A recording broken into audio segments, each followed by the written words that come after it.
your tired face. And when the moon bounces down, when you show a little grace. Everybody who loves the body will say, you're gonna be alright if you show a little faith. Have a little faith. Have a little faith.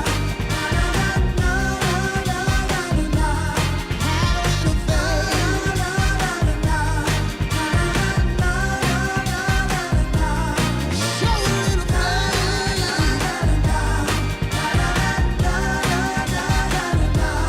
Show a little faith.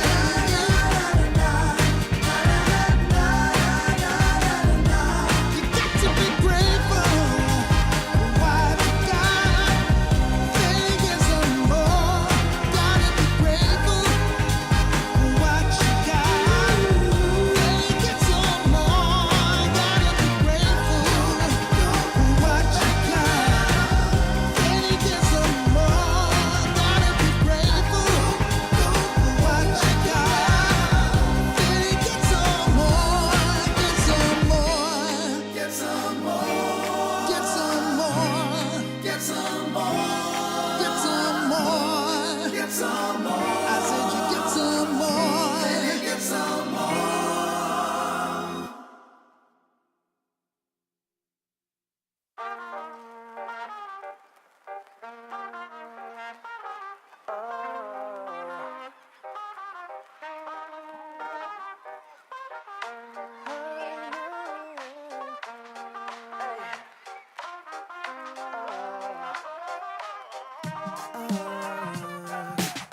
Sometimes, what can you say? Trouble was yesterday, it's okay. Sometimes you gotta hit the restart and understand life ain't perfect. Sometimes it won't go your way, but it's cool. What's beautiful about the day is when it's new. You never seen it before, so much to do.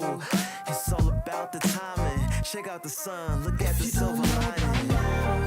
The sun's always shining somewhere behind the clouds. That's silver lining. So you can't stop it now when it's hiding, and you can't find it. That silver lining, that silver lining.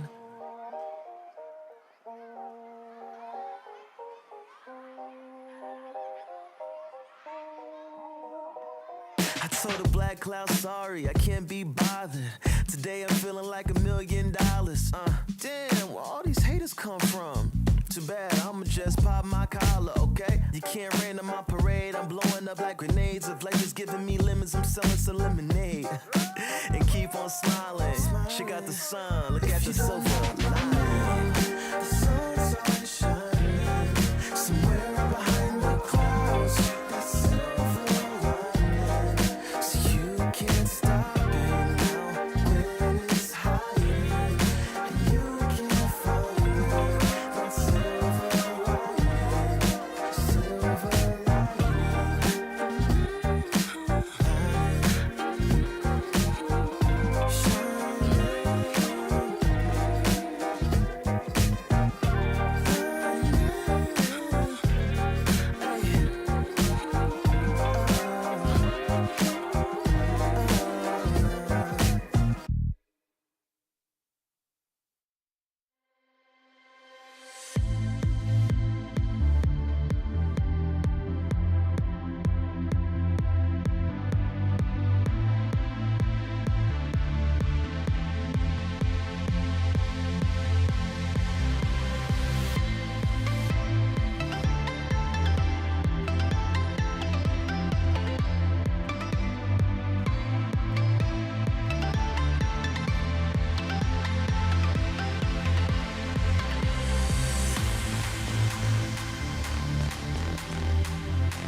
each moment away from you.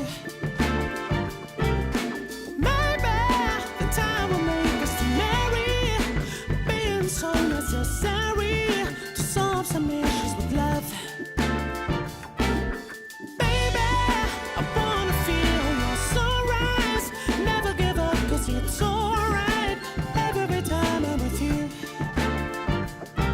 Crazy, watching your hands are just swaying.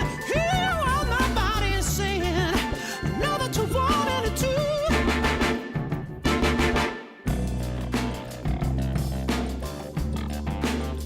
I'm gonna love you day after night.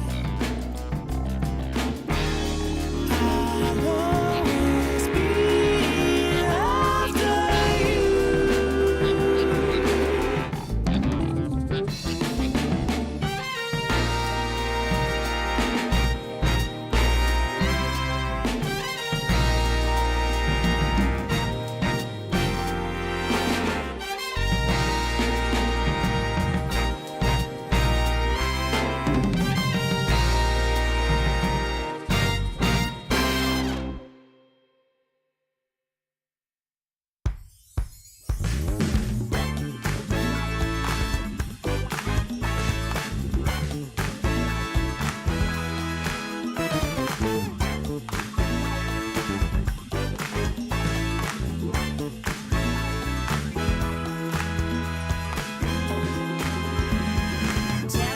Tell me if you wanna be with me. Everything you see is your deepest fantasy. Maybe I'm your woman meant to be. Make it so your dreams will become reality. Come take me now, I'm upside down. Just turn me on and inside out.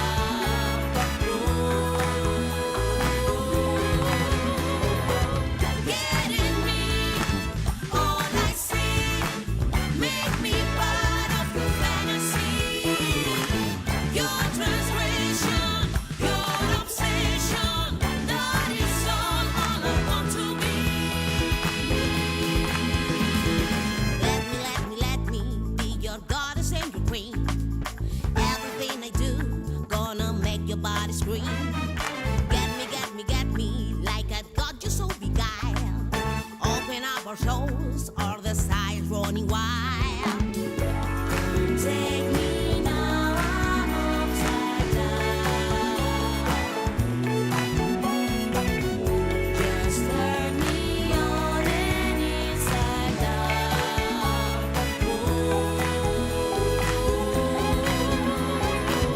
Get in me, all I see. Make me part of your fantasy. No concession, your obsession, that is all I want to be. Get in me, all I see. Make me part of your fantasy. Your transgression, your obsession, that is all I want to be.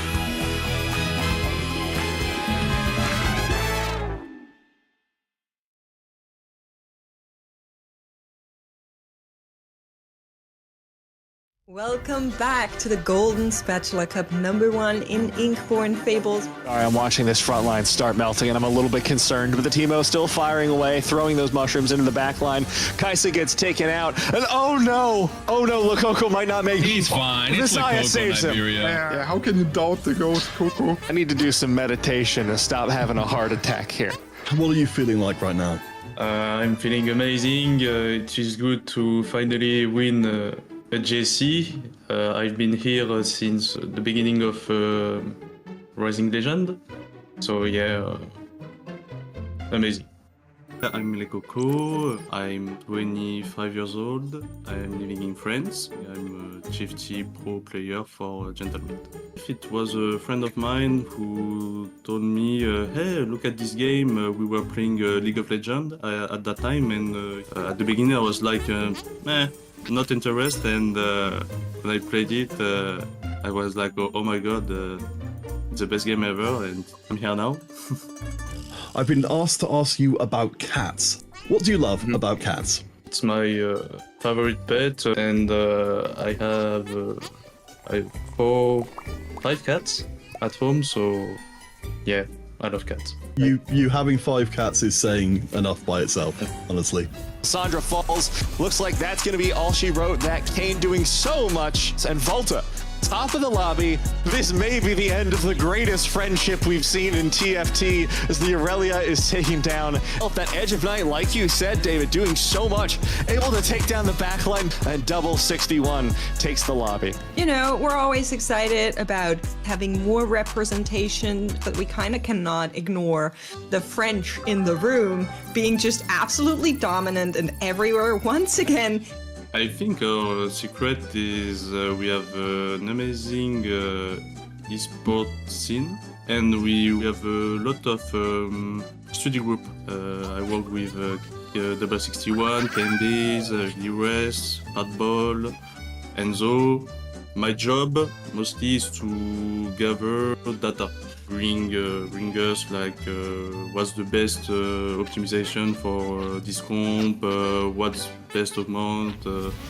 Welcome back to the Golden Spatula Cup Day 3. It seems like a Lococo might just be out altogether here. Lococo on 1 life. We're gonna see 1 more slam, but the Zonia holds true. Tartman hangs in there. Silas absolutely unkillable in the front line, stunned up. Who cares? Lococo takes that round.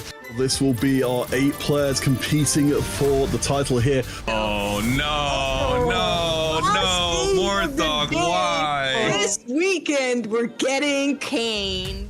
The last game, I was like, oh man, I must go first on that last game, and when I saw Kane, I was like, oh shit. Lococo's still 100 HP, guys. This is looking maybe a little bit of a concern for the rest of the players in the lobby.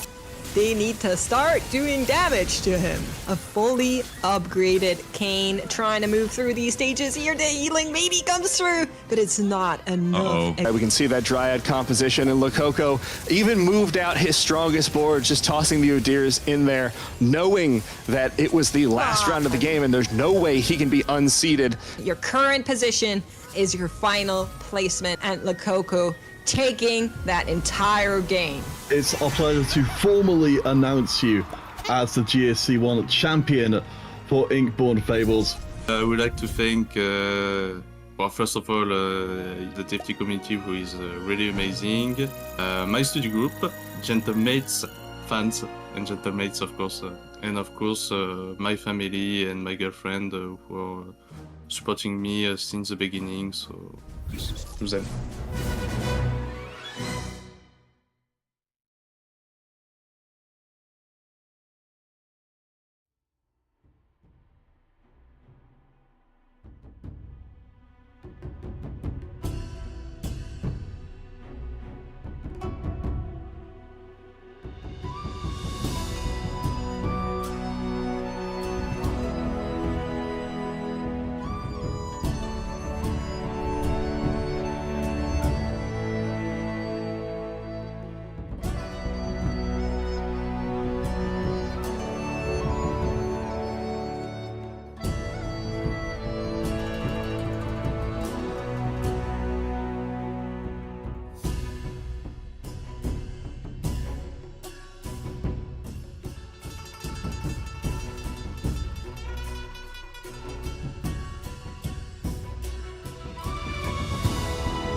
Welcome back to the Golden Spatula Cup number 2 here in Inkborn Fables. My name is Mix, and I'm here with Patches, Panda, and Wita. They gave me the big brain analysts today. Panda, are you awake yet? Are we ready to go?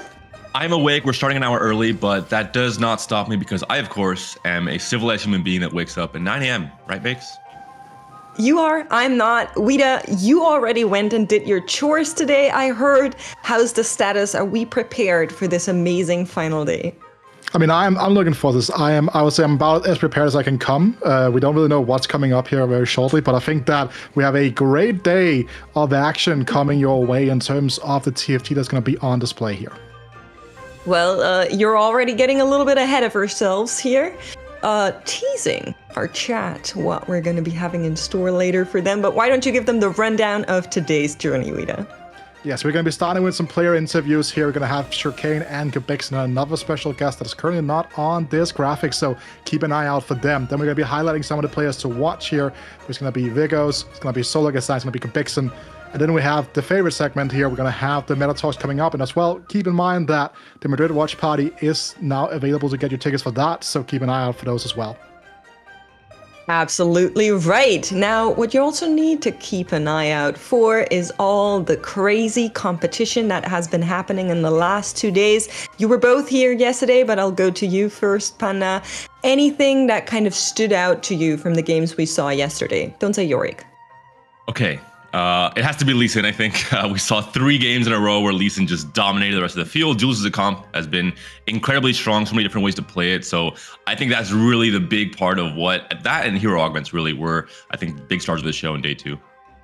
Yeah, I think that, generally speaking, the struggles in general, also some of these AP flex lines really like lacking the necessary power to kind of deal with these Lee Sin boards if they're not able to cap out was also a massive story yesterday. Personally, I would like to not hear about Lee Sin so much, but I think that's going to be impossible looking at what today has in store for us. But first, we're going to take a recap at yesterday and show you all the goodness that was going on.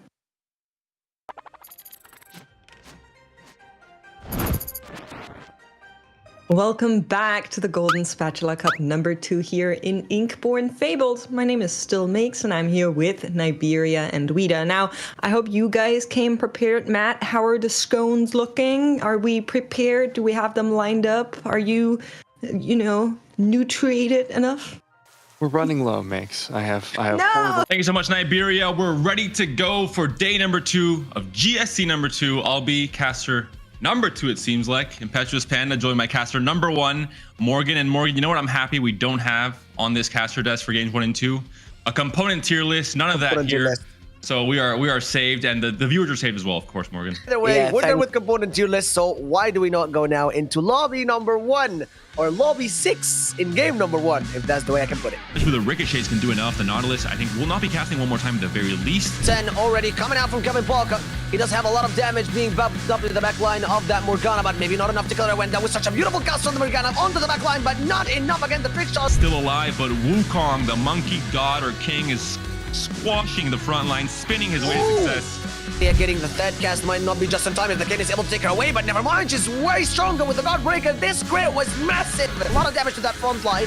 Up until now, she has not casted once or each once by the Morgana for the anti-heal. The Wukong one doesn't deal that much damage, but he does have free access to the back line. Fantastic Zephyr Lee Sin game plan. It looks like it is going to be the case. Irelia is still alive on both sides, but Lee Sin seems unkillable. But the set moves the Nautilus all the way into the backline there, and Imp, I think, has now a much better chance of winning this game, this fight. Look at the set go yet again, doing so much. The Alune is going to find that backline, and she does it right now with the help of Hwei. Everything collapsing here on Imp. It was a great run. We're going to see you there. I will see you in like 12 to 16 hours. I'm not going to do the math, but I do hope everyone has a wonderful night. We'll see you there tomorrow.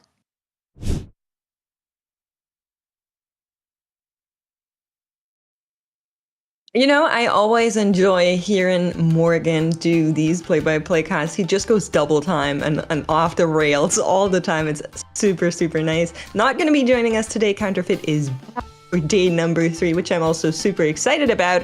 But, you know, Lots of hero augments being picked. They're looking pretty good. We're going to be going over the numbers in just a little bit, but I can tell you this much: duelist good, hero augments good, and everything else looking kinda mid.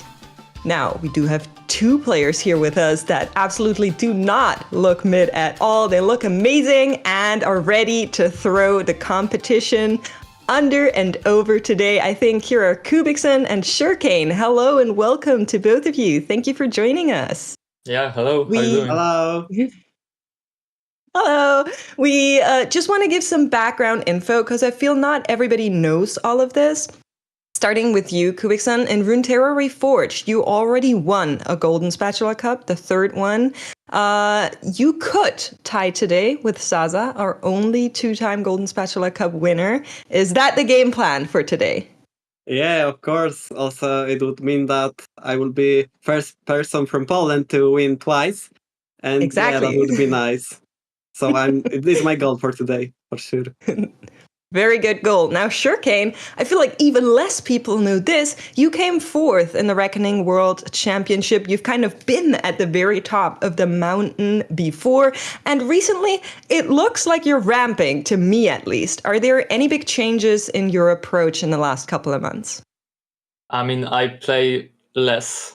I focus on like everything else, like study and physical health. I go to gym, like I watch a lot of stream. I play more or less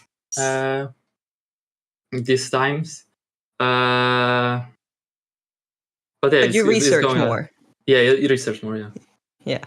I'm starting to see a pattern here. We had Salvi come back in set 7, won GSC. He's had a very similar answer. He was focusing more on the gym stuff, on the mental aspect, and had a lot of success. So I love to hear that from you, Shircane. Talking about Worlds, you had a tweet yesterday after making it to day 3, a little tongue-in-cheek saying, this is your set. You're going to get back to Worlds. How confident are you really in your current form? Do you think you're one of the best players in our region?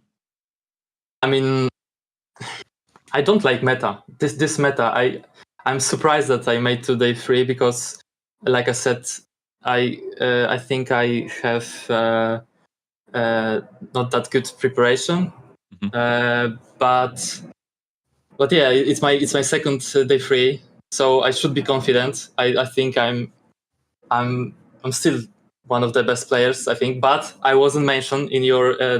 Don't know if you don't talk, right? I wasn't even top 15. So Listen, I am just the messenger. Don't shoot me, okay? There's a lot of judges. They make the votes. I didn't put you in my ballot either, so I'll take the blame for that one. But I think you deserve it. I think you've been really a beast in tournaments and on ladder. Thank you. I mean, I'm on ladder. I'm like 1 KLP, but it's like I test a lot of stuff. I said to myself like, let's force Ash, for example, and let's force Fated, like maybe from bad spots, but just force just watch how it goes. And like I said, I study, so I can't really play that much. So that's why I don't have like 1500 LP now. So yeah. Kubixon, I want to go to you here for a second because obviously you're normally kind of miss out on tiebreakers and stuff in the past, but you haven't made it day 3 since you won your most recent GSC. What has kind of been different in the run-ups with this event that put you back into these really strong positions here in day 3? I think I didn't like the last set pretty much. Like I thought most of the games you just open her with hard seal and it's okay, you can top 4 without it. It's really hard to do it. But in this set, I feel really comfortable and everyone is going pretty well. Like in ladder, I'm for the most time in top 10. Like right now, I'm top 4 if I'm not missing out. And yeah, I probably would qualify for the EMEA from this, and that gives me my more space for the GSC, so I'm not stressed or something. We'll be looking at you coming into the day 2. You barely made it. You were 64th, very last spot. I gave you some tough love on Twitter. I said, hey, for someone that, as you're saying, is almost going to make it through snapshots, someone that's fourth in the Don't Talk If You Don't Know ranking, I expect more. You maybe took that a bit personally, and you popped off yesterday. You really had a great success, and you said you'd return the favor at Meet at Rift. And I want to talk about this event specifically. We're having the next big LAN event in EMEA in August in Poland. How special, how important do you think this is for you personally and for the Polish community? Yeah, for me, like, it's really important. Like, I was thinking about going to the Las Vegas one, but for me it would be really hard because I'm not like, I'm underage still, so it would be hard. You know, and like this stuff happening in Poland, like it's like a dream. I don't know, like. And I think that for most Polish people that are playing are really, really good to participate in one. Also, Shircane, coming back to you here, you kind of talk about the fact that you've had like days on like the game where you just like hard force one specific comp. Yesterday, you got a Caretaker's Ally game with Na being like the 2-cost in that Caretaker's Ally, and then ended up picking up a Sniper Emblem to play around that as an Ashe composition instead. Is that like some of the things that you're now more open to because you study more niche lines instead of just like jamming games randomly? I mean, it was like just random idea. I don't know. I just said, okay, I got BT, I got Sniper Emblem. Let's see how it goes. I mean, this Gnar was useless. Like, I think he did nothing to my board, but it was just Ash Wardens. But yeah, I got third this game. Like, I don't know. Yeah, it worked out. I love that game. I thought it was cool. I thought it was a good approach, and we'll take a third place. I think, given that the ally was Gnar, and Gnar, like you said, is not the greatest right now, I thought it was a good approach. But, of course, we don't want to hold you guys here too long. We know you have a little bit of mental prep to go to before the games actually start. And as always, you know kind of how it goes. We let you do some shout-outs before we let you go off. Shircane, let's start with you. Anyone you want to thank, shout-out, prep partners, family? Yeah, sure. Shout out to all Polish fans. Polska Górą, of course. Yeah, Polska Górą. Of course. Yeah, shout out to my lovely family and my beautiful girlfriend. Awesome. Yeah, what about you, Kubi? For me, same stuff. Like, I want to thank my family for supporting for the whole time. Also, especially Matsa, my big friend. Like, he's like my older brother, and he helps me a lot with mental stuff and those. And of course, thank you for the interview. And I hope that I will come back tomorrow. Actually, I mean today later. Yeah, today later.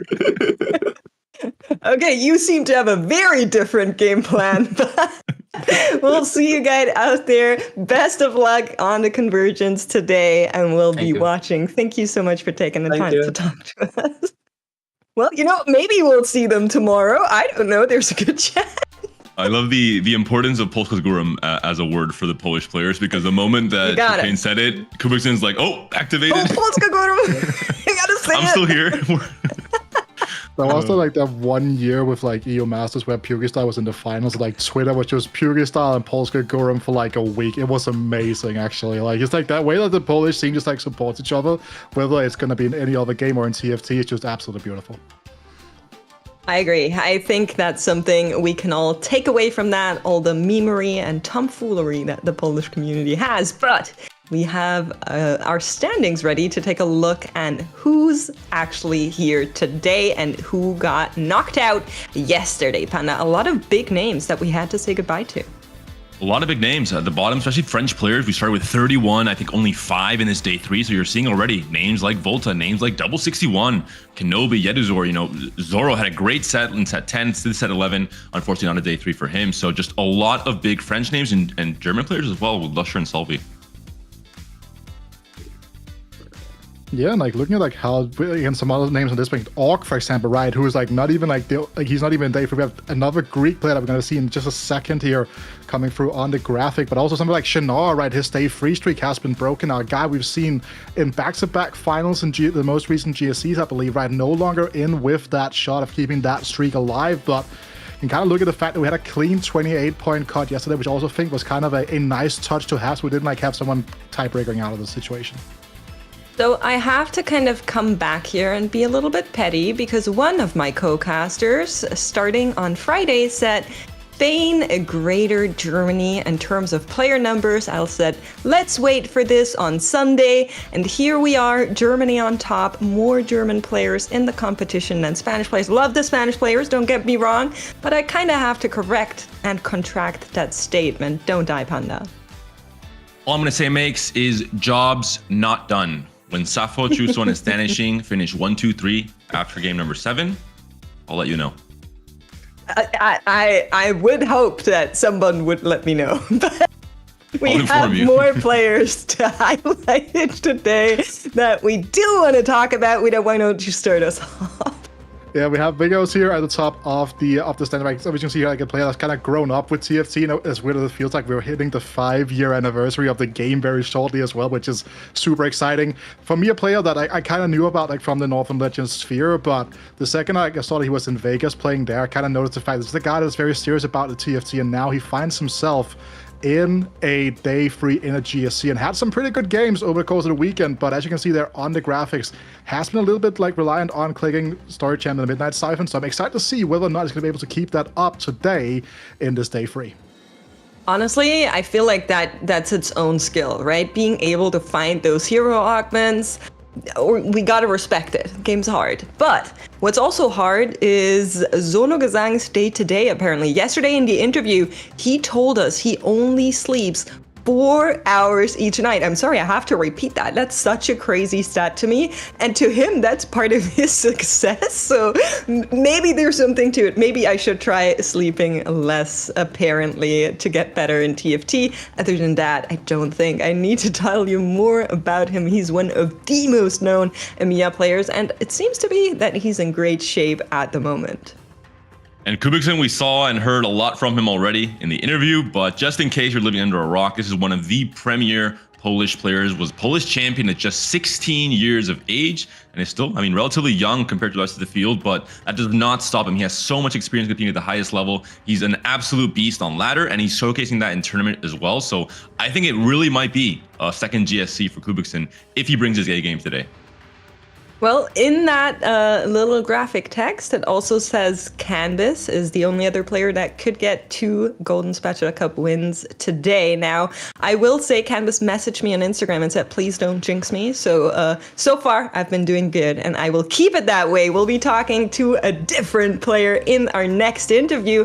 I'm very happy to introduce to you Slark in our second interview of the pre-show. Welcome, Slark. How are you doing? We can't hear. I think you need to unmute. Hello. We got you now. How are you? We're good. We're coming by. You're a little bit of a mystery challenger, using a different name on ladder than you do in tournament. Not telling us too much about yourself. Is that how you prefer it? Do you like people to kind of not know what to expect? I actually use my name on the ladder, the real, the Slark. Mm-hmm. But okay. on West, I have a different name. Ah, on okay. West. Mm-hmm. Yeah, I see. That's why. I see. So, Slark, I believe this is your second GSC right now. You find yourself in a day free. Now, every single lobby here is going to be packed with absolutely incredible players at the highest of levels here. How are you going to prepare for that mentally going into today? I'm just gonna play my game, and whatever is going to happen, it's okay. Sounds like a great game plan. I'll play what the game gives me. Mm-hmm. I wanted to ask actually specifically about the comps you're planning on playing, Slark, and your game plan.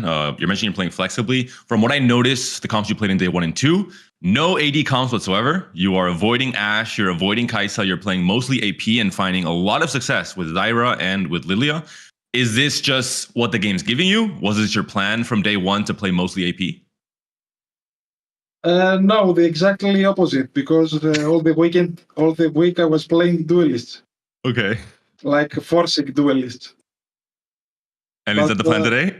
I can't find the spot for duelists in those 12 games at least. 6 more to go. You have a chance. Looking at the Greek, way to contest it. maybe not today. You'll find a chance at least one game, I think. Looking at the Greek TFT scene, Slark, we've had some really big names. Saru, of course, GSC winner. Og, one of the most consistent players, didn't make it to day 3 today, but overall has made so many day 3s across the last few sets. How connected would you say you are to the Greek community? Do you talk to Greek players very often? Not at all, because that's my first competitive set.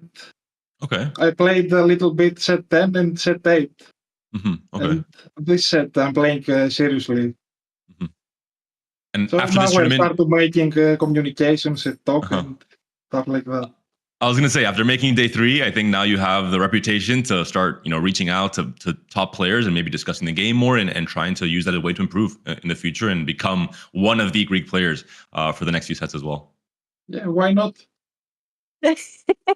That's definitely a good game plan. And I'm sure, Og is always watching. Maybe he'll reach out. Would be great to see. We're, of course, don't want to hold you here too long. Games are starting in just a little bit. So before we let you run off and prepare for hopefully good duelist spots, is there anyone you want to shout out this morning? Maybe someone that helped you prep or even family? No, shout out to my friends in Discord that we discuss the games and play a lot. That's all. Awesome. All right. Thank you so much, Slark, for taking the time to talk to us. We're going to be seeing you out there on the Convergence. Best of luck. Good luck, Slark. And thank you for talking to us. Bye-bye. Someone give this guy a duelist spot, please. I feel his pain. I just want to play some duelists, no? You can make your own duelist spots, David, It's not that hard. Probably at this level, but in your own games at home, just click the units. It cannot be that difficult. Oh, I don't have that problem with it, don't worry. Speaking of clicking, we have our meta talks ready. And of course, we're going to be starting this one off with our most played comps from yesterday. Here are all the numbers. I'll let you go first. Oh, the duelist comp is much worse. It dropped 0.6 average placements, David. It's washed. It's over. We're not going to see duelist at all today. Yeah, 4.11 definitely looks really bad, especially compared to the great numbers that Sage Lilia is sporting. 5.04. Somehow players are really making it work, mostly with Mythic, I think is the line that players are going for. But Slark, for example, had great success. So I'm really surprised. I think there's some players that definitely know a few techs, a few different things that are making these AP comps work better. And speaking of making AP comps work better, we also have our Sages or Zyra in here. That is still, I would say, at the same that we saw it yesterday. Legendary Slack still very good, of course. And Story Champion just dropping a little bit. Just a tiny bit, 0.2 something. We'll take it. But what we'll also take is our game show that's coming up. And this one is a little bit different to anything we've ever done before. So I'm going to require your attention. In the game, there is a portal where at the beginning you get an artifact anvil or even a support anvil. And we decided that with 2 big brain analysts on this desk, we're just going to throw you guys in there and ask you what would you pick and why. And you chatters, you can play along. Here's our first choice. Diamond Hands, Manazane, Zonias, or Eternal Winter. Any takers, guys? What are you going for here? Me. I will choose Eternal Winter because I already know there will be 5 Ashe players in my lobby. And so I will make sure to have a Giga solo frontline unit with Eternal Winter, making sure that they're all being chilled and I'll just easily win the game. Yeah, David got first pick advantage here, so I will go with the Diamond Hands because I don't want to be locked into an AP line because as we've been seeing so far today and yesterday and the day before, I don't want to go 5th. All right, both of you avoiding the AP. I don't respect it, but I will, take it into account for our next couple of choices. Chat was with you there. Most of the chatters I saw were going for Diamond Hands, so we'll give this one to Wida. I feel like that's how we should be doing the. And I was like, huh? Here's our next choice. What are the rules of this game show? Making it up as we go. Suspicious Trench Coat, the awesome Mittens, Infinity Force, or Sniper's Focus. Wida, you get first pick this time around. I'm going to go Sniper's Focused because I want to be one of the 5 Ashe players in the lobby, David. It's a bold strategy. We'll see if it works out for you, Wida. I'm going to go with Suspicious Trench Coat, especially with the Giga Hidden OP Lissandra tech with Kale, Green Kale, Revival Kale. Just test it. Just try it out. Google it, find out what I'm talking about, and then you'll know. You'll be a knower because that is just absolutely broken. All right, no one set mittens for Lee, so I'll just, participate, yoink this one for my own LP gains. Personally speaking, chat was kind of here and there, so I'll give both of you half a point for these answers. We saw both of them come through. Third choice on our artifact anvil. Oh, it's actually the support anvil that comes through now. Moonstone, Renewer, Knight's Vow, ZZ Rod, or Randuin's Panda. I mean, if you're giving me a chance to justify my decision to play Duelists, then I'll take it. I'm going to go with Moonstone. We saw it yesterday, the one game where I think double Moonstone just absolutely popped off. The shielding is just so big for the Duelist, so anything that lets me play Duelist, I will take, Makes. I have no choice. I feel like I've been granted a losing spot here, like I'm about to go 6th because I'm probably gonna have to pick the Knight's Vow because I feel like the Rod Pole doesn't necessarily have the power that I wanted to have. Randuin's, if I have Keepers, I guess Randuin's is pretty good. Can I have an addendum that says that I have Keepers in play, Makes? You make the rules. Sure, you can. You can, right, cool. whatever you want. I have Keepers, then I'll take Randuin's Omen because that shield and resistance is surely that's gonna be hard to kill.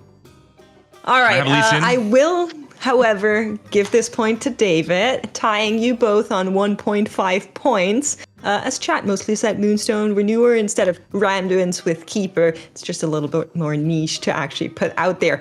Our next support anvil is going to come through though, and I know someone that's going to be angry about not having first choice here, Wida.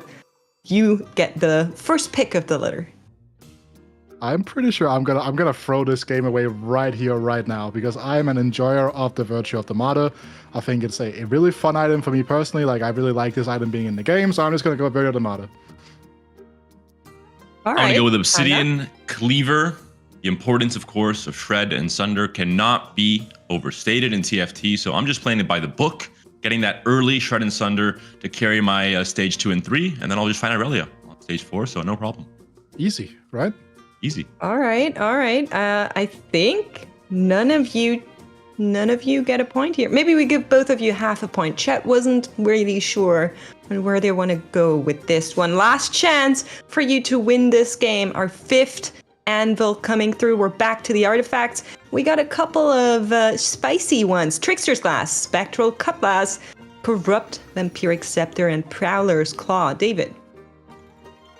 I think I won't win the game show, but I will win someone's heart. Gnar 3, Spectral Cutlass, just yeeted into the backline of the enemy. 1-2 punches the backline carry, and I win the game. I'll borrow David's Aurelia here for a second, and I'm gonna pick the Corrupt Vampiric Scepter because I guess like the only unit in the game that actually makes use of the item. So that's my choice. All right. I feel like chat is lost in the sauce. Maybe we had all sorts of picks come through. This time around, we're going to be tying this game show between the two of you, but maybe next time you actually get to win something. Somebody David? that does get to win something is chat though.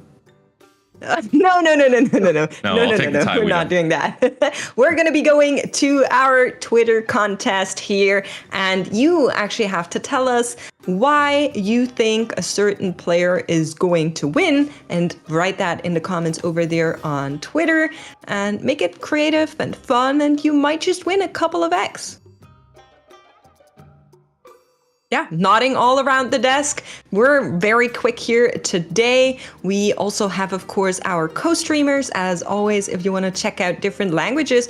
And we're really close to games, which means our casters are ready to take us into game number 1. Here are Counterfeit and Niberia. Thank you so much, Makes. Welcome one and all to the casting booth here, the Golden Spatula Cup number 2, coming to you live from Spain, North America, the UK, and more. As players from all across the EMEA region come together for a third and final day of the competition, we're excited to get started. My name is Peter Counterfeit-Hartnell, joined by Matt Niberia Clendaniel, and we're moments away from heading into the convergence for our first game of our final day. Matt, how do you think our final 32 players are feeling, knowing they're 7 games away from claiming what for nearly all of them will be their first GSC title?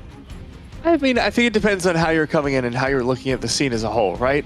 These GSCs aren't without context. It's like, yeah, you would love to be the champion, but if your goal is to be the regional champion, you're looking at your points, you're saying, okay, what do I need in order to make this here? Yes, it would be absolutely gravy to make it in, be the Golden Spatula Cup champion, but for some of these players, you're looking at those score totals and it's just like, if I just top 4 half the games today, I'm good. I'm in those regional finals. So I'm interested in seeing the interplay between that and players like Kubixon who are hungry for the title and being like, I could do the second one. I could be the first Polish player to win too.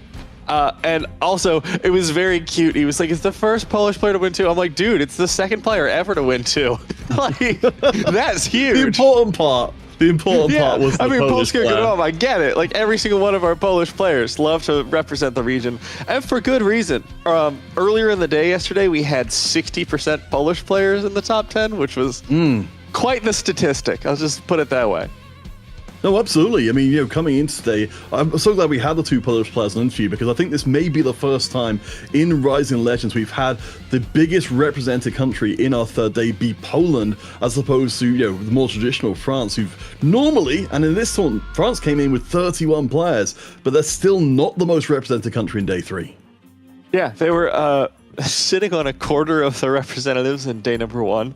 And another reason that we need to talk about, we mentioned yesterday when we had that interview with Snooty Boo, is Spain, because we have a couple of players who's made it through, one of them by the skin of his teeth, but he got through anyways, because we do have that very, very important LAN event in Madrid later on.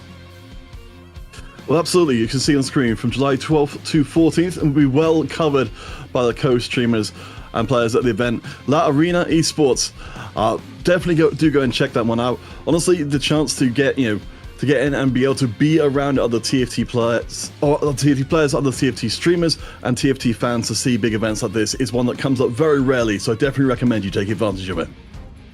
Yeah, we talked to Snooty about it. He was super excited, and all the Spanish players as well seem to be. So I'm really interested in what happens with the top of the board. We have those players like Solagasang, like Sweller Tiger. I'm just realizing they're 2 of the players that I talk about the most, like at the beginning of Rising Legends. But seeing them come into this, like I was saying, you've got all of those points. You've gotten so far into it. You've got to be feeling a little bit more chill than everyone else who was barely eking out a day number 3. Oh, for sure. I mean, as we look at our first lobby, we've got a lot of those big names. As you mentioned, Solagasang winning out yesterday. We've got a few other faces in here we haven't had a chance to talk about as yet. Of course, Cambiz, one of our only GSC and regional winners, has a chance, along with Kubixon, to try and make it up to that second GSC win. We'll see how they do as we head onto our first round, and it's going to be Lilia making sure Lobby 1 keeps our players on their toes. Gotta love it. Hey, I'm just gonna say something. We mentioned it yesterday, so I can blame Makes if it manifests. We haven't had a Kane yet, which feels really good, because the last GSC ending with a Kane was like being stabbed in the heart a little bit. I was like, no, we're so close. Don't let it end like this. Oh yeah, Maybe we'll get it out of the way this game, Peter. I mean, that was a very disruptive portal, and I think this one is as well. We'll see what happens once we hit stage 2, but we've got such a huge possibility space for our players to play with here. And I think, to call back to the previous GSC, having Kane in the mix really threw, I think, a lot of the established ways of play for a loop, and maybe Lilia will do the same for us here. Yeah, we'll take a look. But so far, nothing crazy here on Astonishing's board. One of those Spanish players that I mentioned who made his way in right past the cutoff, I believe 31st at the end of the day, too. Already angling pretty hard towards duelists, Peter. I mean, it's like it's David really manifested subtle, but it. I think he might be playing duelists. Well, I mean, this is, of course, great news for Astonishing, as you said. I think being a player who came in just across the line, I mean, we did see some of our players from day 1, really improve their situation coming into day 2, but you still, I think, have to overcome that initial impression of yourself as an underdog in the day. Well, what we've seen that I'm interested in here is this next round. The first augments have been such a decision point for the players in terms of being willing to commit from the first round of the game. But because it's Lilia, They don't get that direction. They don't get to be like, a Garen, I have solved the game. Early, mid, and late, I will just buy Garen, and I'll just win. No longer. Well, I mean, I think for players like Astanching, having that early, view into your competition, saying, you know what, however it goes, I've got a pretty decent start, will definitely be a good way to make sure that you keep yourself stable. I think as our players start to scout around as well, and especially these first couple of rounds come through, we can see if maybe more than one player has got the same kind of route in mind. Gosh, Peter, I wonder what Clémo is setting up for. Could it possibly be a composition that we've seen triple contested for 2 days in a row and heading to say, Matt, I guess we'll see how many different people are willing to run this line. I think since we've had the change to move away from being very reroll focused, Duelist is a little bit more forgiving in that kind of respect of being like, you know what, 2 people running the lobby, maybe we're not going to be holding hands 7th and 8th. We have seen some lobbies where it's ended up being 4th and 5th though. Yeah, now onto Sologasong's board, fresh off his trademark 4 hours of sleep. It was so funny yesterday asking him, and he was like, yeah, I've made some changes. I don't stream as long anymore because if I play too long, I get a headache. So I've been taking the time to relax and do self-care.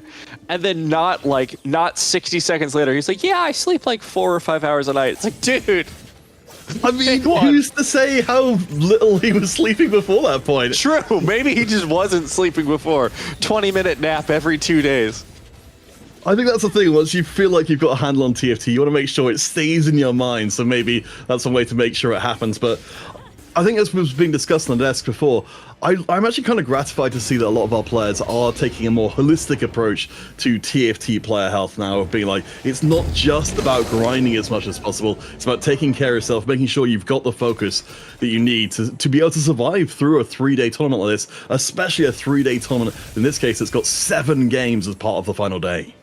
Yeah, it's funny. I was actually listening to something from the SNL writers the other day when they were talking about, when they would go into that room and they'd be so proud of staying up for 48 hours and, man, I did it. Look at me. Aren't I such a great writer? And it was Conan O'Brien, actually, who was like, we were really stupid because it turns out if you stay up that long, nothing you write is very good because you don't have any sleep. You're not thinking straight. And it's the same thing here where it's just actually, rest is better than just grinding it out. There are studies on this. Of course, we had Memo along with us before, who is, of course, big into TFT coaching and that kind of approach to things as well. So I'm hoping that's the general esports things, going forward, that, our players do make sure they take very good care of themselves. Because you're absolutely right. It's not just about the amount of hours. And I think it was mentioned really well, actually, that I think you could be a very, very good TFT tournament player without necessarily being hugely highly ranked, because there's so much time, so much grinding to get to a high rank, which doesn't necessarily reflect, time spent learning. Well, we saw early on in North America, Crowan actually was sitting around that low mid masters, I believe it was, and was doing absolutely incredibly in tournaments in those early sets because he just understood how the tournament is played when other players around him, yes, may have been solo queue masters, but didn't have the same level of execution, the same level of consistency that allowed him to reach those higher levels of the tournaments. Well, let's bring out the conversation a little bit back to our regions again, just because I want to get this in early. I believe we'll be dropping back in with Sologasang in a second. You mentioned, of course, winning day 1, but for anyone who wasn't here for winning day 2, for anyone who wasn't here for our early days, it's worth noting that Germany came into this one with only 7 players total from day 1, and they've managed to hold on to 5 of them, which is an absolutely astonishing thing for any region to do. Yeah, some big names as well. Sologasong, Wet Jungler, and Kevin Parker, I believe, all in that top 10 region. So really just the heavy hitters we would expect from the DACH region making it in as we head over to Imp. Fresh off of yesterday's game where he piloted a very difficult sniper composition from a hard spot, triple contested, but was able to turn it into a top 4. So definitely riding high off the back of yesterday's games. I mean, I think that's going to be, to further our conversation before, that's going to be the reality our players are living in. We've got such a, top-heavy approach to the game in terms of what kind of compositions people are playing. Duelist, Sniper, Lilia to an extent, but it's, because it's all so compressed, I love to see, particularly in our first game, as we might be seeing from Kambiz, our players trying to find these less contested routes so that you've got a more clear path to the end game. Well, unfortunately, Peter, I'm looking down here at this Exalted. I'm also looking at Kambiz's board, but we'll get back to that. There is a particular 4-star carry in here that is going to make it even more contested than usual. Ashe has made her way into Exalted once more, and we've seen how this can warp the boards, especially in the later stages of the game. And it's a pretty easy synergy for that Ashe composition, because Warden is one of the good front lines for it, and Jax, one of the other Exalted, happens to be a Warden.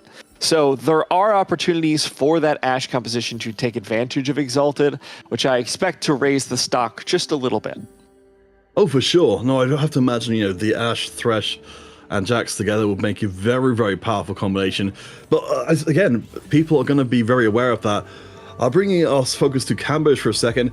One of the he's not doing it in this game, but I just wanted to bring it up. One of the players who has popularized the Teemo Lux reroll, and the French players, a small group of French players, have been trying out in this tournament with varying levels of result. But I'm loving that we've actually got a new kind of composition that might well, with a little bit more refining, become a major force. Oh, I've been hoping for it, Peter. I've been hoping for it for 2 days straight, and we've yet to see it on air. But I don't think Kambiz is going to deliver it. He's happy with this 3 Fortune, 3 Exalted. He's getting the free experience. He's getting all that gold stacking up. And this is the Kambiz special, right? You tank all of these losses in the earlier stages of the game, and you pick a round, and you're like, this is where I explode out for this game. Instead, opting for a quick cash out from that Fortune, maybe just looking to hit that econ breakpoint. Yeah, I guess maybe his streak, as you can see, is not really in place to allow for a major cash out. But at least keeping the Exalted in play, even if the Fortune's not going to ultimately turn out too much. We know we've got the Shojin in place already, and we have seen Alunan compositions, which she's got one right now. She is one of the Exalted in this game, so as much as snipers will be high priority, I'd have to imagine Umbral Alun will be as well. Yeah, I'm interested in seeing where this develops. Double 61 yesterday was playing a similarly interesting composition where he was flexing around quite a bit. And those two players, not just cousins, but also talk about the game quite a bit. So. Oh yeah, no, I would go even further. Anyone unfamiliar with Kambiz and Double 61, if anything, I think more characterizing them as functionally brothers in terms of their approach to esports overall. Have been together for a very long time, of course, playing in this tournament. I have to imagine Kambiz and Double would have been discussing things extensively coming into day 3, even with Double having been knocked out.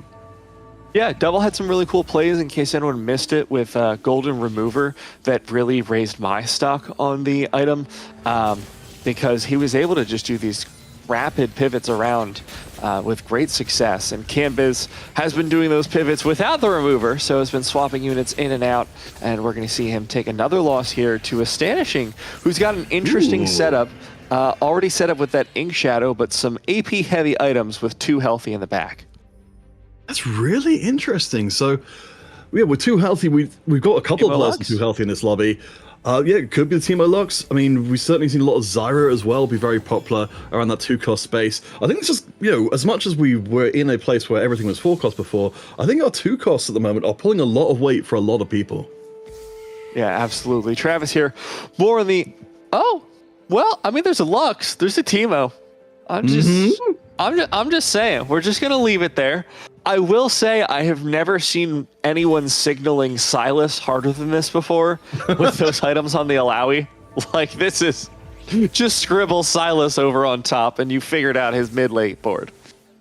Well, certainly, I think it was discussed on the desk before, that Lilia seeing, variable levels of success. I think in day 2 specifically, the Sage version of Lilia and various other Sage boards did do pretty well. So I'm hoping we get to see something a little bit unusual from it. Certainly Travis, very experienced player, coming in with a lot of momentum from the Polish side of things. I think if there's a player to see do it in this first game, which is very stacked as far as the player goes, I'd love to see him do it. These shields are just nuts. Every time I think Alawi for sure is dead this time, one more shield comes out just like that. That has been happening the entire fight. This board from Travis absolutely disgusting. I think having the adaptive helm augment is just fantastic. Yes. As you said, Silas later on is going to be absolutely nasty, but for any of our players who have been saving money, they now have a chance to grab components or putting in going a little bit more money. I have to imagine that at this early on, a lot of our players won't be willing to commit in the 22 gold to get the artifact. Yes, it's very expensive, and especially with all of the new artifacts, the variance on that pickup has gotten so much higher. Imp opting for it regardless, though. This could signal a direction for him, just picking up the Zhonya's solid AP item. Okay, so I don't hate that at all. I noticed that we've got a lot of the same sort of items we were looking at on the previous board, with Imp having a pretty good setup here for Silas as well. We'll see if we do get any of our Zyra rerolls, which we've been threatened with before, as Clémou is taking the road we did expect to see from most of our players, getting the Fated in early on. We know this will be very strong long term. Now, one of our very few players that we've seen actually pick up Pandora's so far on stream. The numbers on it, in case anyone's curious, are actually pretty bad. But if you're looking for a composition and you know you're going for something that is a very strong composition that's going to be contested, the difference in those items is probably what's going to make the difference in those 1v1s. So having the absolute best in slot gives you a lot of power. No, I'm absolutely with you there as well, especially when you've got a composition that's so reliant on having great items. We saw briefly there before we moved away that the items in place were already very, very good for Clémou. Heading on to our next character, we do, of course, we're early on, but we're already seeing some interesting units in here. We have got the Silas on here, we've got the Kaiser as well. Something that I think was a little bit of a sleeper composition is the Kaiser. The trick shots were actually coming out in our stats relatively well, though it wasn't seeming to happen on stream. Yeah, on stream it was looking rough because Trickshot is one of the compositions with the lower numbers of birds. We were talking about it a little bit on stream yesterday about how Frontline is cool and all, but all of the meta compositions have a way to reach the backline. And Trickshot has a way to reach a lot of the backline, which is great. But it doesn't do a ton of damage individually. So they were having trouble softening up the backline to the point where that Kai'Sa ult would actually get a kill. Or in the case of Kevin's game, the Xayah ult, which never really materialized. So bit of a struggle for that composition so far. Do want to flag real quick that Sweller was able to pick up a Lee Sin with a belt off of the carousel, which is kind of everything you can hope for stage 3. Okay. Sorry, just to pop in on this board, because I requested this one particularly because we're seeing something a little bit unusual here. That we've actually got what appears to be an Arcanist board coming together, at least, however, temporarily, with 2 healthy as well, which again might at least send us towards a Lux reroll kind of play longer term. Yeah, vintage composition centered around Arcanists. Generally, if you use anything Arcanist focused, you're going to be looking at that Syndra, who's been an interesting unit the past couple of days. Primarily used as a secondary carry, but we've seen her once or twice be very successful as a primary carry. So I'm just keeping an eye on her as the day goes through. One of the few units that can shred through those super tank compositions, like with the Garen. Yeah, I mean, at least in this lobby, we don't have any hero augments, at least as of yet, to be able to make those kind of mega tanks happen. But do bear in mind, we are in Lilia land, which means that we are going to be seeing a second augment at some non-specified point in the future. Strong and very meta board in the duelist. I think are happy for things to remain as they are.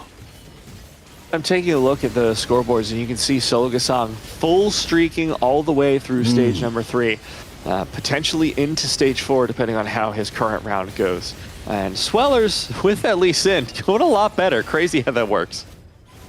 Yeah, I mean, it's also knowing is, Sweller, I think, might be able to, just going to eke this one out. Sologasang off screen at the moment with the combat caster is also running duelists to this current win streaking position. So apparently, having multiple players starting off on duelists, multiple players running duelists now, is still not stopping the competition from being extremely powerful.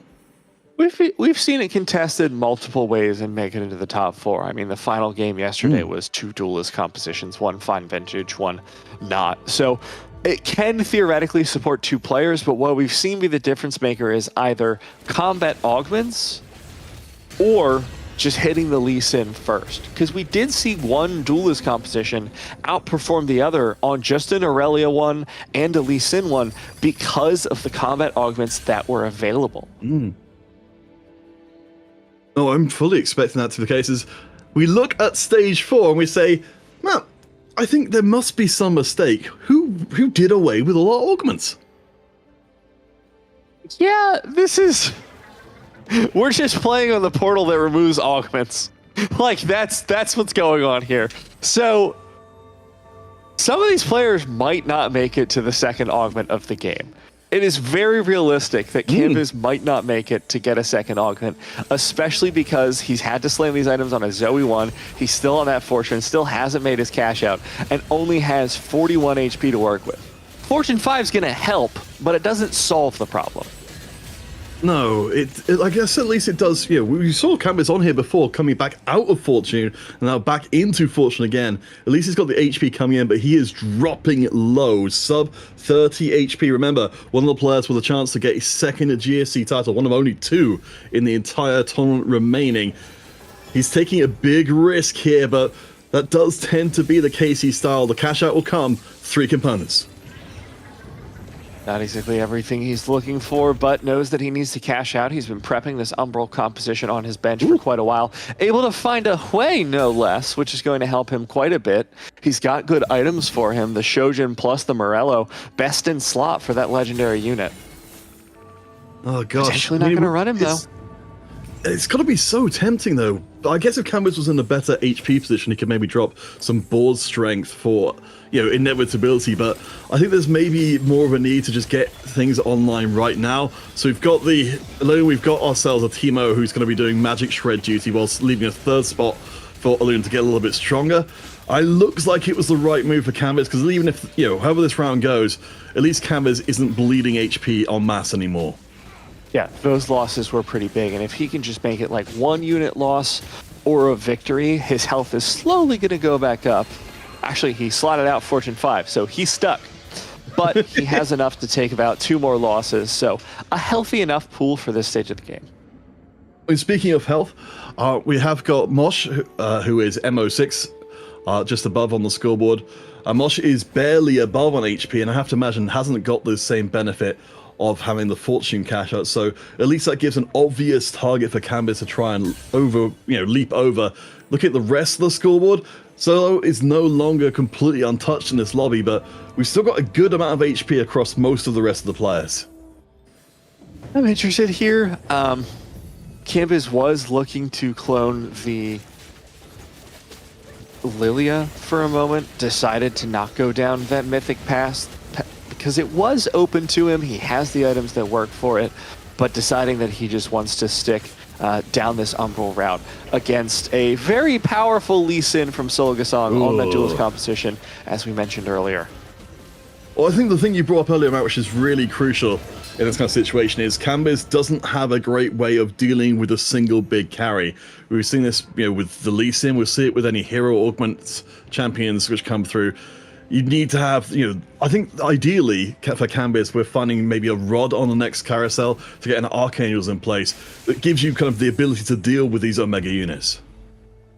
Yeah, we'll see what he picks out. There's another Hui on the carousel if he wants to try and Hail Mary for that carry, but as you were alluding to, it looks like he is going to pick up the tier here.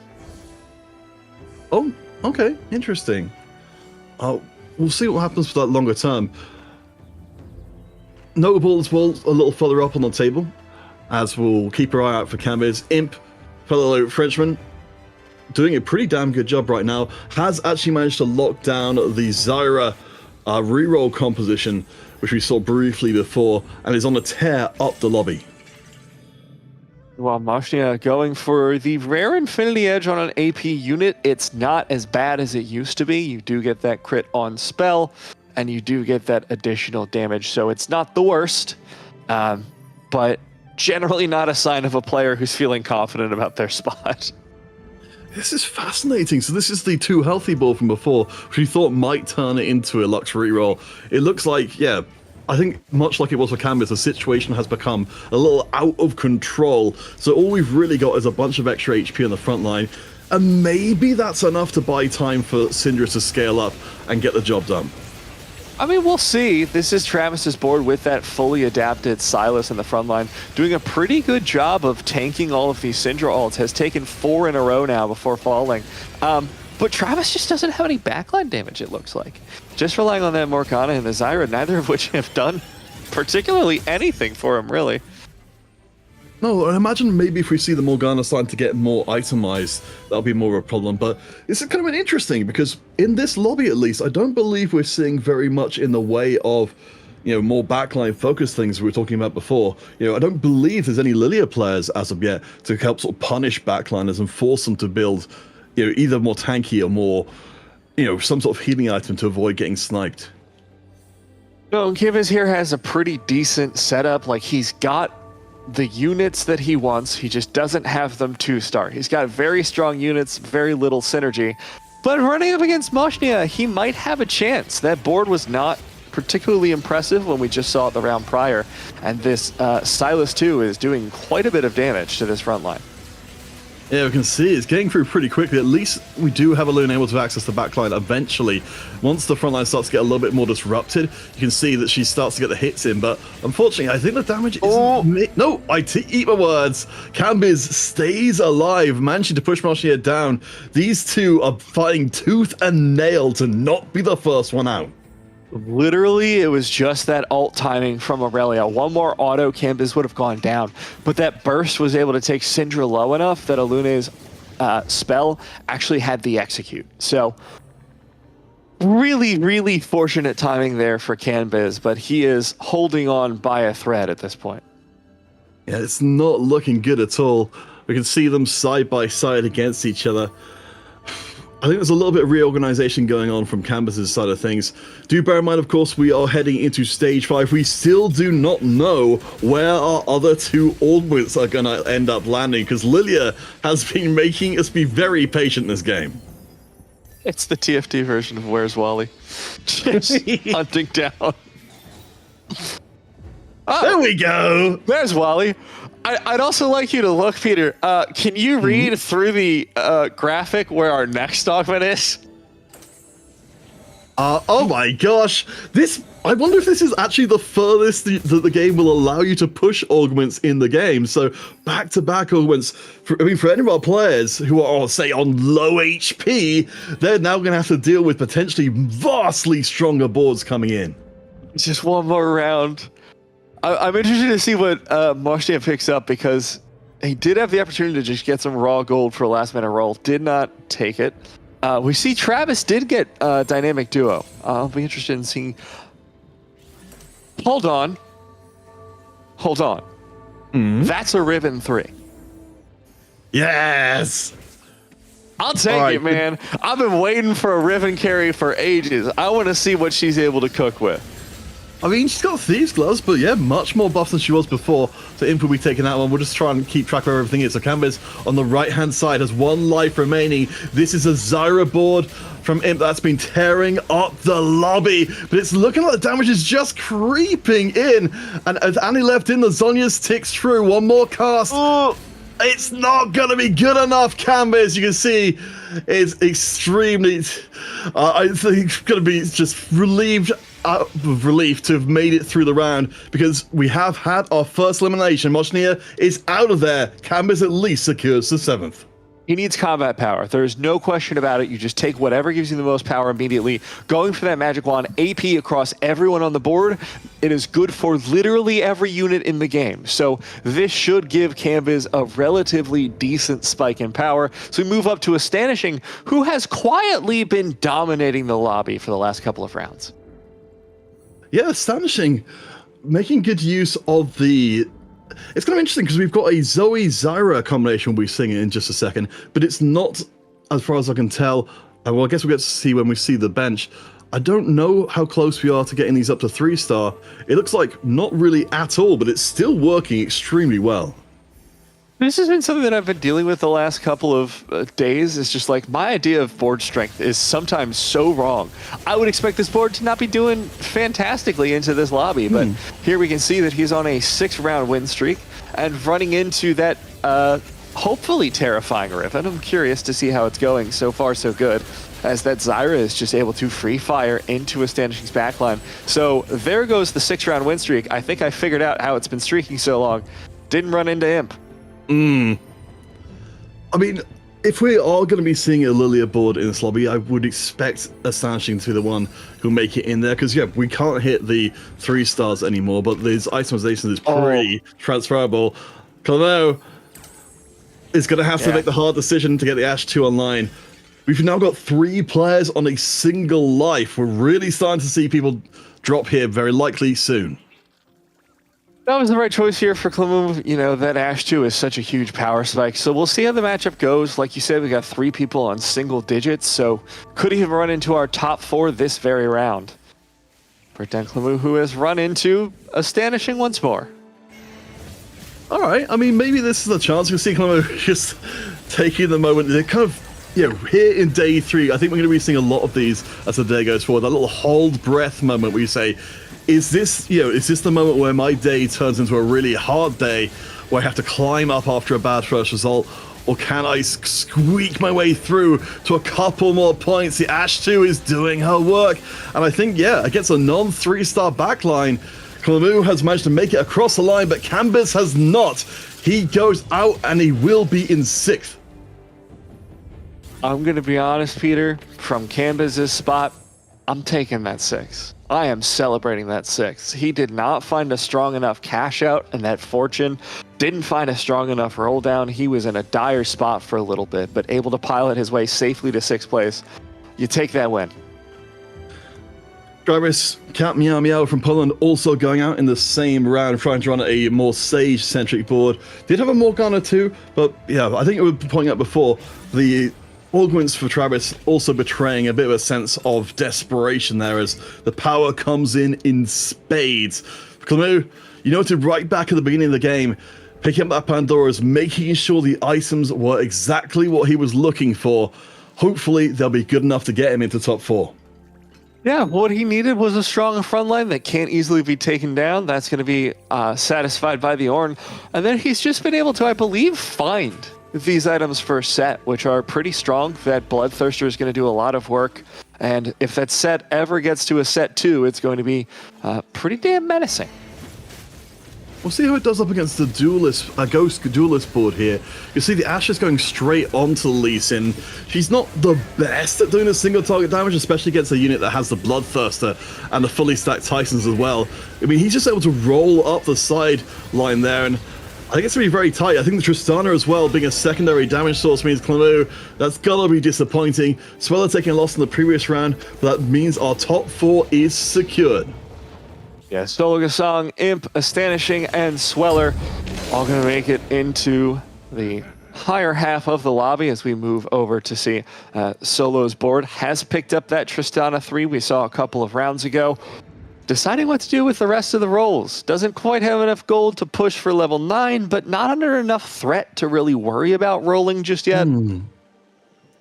Yeah, I mean, because, you know, we would have had potentially with the Morellos a pretty decent pickup for the Aurelia, but I think you're right, you know, the pressure isn't quite there in the same sort of way for Solo to, you know, with having the most HP in the lobby and having a very good board to spend aggressively. I think maybe it will be a case of waiting here and seeing what other people do before making that final pick, knowing that Sweller, of course, is contesting Duelists. And we can see on the right-hand side of the screen, Astonishing is looking for that Zoe 3 now, so his game plan has become much more firmly established as we see Solo running up against the other duelist player in this lobby, Sweller Tiger. But I'm suspecting the Tristana 3 might do a little bit more work than the Tristana 2. I'm keeping my eyes on the Lee Sin in the corner there because he's an absolute monster. I think we're seeing the illustration before our eyes why people have moved away from the reroll duelist into Lee Sin centric, because he's a monster. Yeah, Solo's Lee Sin not quite putting out the damage he needs in order to make it into the later stages. And generally what you see with this composition, especially the Lee Sin focus variant, is you itemize that Tristana, you leave her Tristana 2, find Aurelia, sell the Tristana, put all the items on that Aurelia, because by this point in the game, Tristana, I'm not going to put too fine a point on it, by this time in the game, Tristana sucks.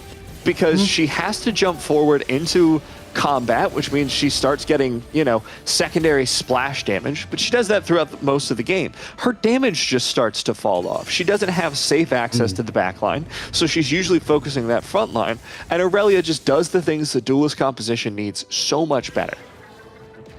Well, I think we might be seeing an acknowledgement of that coming in. I mean, Zola's in an awkward position here. He's got enough money to go to level 9, and he did do it, but not enough money to roll and actually find that Aurelia. So instead, just going to bring in Umbro for a little bit extra punch. Checking back in with Astonishing here, one of our Spanish players. As you noted before, finished out day 2, barely across the line. Looking real good in this lobby, though. Struggling on the roll down. Looking for that Zoe 3, not able to find it. Has some good items, but days might be numbered. The Shen 3 is going to be doing quite a bit defensively, so it's going to give time for that Zoe to pump out the damage. Problem is going to be, this is a duelist composition, and you've really got to take down that raid boss Lee Sin. Zoe is not the tool for that job. No, unfortunately, we can see. I think as you pointed out this really well before, we can clear the rest of the board relatively well, but we discussed before, having an Archangel or something similar to just give you that ability to deal maximal damage later on would be so incredibly useful. For Astonishing, I admire how far he's come with a very heavily contested composition, but if he was planning on going into Morgana or Lilia or something similar, it doesn't look like he's got enough money to find them, and he will roll past the Lilia there. Apparently, it's all in on Zoe, and it's not getting there quite yet. And he's a minimum of 9 gold to hit and has 0, so not in the greatest of spots. Zbrojson also in row for elimination. If he's not able to pull this one out, last minute positioning may be what it takes to save him. And they're going up against each other. Oh my gosh. You have to imagine. In the back line, he couldn't get to the front line for a couple of seconds. That might be the difference maker. I have to imagine this is going to go very similarly for Astonishing as before. Zbrojson, #1 player from day number 2, representing the small but mighty contingent of DAC players who've stayed alive all the way to day 3. Gets the significant win. Astonishing is out of there. Zolo survives. Imp loses, which means we've got 3 remaining, 2 of which have 2 lives. Imp here on the Zyra carry, one of the few people who was also able to find that Zoe. Looks like he's betting on going to level 9, just going to wait it out, has plenty of gold, probably the richest one in the lobby, and level 9 would let him put in that Diana that he's sitting on. I mean, yeah, Imp's got such a great setup here. I love having the Morgana, and the Zoe there as secondary damage sources. Quick switch around to try and make sure your damage is where it needs to be. Again, we've got the Archangels here and the Zhonyas. This is such a great setup to be able to deal with the Lee Sin, as we were talking about before, because you scale up. If the Lee Sin comes after you, that's the last part of the round. You get the Zhonyas to proc, and you will just be able to kill him with all the extra Archangels damage. Here we're seeing Zbrojson in the same position. His Lee Sin is down. Swellers is up. He's just got the Tristana and the Diana versus Lee Sin, but we've seen this 1v1 before. Lee Sin wins by a country mile. All right, Zolo, we're gonna have to settle for a 3rd place, which means the Sweller Tiger and Imp are in the top 2 positions at the lobby, however it goes. I do want to take a moment just to recognize, from when we saw in a previous set, getting our first Italian and GSC winner. It's very gratifying to see Sweller Tiger, who are an incredibly well-respected player, back here and in pole position. Playing competitively for ages as well. One of the first players that I was exposed to back in Galaxies, alongside that contingent of Italian players with Luque, Tanpop, that group of players. Balotelli shortly to join, but seeing him find success so far since he started his career is really heartening to see that these players can remain relevant for that long. We'll see if Sweller Tiger was able to channel Raiko's success in GSC1 of the previous set. So in this case, Matt, we've got the setup here where we've actually got Zyra directly in front of the Lee Sin. I'm so curious to see how this one goes. We can even actually see early on in the round, the damage is already significant, even before Archangels gets really stacking. The Zhonya's procs, and that will buy the bit of extra time. Maybe it won't be enough. No, the problem is you're looking to get those ghostly stacks onto Lee Sin, which means you need to target things near and then kill things near him. The problem was then that Zyra got stunned. Eventually, the ghosts were on the right target, but Zyra wasn't able to put out the damage, and her plants are what you really rely on to take down that Lee Sin. It was so close, but just not there. Keeping a very close eye. So Imp doing really interesting here, making the sell up, and it's going to be moving the tank items around. I think we're going to see a very pointed piece of defense here. So Lee Sin, let's see, we'll go on the opposite side. No, on the same side of the Zyra. I think we may end up in a similar situation as before, Matt.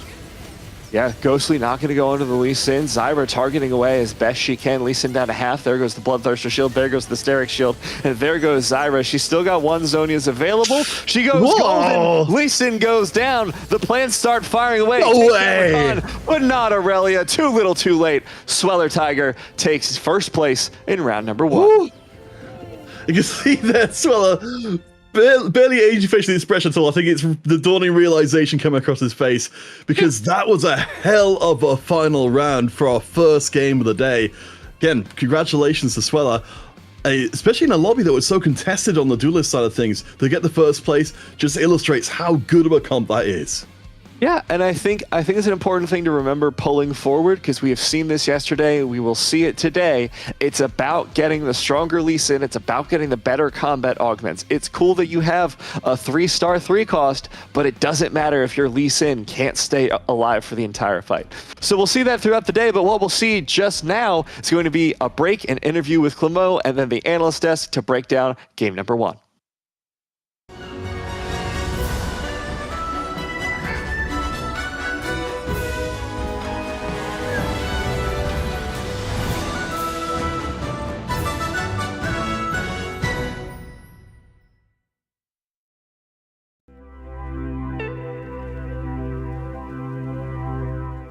Okay, so hey everyone, I'm Clémou.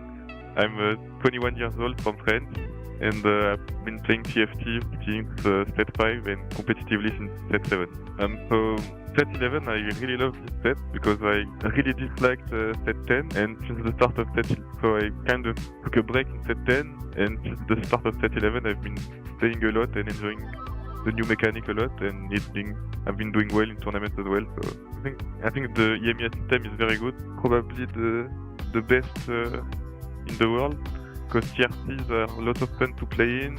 The LAN was very cool. I think it's a good thing to introduce one LAN, and yeah, it feels very good to play. You have a lot of ways to qualify to PSCs, and yeah, it feels very good to play. My goal is to make Worlds for sure. I don't really want to be a pro player, like I'm studying as well on the side, but I just want to make Worlds and maybe win Worlds. It's my dream. Big shout out to the group of French players that I train with. I think we are a lot of very good players that can do well. A group of like new French players that I think can do as well as the old ones. So big shout out to Goboster, Pensac, Yaroy, Vomendes, Rebanov, and yeah, big shout out.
I don't know how you feel at home, but every single time this little stinger comes in my head, I go like, da, da, da, da. My producer just did that into my ear right before we went live with this analyst desk. So just so you know, you're not alone with that. But speaking of not being alone, neither were our players in this round, because there was a lot of similar boards in the top 4. Starting us off here with Sweller, Tiger, and the Duelist board, Panna. And it was a great setup for Sweller. Overall, Inspiring Epitaph as the first augment is just fantastic for Lee Sin to be an absolute menace, as we saw throughout most of the later stages of the game. And just a really good setup. Despite finding Irelia on 6-6 very late, she was the clutch factor that won that last fight. He did have a Wukong 2, did have a Rakan 2 as well with the Duelist emblem. So instead of playing 8 Duelists, drops to 6, but has great unit quality. I think that's really what pushed him over the edge. Yeah, another thing as well noting is the fact that Sweller was one of the people towards the lower end of the HP standings towards middle of stage 3, so he gets that Lee Sin with the bow off that Kerosene. Another player that was also kind of in that open forward territory was the likes of Imp here, right? The guy ended up finishing second place with that Cyber reroll line coming in. And also we saw that from Astonishing as well, with 2 different kind of approaches. Astonishing very much on the I'm gonna win streak out of this situation, then I'm gonna bleed out to a top 4. Where the case for Imp was the fact that he was like more like on a heavy reroll line, went to invest into that Sonia's Hourglass, and then went for the second place. And I love from Imp the way he built his frontline, especially indexing into that Ribbon 3 instead of the more traditional frontlines for Zyra, because there was 3 Zyra players. There was an Umbral player taking Silas's as well in case of Canvas, for example. So really, I think, great play and really kind of flexible, adaptive play from Imp as well. I personally was a little bit sad. I don't know how you guys felt about most of our AP players beside the Zoe Zyra lines not making it. They're looking at Canvas, looking at Travis, at Mashania, who were on these lines and didn't have the worst setups in the world, but it just doesn't really compete with these Duelist board when they come online and the power of something like that Zyra. I mean, I think we saw from Canvas this game in particular, right? He had a very clear idea about how he wanted to play for like a super high cap, but with the Lilia encounter as well, completely like changing the tempo of the game, right? There was no secondary augments for him to kind of lean on. We got our last augments at the start of stage 5, right? So really difficult here, but I liked what Canvas was doing with the Fortune and the Exalt in there, trying to like, get that double scaling. Yeah, I liked it too. And with that, we are going to take a look at our standings after game number 1 from all of our players. They're still here in day 3, 32 to be exact. And of course, there's always someone that has to take an 8th at the start. They're Casman, Liftek, Moshnia, and Shining Star. Unfortunately, going to be at the receiving end of these lobbies. But fear not, there are more rounds, even more today than we had in the last 2 days with that extra 7th round, and the top 4 are going to be Sweller, Chuso, Arzu, and Psycho. Love to see Chuso at the very top there, one of the best Spanish players in the scene, and someone that I think has been so consistent across the last few sets without a big actual tournament win under his belt. Maybe, you know, I'm not going to jinx him, although I just am right now. Maybe this is the time. You kind of did. But if you mention you're doing it, Makes, then it counters it, you know? It's just advanced magic. You'll get there one day. I'm not sure it works like that, but I'll let you have this moment. Let me say that. And hopefully Chuso continues to do well, because I would be really excited to see him kind of show off what he can do on an international, well, it is international stage like this one. EMEA is international to an extent. I didn't say anything. With that, though, our casters are ready for game number 2, and we're going to go right back into the action here in Iberia and counterfeit for you guys. Thank you so much, Mason. You know, I really like David's, schema of any sufficiently advanced caster curse is indistinguishable from a caster blessing. So, God knows how that works, but if it's good enough for sci-fi, it's good enough for us. I'm really excited for this lobby, though, Peter. We've got a couple of names that we have really been following throughout the years. Shining Star, unfortunately, starting off with an 8th. But, a player very near and dear to our hearts here on this broadcast who's been quite the active member of the Italian community. Hopefully, we'll see him turning things around alongside Kubixon, who we had on the interview earlier today.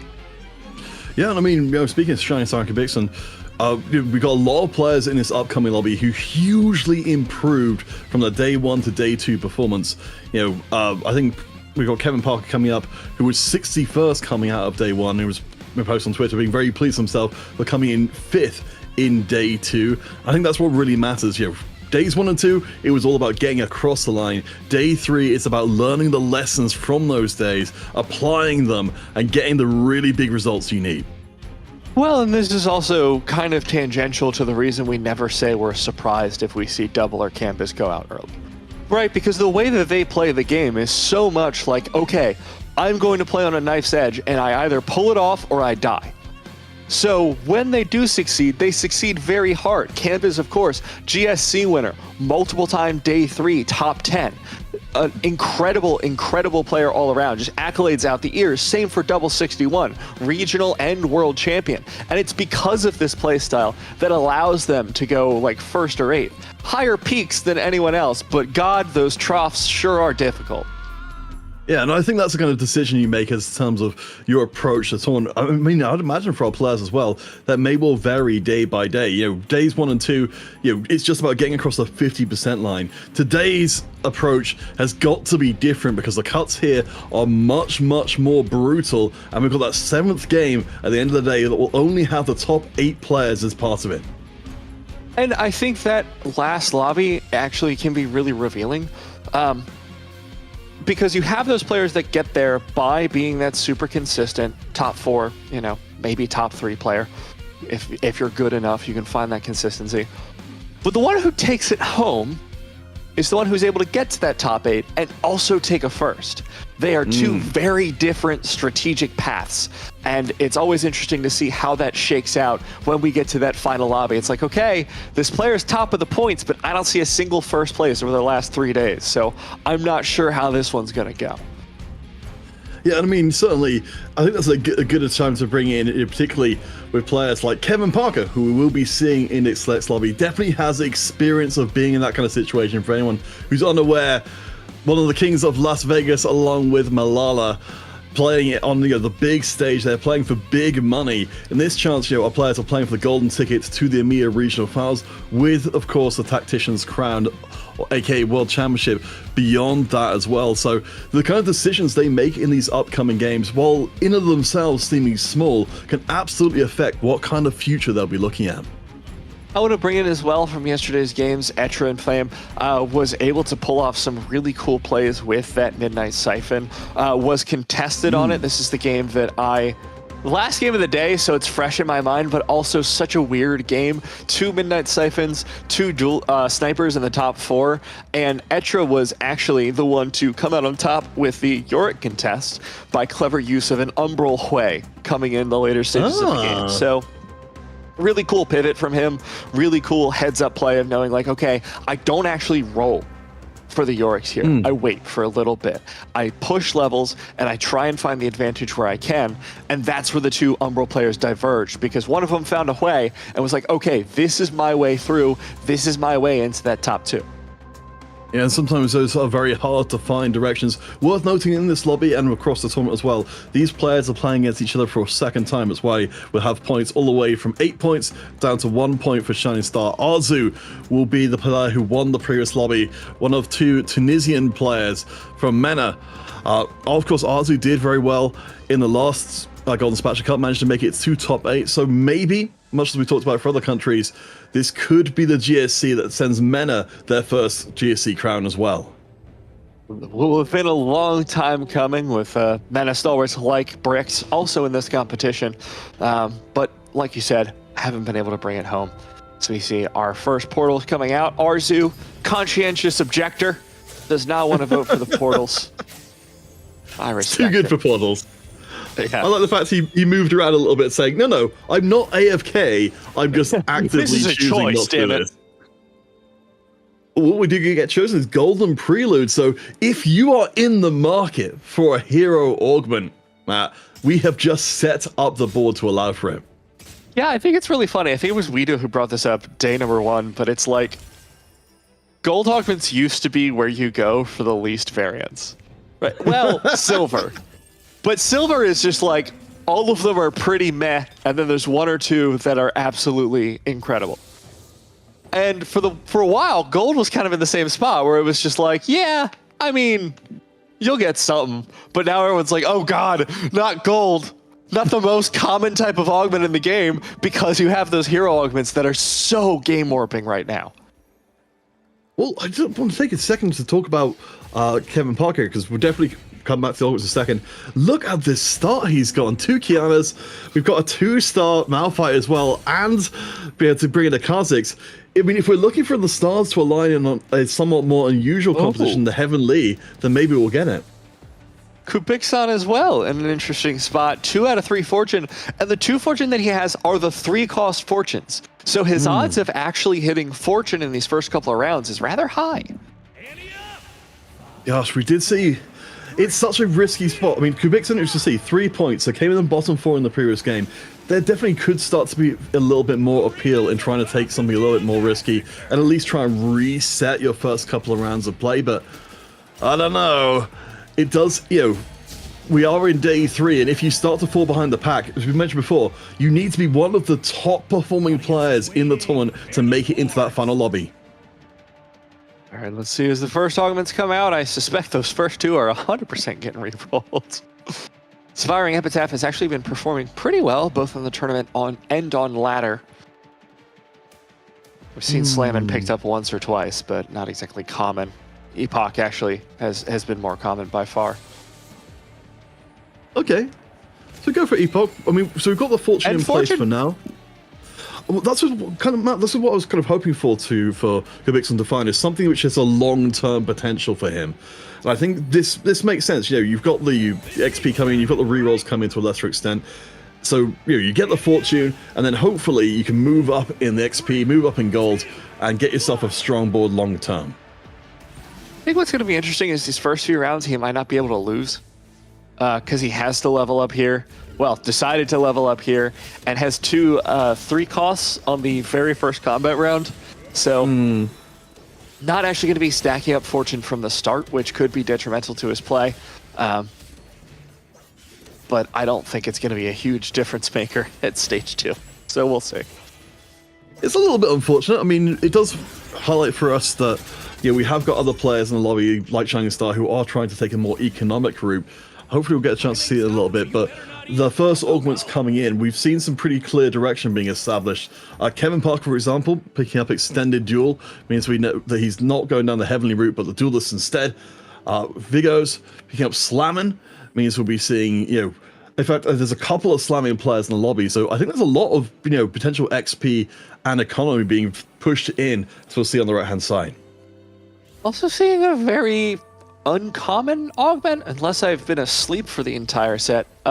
Star is Born, I think is the name. It's been so long since I've seen it. Giving you that star up for your first purchase. Theoretically good for tempo, theoretically possibly good for econ. Just haven't seen it in so long. Yeah, I'm really curious to see what that comes out. That's Etrian Infan who's gone for that one and put together an early Mythic board. Kevin Parker, though, with the Heavenly units from early on, deciding to go into the Duelist line. It's very hard to turn down Extended Duel, even if your Heavenly start was that ridiculous.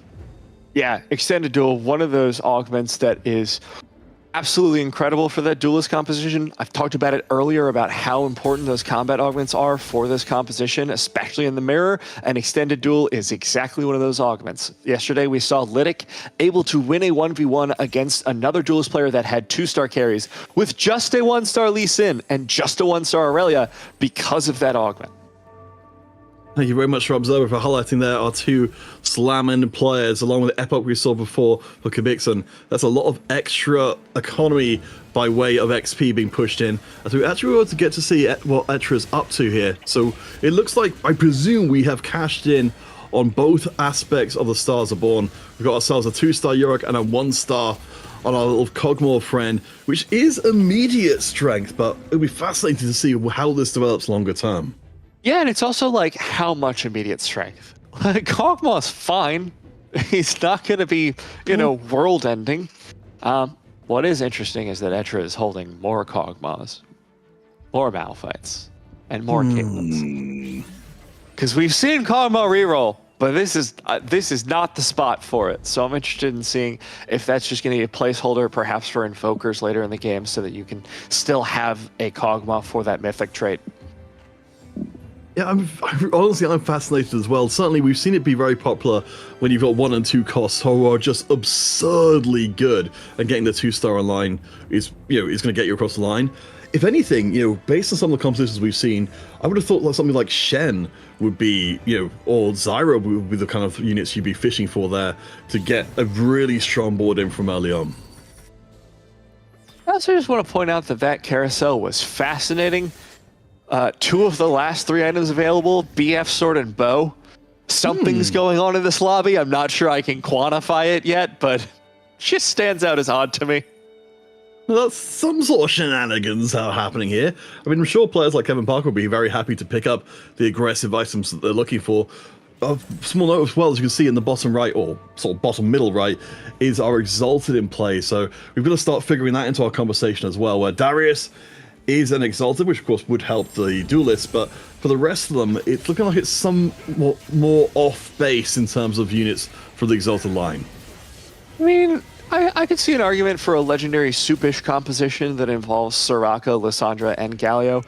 Lissandra definitely has fallen down in stock as one of those legendaries that you just kind of toss into a late game board, but definitely not viable. And Galio, fairly strong frontliner in his own right, especially when paired with at least one more bruiser. Easy to fit in if you're looking for something like a Silas, for example. So keep an eye on that towards the late game. Well, I mean, we know several of we got the 3 players who are all getting the more XP in. As Yorick comes a calling. He's doing a best impression of a Kha'Zix, so rerolls cheaper for the next 3 rounds. That will take us through PvE and out the other side. So players like Kevin Parker, who are doing very well at this point, might be tempted to try and push their board power a little bit more. Well, and it also depends on your economy. Someone like Zul and Shining Star as well have been going, mostly Zul has been going for the loss streak that's giving him the money, but Kubixon and Shining Star also have more than 30. So they'll be able to take advantage of this cheaper rerolls much more efficiently. I have to imagine Etrian found the Stars of Born players. Oh, hello, Kubixon. We're seeing the battle of who can play the least units, and apparently... Kubixon's face! It's like that one meme with the guy crossing his arms against the podium. That's Kubixon right this moment. Oh, Zulanak, what are you doing? What are you doing to us? So Zulanak doesn't have Fortune in, and has no real motivation apart from presumably just keeping that loss streak intact. But because of that, I can see Kubixon, the frustration is very clear there. That was the worst case scenario. And I feel for him, man. It's a hard prediction to make because when most people are loss streaking, they don't full sell. Open Fort is such a rare strategy this set, and actually the past several sets, it used to be much safer. So I think understandably not predicting that and just not lucking out on the matchups. And as a result, only 5 stacks on this Fortune. It's not going to get much out if he wants to go for an early cash out. Now this is going to completely change the game for Kubixon. You can see his face has just completely changed in terms of the kind of mood he's in for the rest of this. Because again, we are only in our 2nd round of potentially 7, but now Kubixon has to deal with a very different reality than I think he was prepared to. Maybe we'll start to see a little bit more power pumped into the board, knowing now that we've got no loss streak to protect, and finding an extremely early Zoe too might mean we can start pivoting into something with a little bit more punch.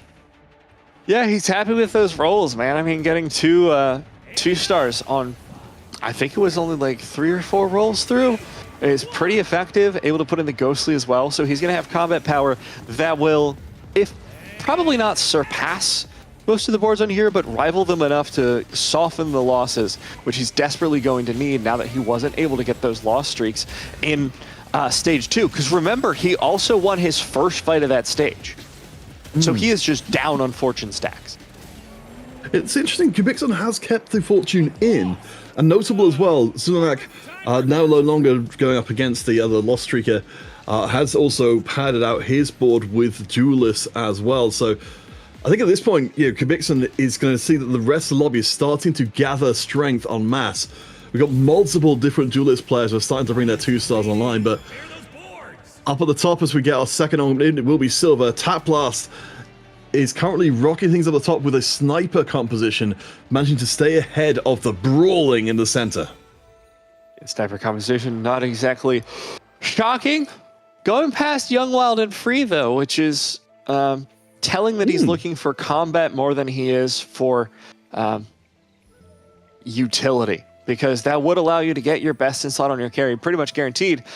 Given, however, that there is already a blue buff and a Gnasher's Tooth, I am smelling a Syndra carry, and she really doesn't need items beyond that. Like, you can stick any damage on her. Looking for a Jewel Gauntlet, maybe a Rabadon's, but she infinitely stacks regardless. So he can be happy with just these 2 items. Those are the crucial items for that carry. Yeah, no, I definitely got baited by seeing the 2-star Felios in the mix there, but you're right. I think there's a lot of good potential here. I like having the Harm Assist in play as well, just because we are expecting, there to be some degree of backline damage, and Syndra, once she scales up, can heal for a good amount. Etra and Fam, we questioned the stars are born from before, but it's looking like the board is coming together here. Let's see, Etra is currently, sort of roughly in the mid-table, but will still be able to knock Taplast's streak off. Yeah, rather strong board as well. We can see the combat augment coming in from the Unified Resistance. We'll see. As the weapons come out here, support versus artifact. I'm a coward, so I go for support, but we'll see what our players choose. Gosh, artifact is such high variability at this point. Yeah. All right, we're still going to take it anyway. We had the choice at the beginning of the stream, and it looks like the trench coat will be the choice this time round. No messing around with diamond hands. I mean, that makes sense. Having something that can basically clone itself for your frontline is great for a carry that really needs you to stall. Syndra needs time from the frontline specifically. Probably one of the more frontline reliant carries. So anything that buys you time, pretty strong. Checking back in with Kubixon, of course.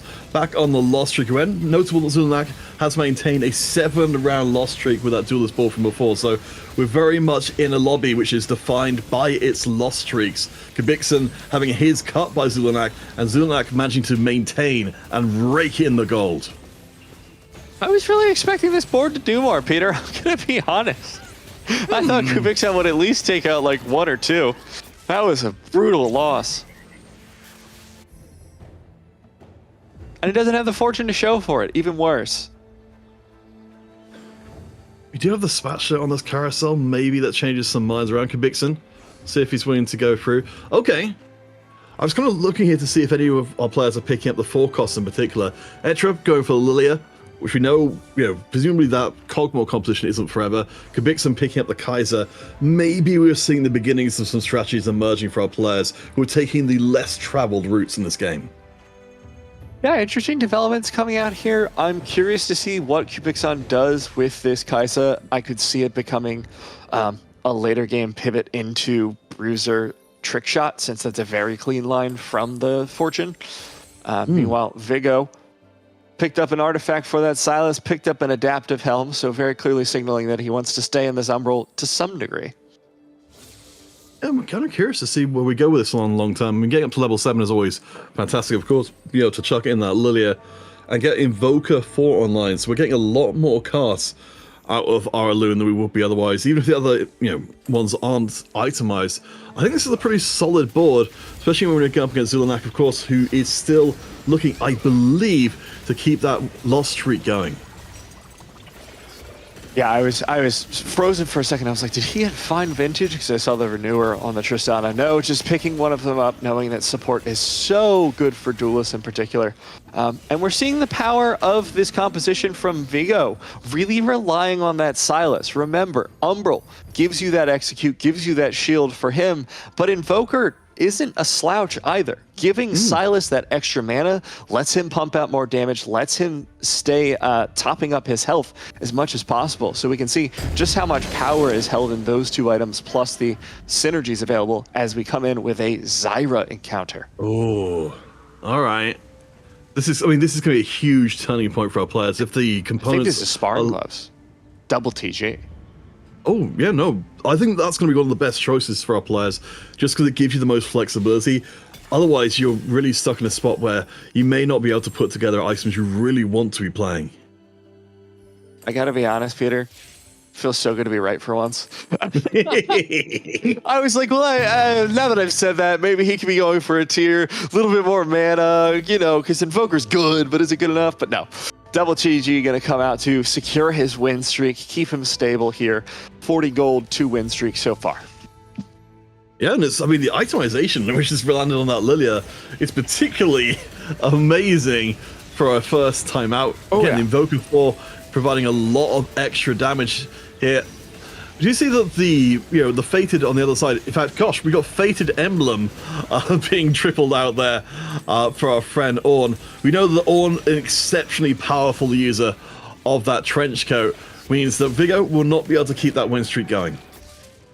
Yeah, shockingly low damage coming out here from Vigo. So, doesn't quite have the tools he needs just yet. We have seen Kubixon is now cashing out that fortune.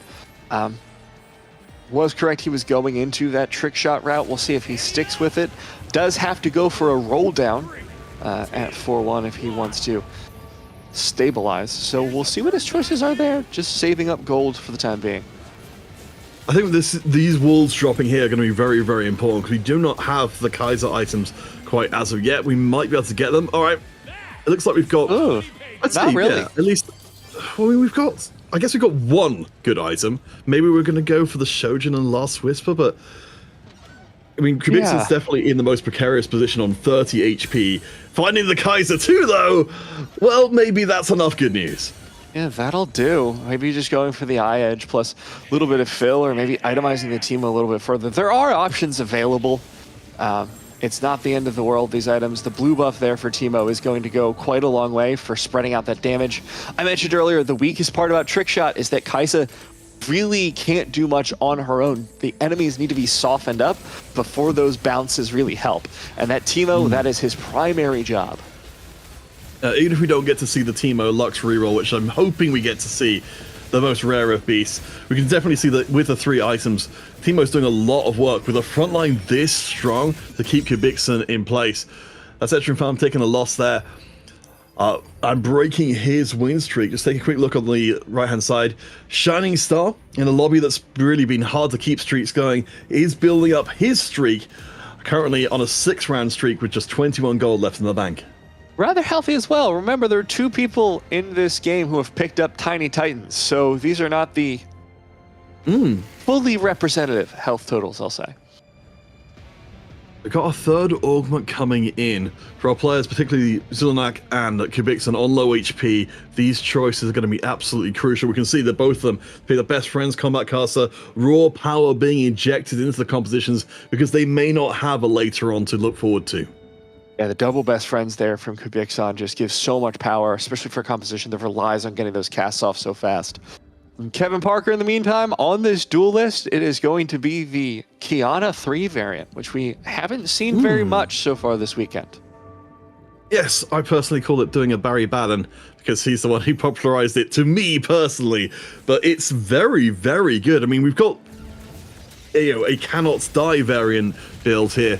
We've got the Zhonya's, and we've got the Edge of Night as well. This Kiana is going to get the chance to scale up and do a massive amount of damage. Once she finds that line where she can hit multiple units, she's an absolute menace to backliners. We're talking about, needing a Spectral Cutlass to be able to play Assassins. Kiana somewhat does it herself. Yeah, you can see just how much damage it is. And denying the execute by keeping herself so healthy, as you mentioned, so many tools to keep her healed up, is going to keep her alive. Get that win in there for Kevin Parker. All right, I mean, Kevin's doing pretty damn well for himself. We saw from early on, managing to find a huge amount of Heavenly. I think, actually managing to build out the extended dual Kiana line, I think is very a very interesting play to be able to, not just throw away that massively strong start, but find a more unusual path through the game, which again, like we talked about before, is not going to be as contested as regular duelists would be. We'll be very fortunate for Kevin Parker as the game goes on. Like we mentioned, Shining Star on that 7-win streak still, so his board seems to have stabilized rather well. Running up against Kubixon, so we can see how this finally 4 trick shot build has been working out for him. All right, we'll see. Of course, the Kaiser versus the Kiana is the big thing here, but I just think maybe the Kiana can't quite do enough damage to be able to punch through. Even with 1.5 items, I think backed up by the teammate you pointed out before, it's hard to take him down. And yeah, this time Kevin Parker's going to face down what will probably be a significant problem for him longer term. That Kaiser is known as the Yone Destroyer before. She's great at taking out those single big units. And I'm kind of curious how much damage that Teemo did that last round, because with the bonus from Best Friends, with the bonus AP from Kale, he was putting out ridiculous amounts of Shroom, all of which were doing solid damage. So, able to soften up the enemy team, which is his job, and now the Infinity Edge that Kubixon is about to pick up for that Kaisa is just going to make him and her so much stronger.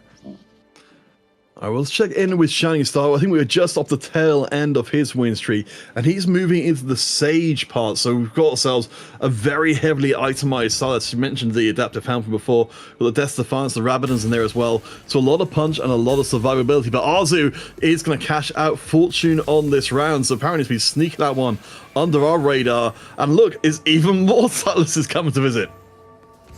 Oh, God. So many options. Itemizing the Lilia here with the Zonias as well as the Gunblade and the Adaptive Helm. Just giving her some mana, giving her some damage. So very heavily committing down this route. Okay. I'm really curious to see how this works out long term with that Seeker's Arm Guard. But we can see the front line is everything at the moment because the back line's not getting enough time to build through. We see Kane, Heavenly Kane. Very much a throwback from Zulnak there.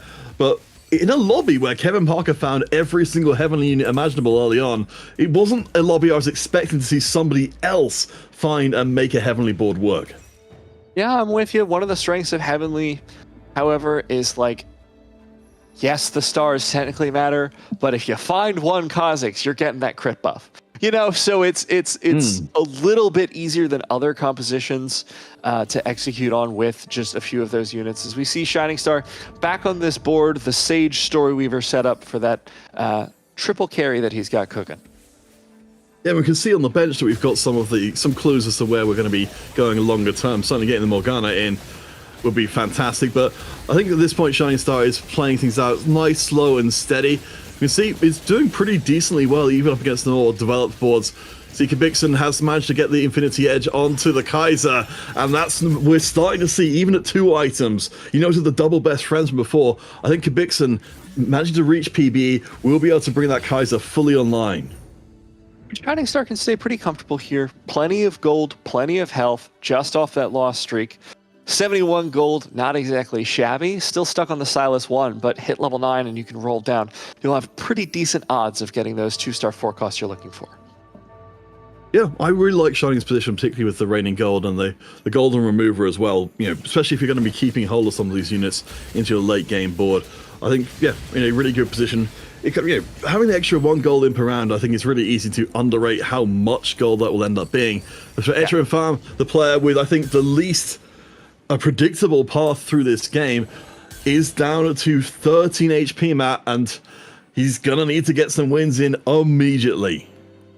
And trying to figure out what he wants to do with these carries here. Has the Soraka, has the Lilia on bench, but it's just slotted in the Hui. Sells off the Lilia. Putting those items, it looks like, on Hui, knowing that he could be a very competent and deadly carry in the later stages of the game. Blighting Jewel in there as well. We talked about that in day 1.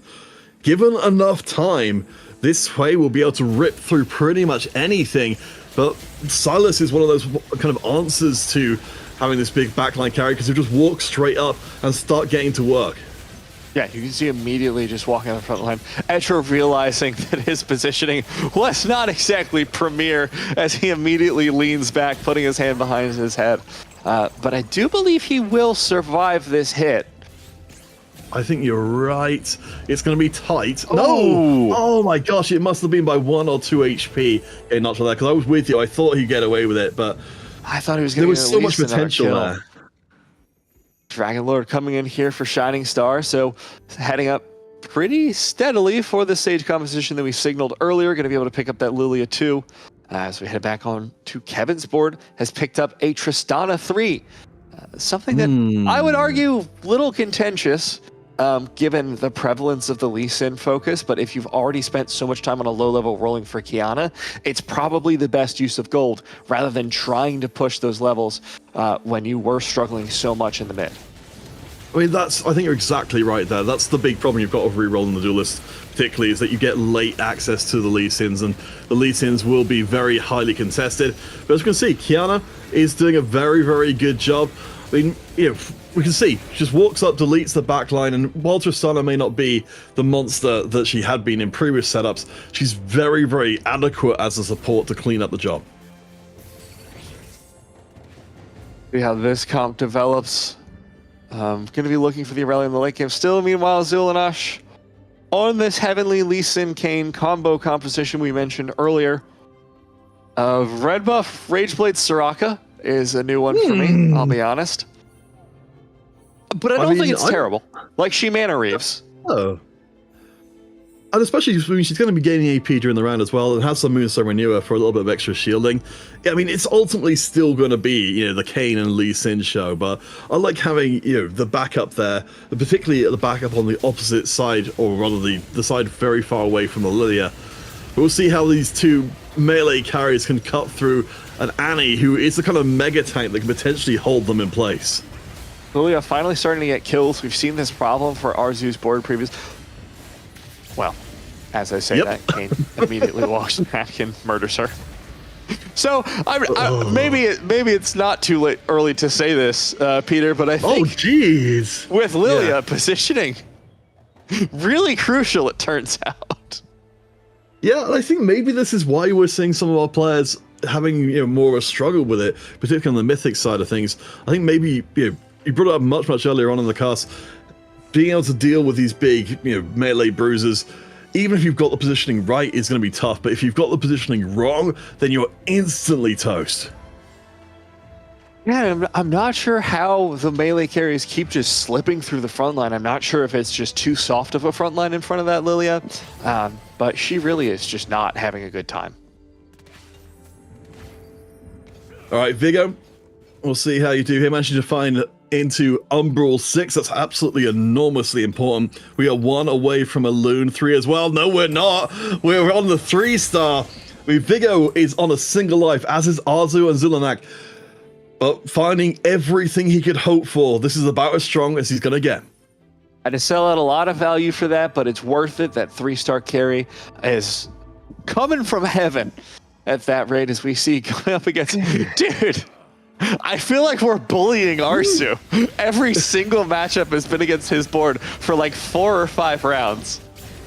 I think Arzu is just having a bit of, but yes, I think it's a ghost version at least. So don't be fooled by his reactions here. Vigo, you can see total concentration, but it actually looks like even the ghost version is giving the Umbral a little bit of trouble here. The Annie is so incredibly strong to get through. I think it's taking too long for a Loon to target the backline, and Vigo, it's a cursed chalice, gets everything he would have hoped for, but still goes out in 7th with Arzu following shortly afterwards. I think the Arzu part, not surprising. I'm surprised that board matched up so poorly against the Ghost. I would have expected it to do a little bit better. Kubixon seems to be rolling for Galio 3. Huh. Alright. I mean, that sort of seems like the kind of thing that someone who'd had a perfect fortune streak rather than someone who'd been griefed would go for. But hey, I mean, Kubixon's on the 5-round winning streak right now. He's the only person apart from Kevin Parker to be doing so. They do seem to be on a little bit of a collision course. They might even fight each other this round.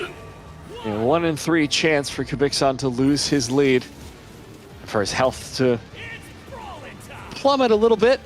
Fortunately, going to run into the Duelist board with that almighty red buff Soraka out there in the backline, and we can see the trick shot doing quite a good job of putting some damage down.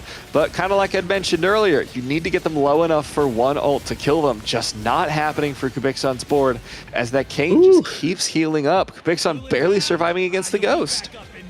Gosh, I thought we'd left this meta behind, Matt, but apparently we are still in Fight City. I think the combat caster as well, and the Unified Resistance is, the extra beefiness helping get through, as Zulanak will take a narrow loss. You can see Taplast with an awful lot of stuff on the bench, making it through to PvE.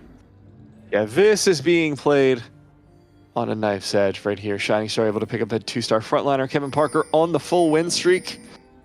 We're heading on over a split screen between Zulanash and Kubixon. See if anything can save them from this dragon.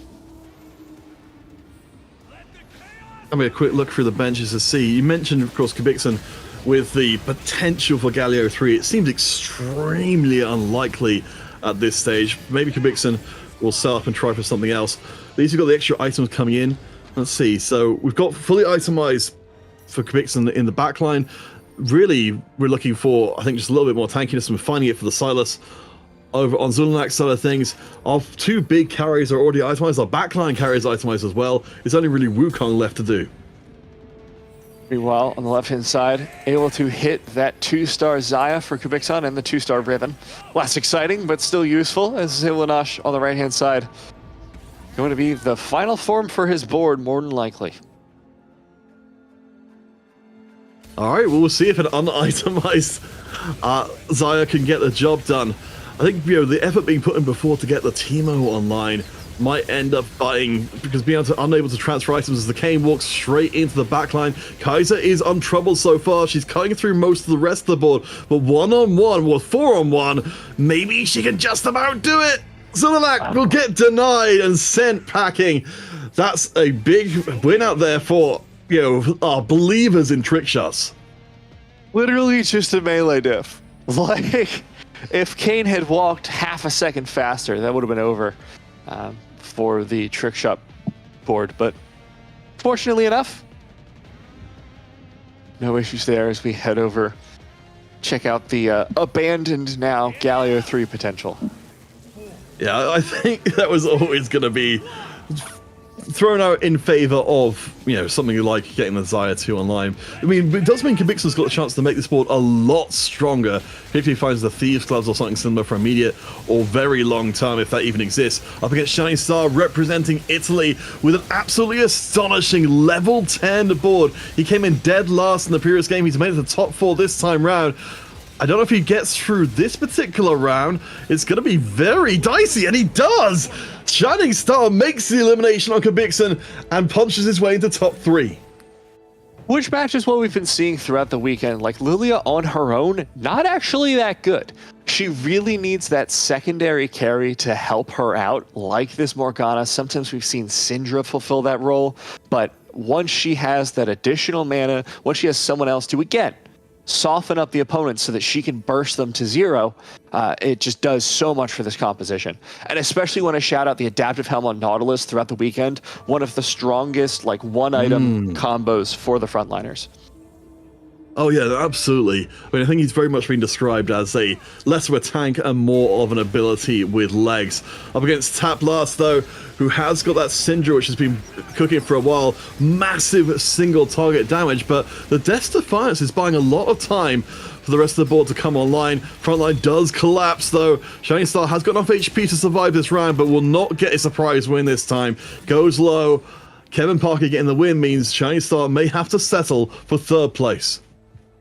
See if you can pick up anything useful on this carousel. I'm not seeing anything that's necessarily game-changing for him, unfortunately. Looks like he's hovering around that Bloodthirster, so Taplast will have last choice, but not too unhappy with an Umbral, given that he already has that set on the board. And I think particularly in these late-round carousels, just finding something relevant, it's got to be some kind of win. Shining Star finds a set of his own, will not throw it into the board. The Bloodthirster, the last choice here, maybe to go on to the Wukong for a little bit more survivability, but we can see the back line and the front line right now, Matt, very out of alignment with each other. Shining Star's got something specific in mind, knowing he's going up against Kevin Parker this next round.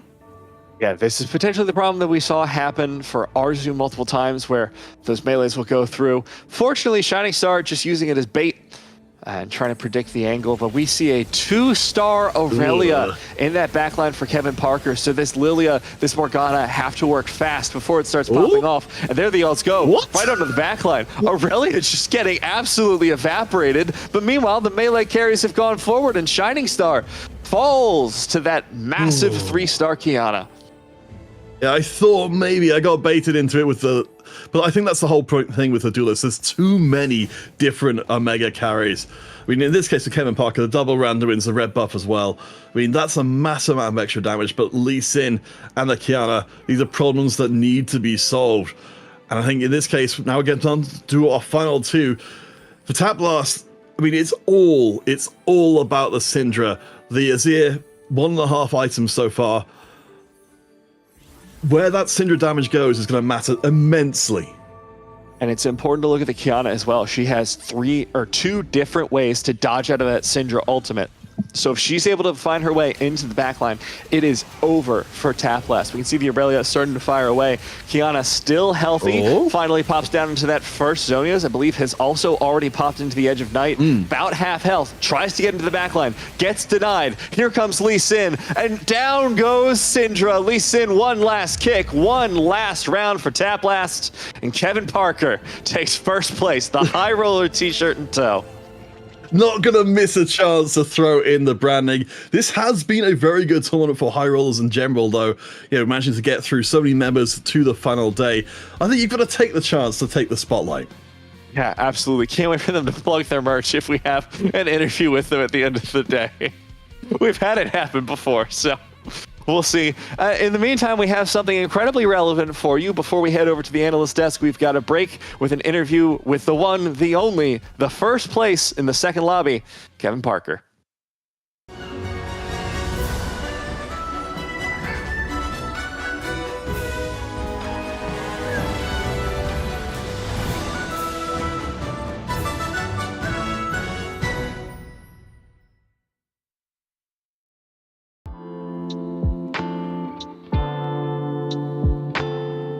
Okay, so I'm Kevin Parker from Germany. I'm 22 years old. I've been playing TFT since set 1 and started playing competitively in set 6, basically.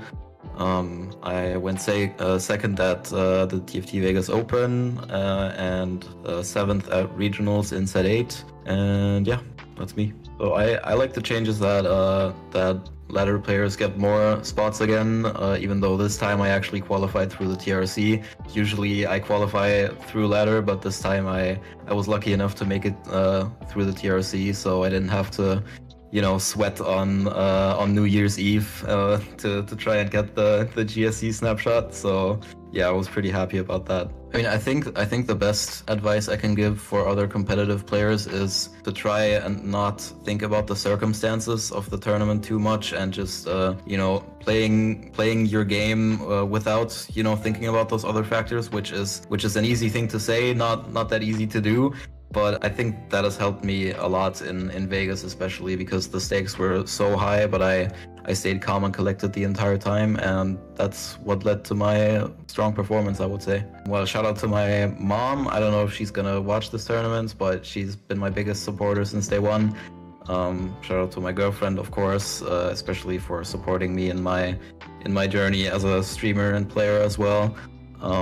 In every way possible, really. And then, you know, shout out to my friends in TFT. They know who they are. Yeah, that's it.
Welcome back to the analyst desk, and I feel like we are seeing mostly more of the same in these games to what we've been seeing yesterday as well. Of course, Kevin Parker in this game picking up the extended duel as very first augment.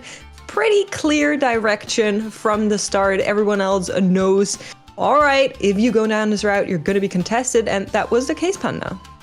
It was, but Zul ended up pivoting into Kayn later on after playing a very open forward duelist style. We saw the streak broken on Kubi, the Fortune player in stage 2, which I think is not really ideal. I think you want to play duelist from a huge win streak. You want to play it in a way where you can maybe take a bit of a step back in stage 4 and then come back stronger in stage 5, like we saw with Kevin, who played, you know, full Omnivamp Kiana. He had the Gunblade, he had the Harmesis, he had the extended duel as well, and then you had these secondary and tertiary carries with Lee Sin and Aurelia coming in stage 5. But overall, duelists continue to prove how strong they are. Another comp that's very strong that we didn't see at all this game is Ashe, which had me quite confused. Yeah, we'll say so as well. And some of the other players were kind of like trying to turn around, like with like some HP things, where the fact we saw Asu and Vigo both go for that Tiny Titan. So Vigo was trying to use it to like make way for that 3-star Elune, but then when the Elune 3 finally rolls around, he gets the Umbral composition online. It was a little bit too late, and then Asu also kind of struggling to get online with the Lilia board, kind of faltering in his positioning against that situation that in the setup for Sulinat, like you were talking about, David, the guy that went into another one of those like melee comps in the Heavenly Kayn. Yeah, definitely interesting point to see that Elune 3 really go 7th. I think that's also not something a lot of players would have expected just looking at the boards and their strength in this lobby. No prismatics involved, very kind of low impact portal with the golden prelude as well. So personally, this makes me, I love this one, by the way. Showing off his team tag, you know, that's just so cool. We're going to take a look at the standings after game number 2. And while Germany is unfortunately at the very bottom there with Hyrule, I think it's looking pretty good at the top as well. We're going to be looking at our top 16 players on the next slide and see who actually is able to get 2 wins back to back. Panda Chuso. Cough. Spanish player number 1, Chuso. So my caster blessing has been confirmed to be working for these first 2 games at the very least. I'll take it. Also looking at Wet Jungler in there, right? Looking to be in with a good shot of really cementing himself as essentially the greatest player in EMEA history. But again, like he's lacking a lot of these. I mean, it's a tough one in terms of like double 61. But like when you look at Wet Jungler's performances after it's like his comeback, quote unquote, towards back set 8, set 9, onwards, like he has been the most consistent player in EMEA. Right, and I think that's the biggest thing that's kind of haunting the likes of, like, let's say, Double and Campus, for example, is like their inconsistency when it comes to events like this kind of can bite them in the back when we get a little like further down the road in terms of years. We have to like decide who is really going to be the greatest player of all time in our region. Well, we are going to be seeing a lot of great players in our next game in a couple of minutes. We're going to go to a very quick break with an interview with Loescher, and then we'll be back for game number 3, so stay tuned.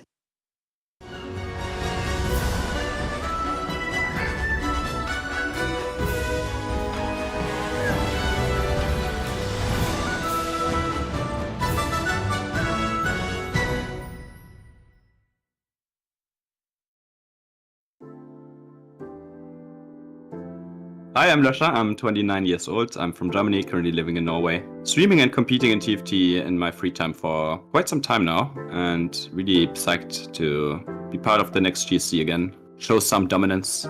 Hopefully have a good tournament. So the biggest thing about Inkborn Fables is the encounter mechanic, obviously. And I do think in isolation, this is a very good mechanic. It offers you to keep every game fresh, more decision making, so always like that. But obviously, you will always have growing pains. These certain interactions and certain encounters are obviously better or worse than others in certain situations, and having this all in sync so it doesn't feel bad is very challenging. And I do feel like this is a mechanic kind of like the beginning of augments in set 6, where you kind of need 1 or 2 sets to calibrate it a bit, and then it's really good. But at the beginning now we do have some balance issues, but hopefully we can resolve them in the next coming patches. It's already way better right now than it was like 4 or 5 weeks ago, so I'm hopeful.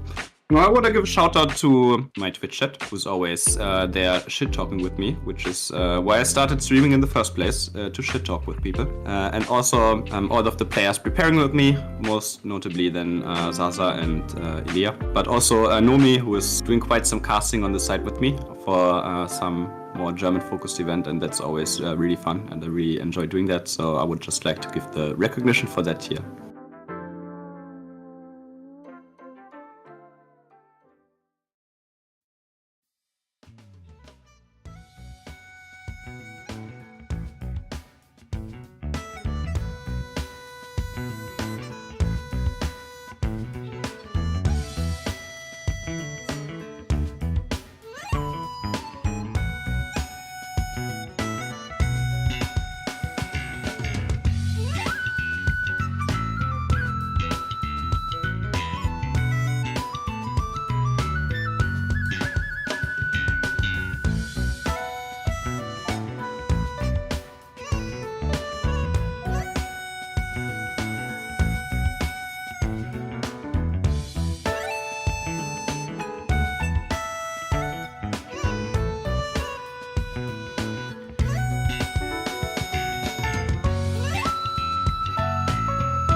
You saw us before the break. You're going to see us after the break. We're here to take you through game number 3, and we have a very exciting lobby on our hands. Now, Panda, you were speaking about how you didn't jinx Chuso 2 wins in a row. We're going to be taking a closer look at how the top of that competition looks like right now in our lobby number 1. Still confident that you're not going to jinx him? I'm very confident. He even has the championship headband on, so I'm even more confident now that I'm seeing him fully locked in for this game. And again, just a really, really stacked lobby here. Stanishing, a coach from the Spanish scene, is now extremely excited to make it to day 3. He tweeted earlier this morning that he has surpassed all of his expectations for the tournament, and now to be at 13 points in 2 games, I think he's really setting himself up for a very memorable day 3. I honestly love that, because he was tweeting on day 2 saying, oh, my goal was day 2. And then we talked to him and he was like, okay, now my goal is day 3. And he made it again. So really kind of giving himself these goals that are obtainable really seems to help. Yeah, also it's worth noting here, right? All of the players are kind of just like leaning in towards this gold opener, right, David? The ability to get so much gold, like get the extra gold in here, get the agency to choose your own path through this game is such a powerful thing for these players at this level. Evan looks like he's going to maybe try and go for that lucky paw. We haven't seen too many hero augments in this day 3 yet on broadcast. Overall, the comps, I think, have been a little bit strange. Players have been heavily leaning AP in the first 2 games we saw on broadcast, around the Zyra board, around Lilia. We saw no Ashe whatsoever, obviously, in the last game. So I'm curious to see if we start going back to what is a more traditional lobby composition in this game 3. Yeah, I think particularly the Ashe is the interesting thing for me, because I understand players kind of seeing a spot for Zyra, seeing a spot for Zoe even, and saying, okay, my items aren't really giving me any of the duelist, any of the Ashe, any of the trick shot, so I have to lean into AP somehow. And it's usually easier to do because not many people are on that line, traditionally speaking. But having the Ashe not show up at all was definitely a huge surprise. So I think we're going to see at least one in this game right here. And we'll also see those augments in a short while. I'm quite curious on what we're actually going to be getting. If there's any hero augments, if you can do it again, Panda.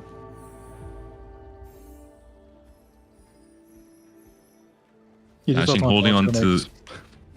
No, that's good. Holding on to the Rek'Sai's for now. Rek'Sai actually a really sleeper OP stage 2 unit right now in this current meta. Overall, I think it's a unit that a lot of players seem to be playing around much more often than at the start of the set. Then it really goes to show because it just does so much. But looking at Silver Augment to start things off in this stage 2 component buffet, removes a lot of the variance from your items, but just going to go for Brand of Thieves and potentially a win streak start here for Astonishing. Yeah, and also like Band of Thieves is like by far one of the strongest augments in the silver tier. Has always been that. It's just one of those augments. While you say that component buffet kind of, you know, just give you direction full on every single time, all the agency, the Band of Thieves just gives you power. Whether or not that's going to be power for mitigating a loss streak impact, or whether that's going to be power for just full on going and win streak. Something we've been seeing kind of all weekend and like all since they've changed the TG here is the fact that people are checking their TGs before they put it on because it doesn't reroll every single time it gets changed.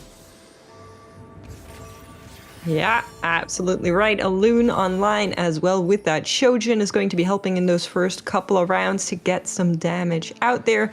And Boker online with the Kog'Maw as well. And on the opposite side, we're seeing that K2 for Sweller has that last Whisper slammed. So we know we're at least going to get an 80 board from him. And Astonishing with the Shojin could be already committing a little bit into AP, did play a few games of Lilia across the first 2 days, so someone that is, you know, it's a comp he's comfortable on for sure. We're gonna have to really scout the rest of the lobby throughout this stage 2 and start to see the signs of what comps and what lines in terms of AP and AD players will be going for. Here it is, Nico coming in, and this is actually a little bit dicey for anyone trying to play 1-cost reroll because these units are removed from the pool, so any Kog'Maw enjoyers could be in trouble, as well as anyone that might have maybe picked up, you know, the hope of a Garen, but yeah, Silver Augment's not going to work out. Now, I think also worth noting, right, is to kind of stick with Astonishing here for a second, is the fact that we also saw him play AP in the first game of the day, right? He was together with Imp, he was on one of those like Cyber Zoe flex lines, and the Spear of Shooting kind of goes well with those. Again, also could you stick with the Alune, go down that Umbral path? There are so many AP options. So you're talking about, we didn't really see them on like day 1, day 2 as much, but they have really been overpowering towards the first couple of games today. So really excited to see where it's going here. Kevin Parker slams the rage, but here with that buried treasures, David, I feel like we're pretty clear and telling on where we're going here. Didn't see Ash last game. We'll hopefully see it now. One more player to make note of is Chuso. Not because I'm biased, but because he's picked up Caretaker's ally. So I'm really curious what the unit is he's getting and what comp he goes for in the end, playing around a Story River board right now with the AP kill. Now we're going to be checking in with Chuso and hopefully also Wet Jungler, because there's something I want to point out on that board as well. But we'll be seeing while we are moving through all of these boards what else we can find. Here is going to be Chuso right now. Looks like it's Teemo. Oh, is it time? Oh. Is it time? Is it? I think it's not. I think it's just probably going to be maybe some Teemo 3 into Kaisa, but we'll see. We'll see the Lux items. is exalted. I'm going to say. Don't get me excited, Mix. Okay, just let's be realistic for once. It's also a blue kill, David. It's blue kill. It's not red kill, right? So the Kaisa is going to have less value in that regard. We're just like trying to talk you into believing here for a second, you know? To cue you in, maybe for the viewers that aren't familiar with what we're hinting at, what we're getting excited about, there is a little bit of a dark hidden tech on a Teemo Lux reroll. And with that Caretaker's ally being Teemo and those Teemos being held, I think there could be a chance where we go down this path, but we'll see whether or not that is going to be the case in the long run. First, we're going to go into Carousel. Lux not being bought in the shop from Chuso, so maybe that is going to be indication enough from him here, as we have some choices on this Carousel. Yeah, I think that Astonishing here going for the Alune now kind of indicates the fact that he wants to high roll an Alune too. For example, right, the sword has many implications in the Umbral setups. It can be like used for like some of the more frontline items to be held on the likes of a Darius. You know, we already have the Spear Shot and Slammed, if I recall correctly, on the side of Astonishing, right? But again, it's just like such a useful component, like so many Kayn, Darius, all these units can make great use of it. So having that option to high roll 2-star free cost at this point of the game here could be massive. Being a blue buff for now onto this Kog'Maw. We're on level 5, so any Kog'Maw enjoyers, don't get too excited. This will not be Kog'Maw reroll. It will instead most likely just be going into an AP line further in stage 4. We'll see what jungler is going to go for. And this is a player who almost always makes anything work. I think you were mentioning Weeda, his consistency. One of the skills that he really applies best is being extremely flexible and playing around the lobby composition and saying, hey, if this comp is uncontested, it might not be an S tier comp, but I'll find a way to play it and have a almost guaranteed 2-star when I roll down on stage 4. Yeah, it also kind of reflected in the augment pickup here from with jungler as well, by going with that golden removal that has been popping up a lot more than I expected personally over the course of this weekend, but it makes perfect sense with so many compositions where you really want to move your items around without having to sell off any of those units that kind of you're using to hold these items. So again, just like a great creative play here coming out from the likes of what jungler as you're talking about, as it does take a loss here though and loses its win streak sadly. It was close. It was close, but in the end, it didn't work. I tried my absolute damnedest there. It didn't work. Yeah, Kevin was Wet Jungler was also one of the players that went to level 5 before the carousel, trying to be as strong as possible and keeping that win streak alive. So a little bit of extra resources lost there to that loss that he just got. But I want to come back to that conversation on the golden remover, because I feel like the big reason why players don't pick it as often is that there is an encounter where you get a golden remover. So if that rolls around, you're going to be feeling really bad about this augment, as everyone else has gotten it for free and yours is pretty much worthless at that point. So that's why I always think players are going to stay away from it. But thus far, we really haven't seen the Malphite encounter too much. So maybe the chances of that happening have just turned slimmer. It's a rare one. Looking at the augments, 2 more augments, or just 1 augment, but 2 different players are picking and running it. Will be Fine Vintage. We know it plays really, really well into Duelist, and Shredden is also looks like he's leaning into Duelist with Titans and BT already slammed. So I'm very curious to see if Taplast and Zyko both also try and go into Fine Vintage Duelist, or if they find other ways to gain value from this silver augment. Maybe something like a Story Weaver line with Blue Kill could be an option. But very curious to see if there will be that triple contest on what seems to be one of the strongest comps in the meta now, especially after these first 2 games today. Yeah, and also look at this here, like Shredden already with the BT Titan slam down here, right? And we saw in the last game with Slark trying to go for that the Kane line instead here, not having the necessary success compared to some of those duelist lines. So this contest here will be super interesting to follow, because it is going to make or break a couple of players' game here. I think a big point for this board right now is that it's a Darius 1. If that was a Darius 2, I think he would have a pretty good standing in the current kind of lobby matchups. But due to the fact that this Darius just holds over quicker, a little bit unfortunate for him here as item holder, but is going to go to level 6 here. And we will see more upgrades come through on all of the boards.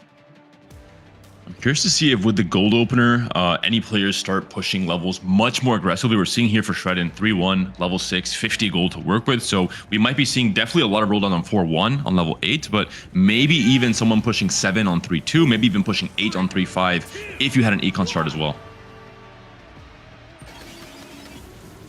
Notably, a little bit of sacrificing at the top there. Kevin and Wet Jungler both going to 30 to try make their board a little bit stronger, trying to get that win streak up and running again, not bleed out too much. I think it's worth noting that it's a relatively low-risk move as well for the likes of Wet Jungler and Kevin Parker to go to this level 6 here, because the fact they stay at third, right? They don't have to go towards something like a 20 goal or 25 goal break point. Just means that recouping that economy loss is going to be so much more easy without really having to like be afraid of like falling off. I liked how everyone came to watch that fight there between Astonishing and Shredding, just trying to see what that Alloon one can do with 2 items. But we're going to go into our next augment round, and it's going to be silvers yet again. Tiny Titans coming out from Spoiler Tiger right at the start here. We saw this not work out in the previous round. What is going to be the big pinpoint for Sweller to try and use this to the maximum? I mean, he's playing Ashe, so as long as he finds a stable board, he's going to just buy himself that much more time in terms of HP to maybe greed a bit more, play more for Econ. It is Kevin who's also possibly contesting on the Ashe. I was talking about the lobby complexion last game where it was mostly AP-centric. Now it's all about AD, it seems like. 3 players potentially playing for Duelist with the Fine Vintage players and Shredden, and 2 players already indicating they are going to be going for Ashe as well, with only maybe someone like Astonishing having a much easier time finding these key AP units like the Silas, for example, playing the Umbral comp with Alloon. And as another really big thing to keep in mind here, Wet Jungler with the young, wild, and free, if he's able to continually push his advantage here in terms of the HP, he's going to be able to kind of take away some of those key units at the end of the game here, which will mean that these like stage 3 carousel gifts that we've seen for the likes of the players that have been stacking might not be able to be picked up, right? Let's say there's going to be a Lee Sin on that carousel with a good component. Well, Wet Jungler is just going to absolutely smoosh in there and take that away. Now, there is something important to be said about Young, Wild, and Free, and that is you have to keep in mind that you have it and not just click on kind of the carousel to walk out, which is an instinct many TFT players have. I think Wet Jungler has this covered, but looking at Shredin's shop here, gets a cane delivered to his doorstep as well as an Ornn. Everything going the Polish player's way to start things off, despite maybe being contested. He has keepers, he has a very early cane, he has an Ornn set up here where he's going to be able to potentially give Kane that third item if both of those units stay alive until the later stages of the fight. So overall, very, very good setup. It seems like most players with the extra gold, with the extra economy, are starting to find these natural forecasts much earlier in stage 3. There's so much easier to hold as well, right? That's a big thing to keep in mind. Of you have so much extra gold here. Like, look at the bench for Swiller. Swiller is just chilling with more than 10 gold on his bench. He's able to hold on to key units like that and Mumu Path. Definitely going to be helping as soon as that Amumu is upgraded. He'll be a big, big point for the stage 3 stability of the board of Sweller. For now, everything is going to collapse on this Caitlyn. 3 items nonetheless. She is going to be taken down and we'll be moving into the next carousel. Quick pinpoint, Shredin already down to 58 HP. And due to the fact that we had players that picked up that Tiny Titans like Sweller, gonna be hurting even more. Guido, why did you have to do this, man? Yeah, Poor I don't Julius know. players. Don't manifest these very unjust situations. What Jungler just yoinks the Lee Sin away.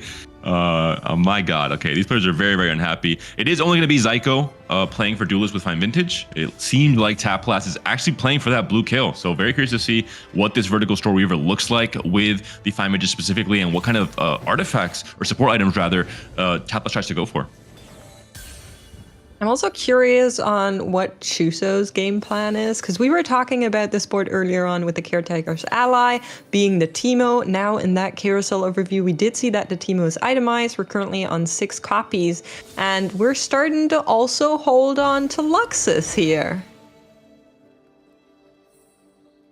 We'll see if that ends up being the case, if he actually tries to play. Okay, there we go. He's just baiting us every time. He's like, yeah, I'll let the casters get confused a bit and I'll just sell them. He is still open to playing Kai'Sa. It's a talking point. I respect it. He is also still open to playing something like the Sage Silas kind of line with a Crown Guard. Has the Lilia potentially holding that line open as well. So very flexible. The Teemo is doing great here, but he can mix and match different AP carries in stage 4, and Harmoses keeps that flexibility open.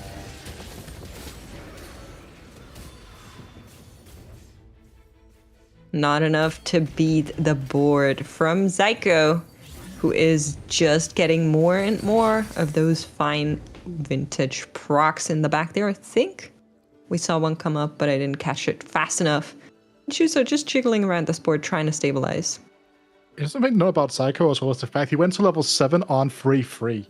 Again, another kind of it's kind of a twofold situation, right? Because you were talking about earlier on, David, the fact that the fine vintage players very often had to give up a lot of early game tempo, but he kind of identified that his power spike would be coming through around there. It was like, I can go level 7 here, the extra gold from the Econ opener here means that I'm not going to sacrifice my game plan too much, and now he's on a 4-win streak.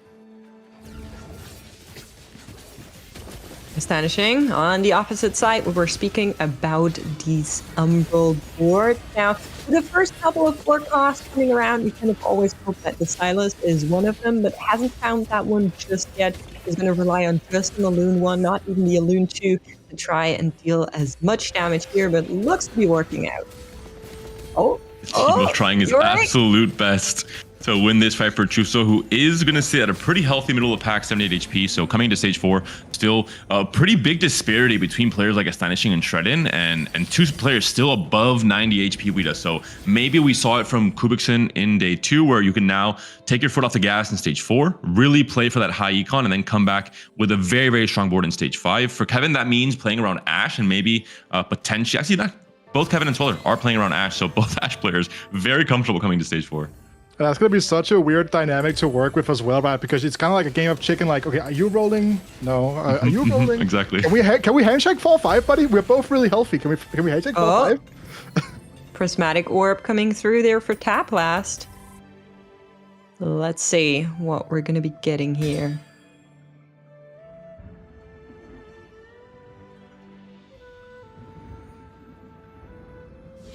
Taplast really considering here, going to go for the Edge of Night, is going to play, of course, into the Duelist after all. So he tricked me once again. He had a full Story Weaver board with the blue Kale, but now said, you know what? Yeah, triple contesting Duelist sounds like a great plan. I'm going to join you guys, Zyko and Shredden. That's one of the things that we'll notice well, right? About like the way that the game is played when you are in these heavy contested lines. It's about figuring out what the most reliable way to get there is. We are seeing roll downs all across the board, Astonishing, Shredden, and Wet Jungler nulling their finances, saying, I'm going to invest everything here on 4-1, trying to get my units, trying to get my board, and particularly for players like Shredden and Astonishing, it's going to be so important to find those wins now on the back of that roll down. We're going to be checking in with them soon to see whether or not it was working out. Ooh. Taplast waiting for the Masterwork upgrade, pre-leveling to 8. Prismatic, Radiant Refractor could be a second Radiant item, but gonna in the end just go for maybe Accomplice would work really well with Duelist here as well. And it's gonna be tiny but deadly. A lot of combat power, which is what Duelists are gonna want. I was hoping for the double Radiant item Lee Sin, just to see exactly what would try and stop this Blind Monk from taking over the game, but not gonna be the case. I mean, he needs to hit the Lee Sin first, right? And right now he's so far away. I think that it was a point where he had like a Lee Sin too, and it was like, if I do the double Radiant item here, it's gonna be able to carry me all the way to like throughout the stage 4. Then I think it's gonna start to become worth it. But when you have that tiny but deadly scale so well with that Duelist core, it is pretty much an easy pickup no matter what. And looking at those augments here at the top there from Kevin, you're seeing that he picked up Lucky Gloves on already having Thieves Gloves from the Silver augment. So a nice little synergy he has going on there to get that going. And for Chuso, we did pick up the Prismatics to maybe reroll a little bit more in the direction. We'll see what he goes for. I'm curious to see what Chuso's other options were to pick up Prismatic Ticket at 4-2. Not a very common pickup for most players, especially when you're not really playing reroll. He has a Teemo from the Caretaker's Ally, going to play potentially, it looks like, into just the Kaisa comp overall. So not going to get a lot of combat power from Prismatic. He could start losing a lot of fights in the stage 4 if he can't make great use of these rolls, where everyone else has these great combat power augments like Tiny but Deadly from Taplast. We are going to be getting another encounter here. And Chuso has 2 duplicators and rolling Lilia ticket. is going to be the question. He just has to make sure no one notices. He's playing this almost as if it is Everything Must Go from a few patches ago, just holding a ton of 4 cost. Chuso, I think you're missing the patch, man. This is not it. Not the ideal position to be in, but he does have. He's definitely cooking.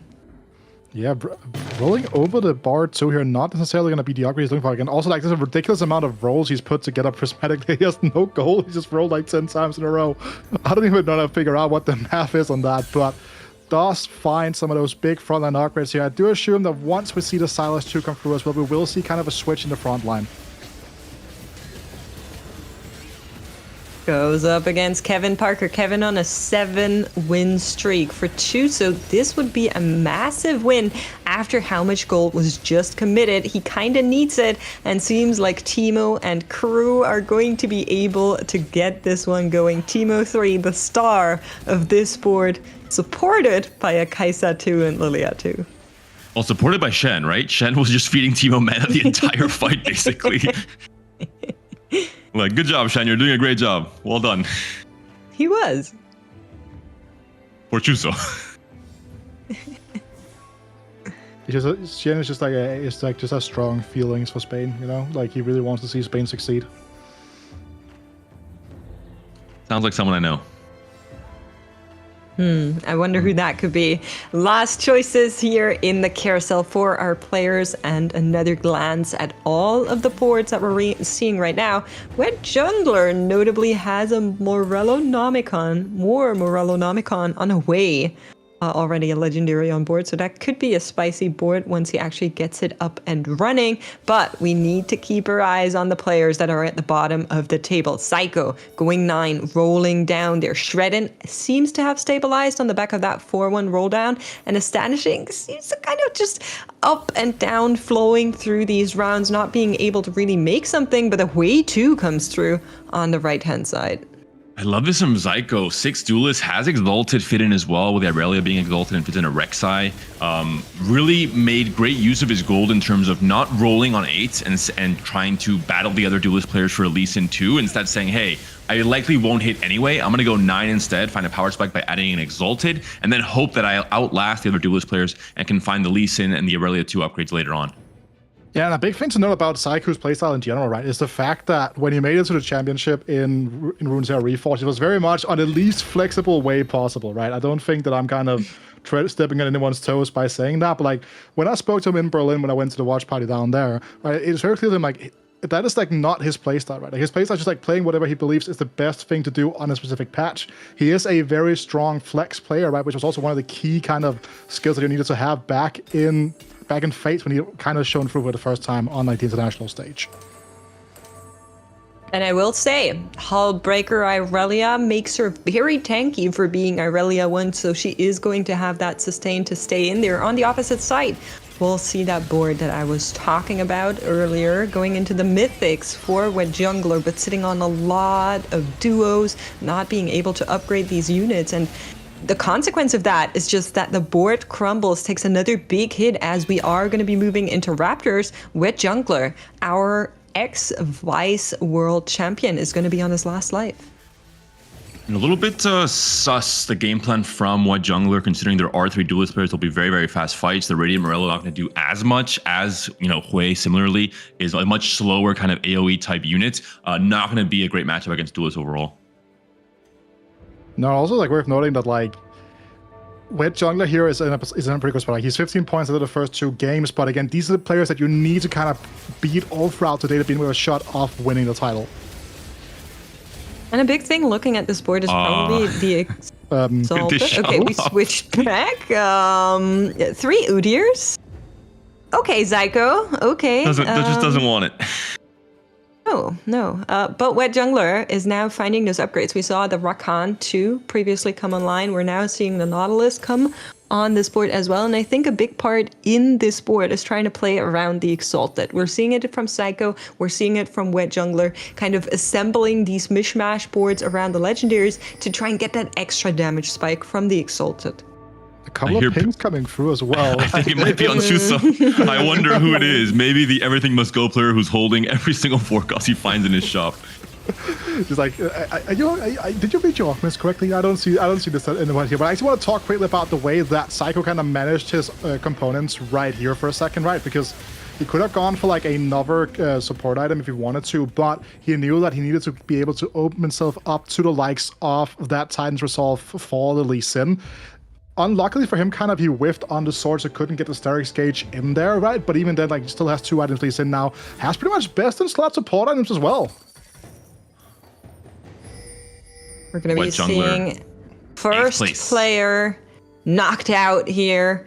Unfortunately, not being able to make something happen. I think if maybe the Wukong 2 or the Wei 2 had come through, there would have been a chance to make it, but didn't even find the second copy to Way copy them. And taking a look at Shuso, I get a feeling that that is what was being pinged here. Oh, he can conjure 2 up, and the shop will give him 1. Shop is locked. Enough HP with 28 to persist here, and then the double dupes are gonna come in, and that is gonna be a Galio 3.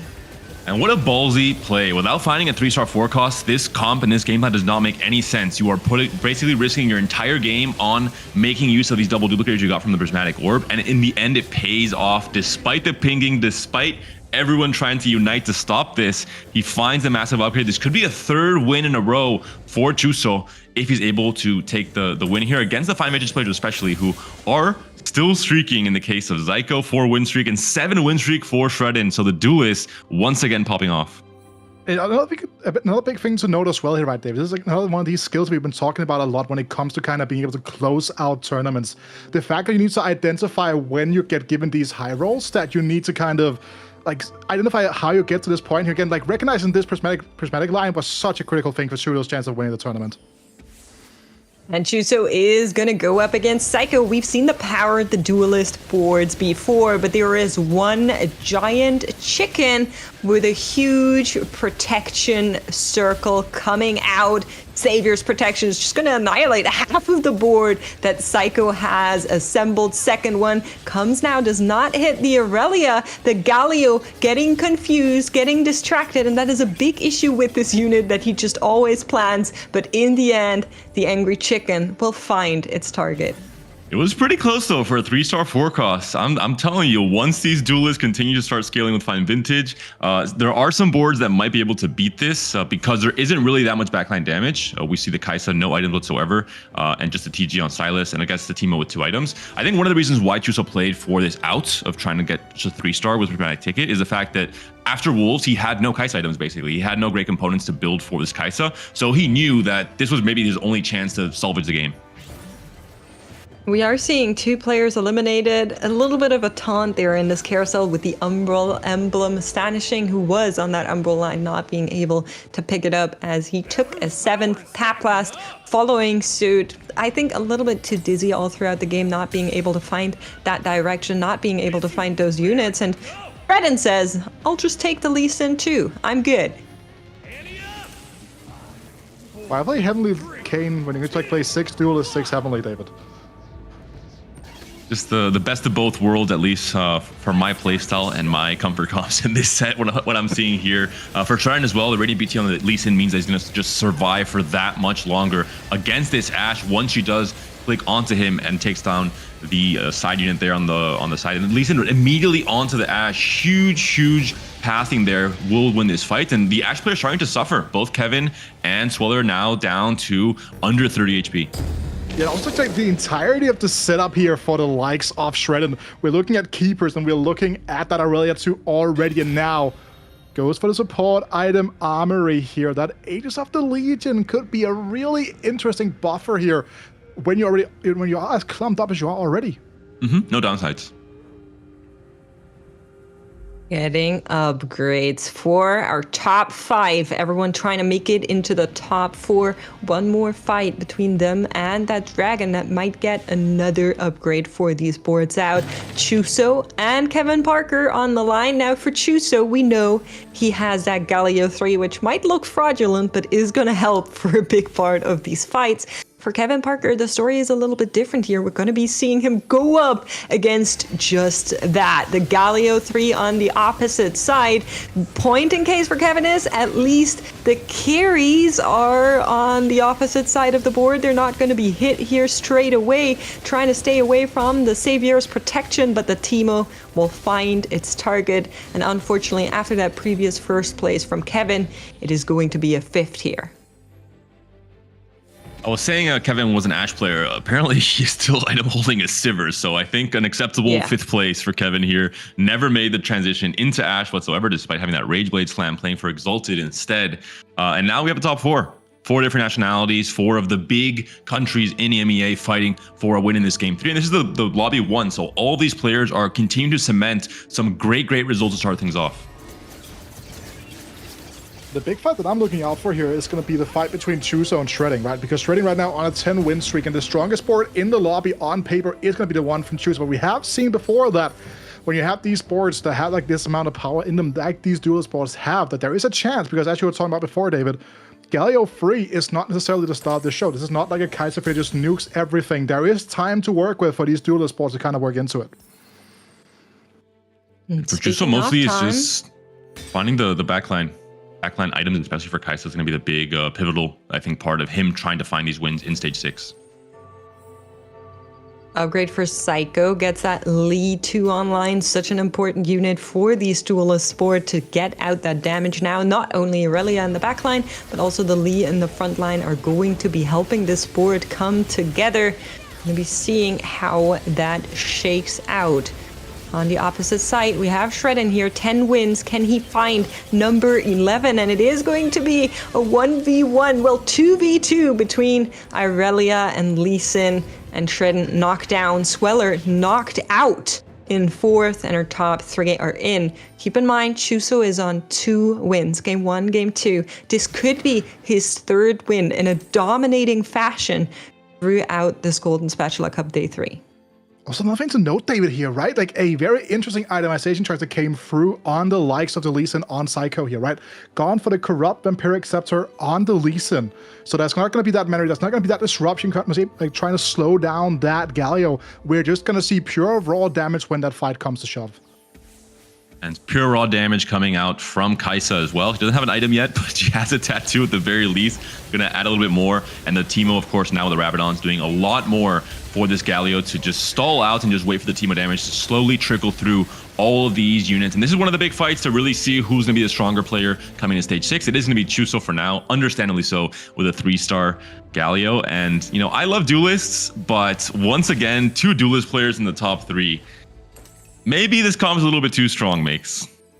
I would say it is, but you know me, I'm a duelist hater from Brand. Looking at Shredden here, sits on 62 golds. Psycho just got knocked out. This is the moment where we are going to commit with thinking about whether or not there's a chance that he could go level 10. The answer is going to be no, and this is the roll down. This is the moment, trying to find anything and everything to get these upgrades going here, but I'm not really sure what we're even looking for. Maybe something like a Lee 3, but that's going to be impossible. Chuso is even holding one on the side there, and this will be the final match between Galio 3 and the comp that has been dominating our entire tournament thus far.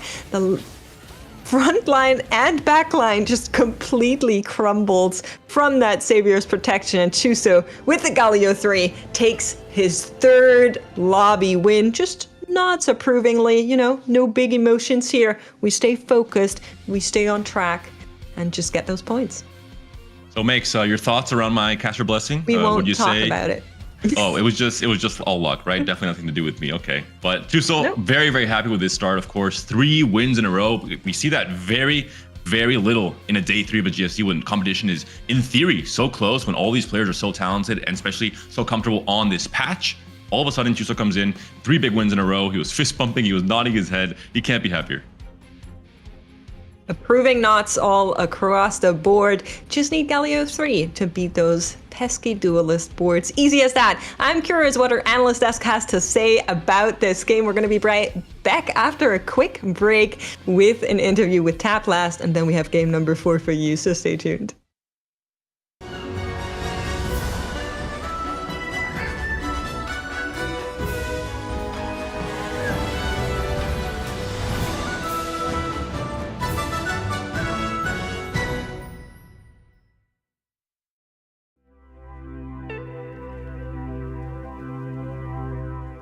Hi, I'm Taplast from Hungary. I am 22 years old and I am gonna be the set 11 Golden Spatula Cup 2 winner. Inkborn Fables has been my favorite set probably. Close second is set 6 and 6.5. Encounters have been pretty fun for most of it, but some of it should be deleted in my opinion. Yes, I am down to play in TFT offline events. I am maybe going to the one in Poland this year as well. I was actually planning to go to the Cactus Land this year, but I couldn't make it unfortunately. For people who want to qualify for GSCs, I would recommend to participate in all the open qualifiers, including the TRCs, and don't get too nervous about qualifying from ladder. My goal in competitive TFT is to win everything, to win GSC, win Rising Legends Finals, and then win Worlds as well. Thanks for all the support I get from the Hungarian community and from my family and from Twitch chatters. I would like to shout out Brazila and Stylat for making the Hungarian community happen. And I would also like to shout out to Sven, the guy I'm kind of practicing with, but it's usually just exchanging ideas on Discord.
Hello, everybody, and welcome back. My name is Niberia, joined by Counterfeit Casts, aka the theater kids that never were. We are here, of course, in the middle of Golden Spatula Cup number 2, and we are day 3. We are through our first 3 games. We just saw one player take his third first in a row. But Peter, that's a lot of numbers I just threw at the audience. So why don't we back it up and break it down? All right. Well, I mean, I think you came into the tournament at the right time there, because, you know, as you might have heard on the cast, we try to maintain a distance to what's going on, but sometimes our inherent biases get the best. So sometimes some of us get very excited to see Spanish players doing well, and doing well with compositions that probably are on the more unusual side of things.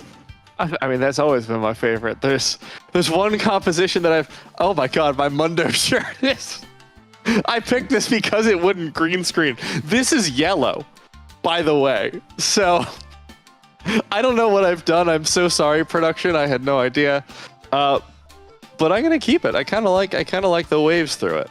Not as much as I like this composition, though, Peter. We've been talking about it for 3 days straight, and we finally got to see it. Teemo reroll, my beloved. Yeah, and this wasn't even the Teemo reroll we were expecting. I think David pointed out really well that this was just so, you know, coming into this one with 2 games already locked down in first places, he took the riskier path of picking up the prismatic ticket last to be able to enable, you know, having this Galileo 3 in the competition at all.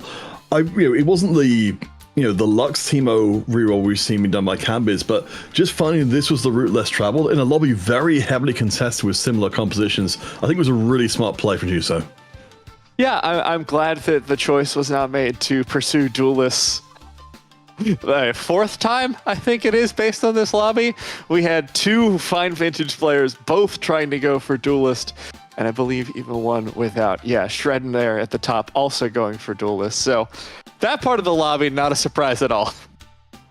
Yeah, it's kind of wild to see, like, you know, we're in a place where we can have duelist players contesting each other back and forth and back and forth. And you look at the 2 bottom players, they're both playing Mythic variations there. And the fact that they played Mythic against each other at all, I have to imagine is playing a pretty big part in them going 7th and 8th against each other. I think part of the strength of the Mythic composition is that it's not contested, right? Like, Lilia, fine. She's fine. Morgana's fine. But the key is to get all of the 2 stars when everyone else is still trying to build their board, and then it's just like, oh, I have something that actually functions and everyone else is still struggling. And then you can kind of build around that in the later stages. And of course, a large part of this game, and I think some of the reason why we were seeing everything be so contested, was having fine vintage showing up in spades. And I think we got a little bit of a masterclass there in just trying to navigate that, you know, because I think when you first come across fine vintage, you think, oh, I would just throw absolutely everything I can in to make sure I get every support item I can hope for. Whereas in that game, we did see a little bit more of what we can do sort of to try and combine it with more standard style play. Get your support items, sure, but make sure carries are itemized appropriately. Yeah, I think it's been really interesting to watch it evolve over the course of the set. The way it's played right now is generally like Aurelia and Lee Sin are the 2 that are immune to support items, so we keep everything off of them and just pump our actual components that are like close to best in slot on those. Everything else is artifact fuel, support item fuel rather. So it's an interesting path. What surprised me though, Peter, like, so we had double contest on duelists before make top 4. One with fine vintage, one without. That kind of makes sense. You know, if you get a really good angle, sure, go for it.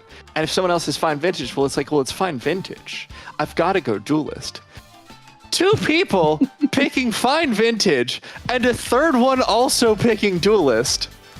I hope this isn't happening across the rest of the lobbies, because I could make a very plausible explanation as to why there are people in the lower half. I could possibly look for a correlation between the amount of times they forced duelist while triple contested.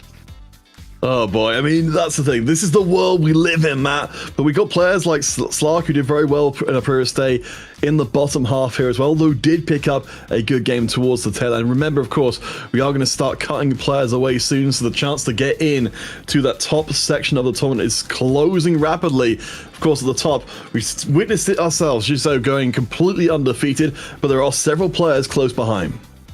Yeah, incredibly strong round there from our players, and we can see the names like Sweller Tiger, who's been up there in the leaderboards all 3 days. You know, not peaked at the top, but has been so high in the rankings this entire time. So just incredible play from a lot of those consistent players that maybe we haven't gotten the chance to shout out because we're focused on like the number one, but Sweller has been really legendarily consistent.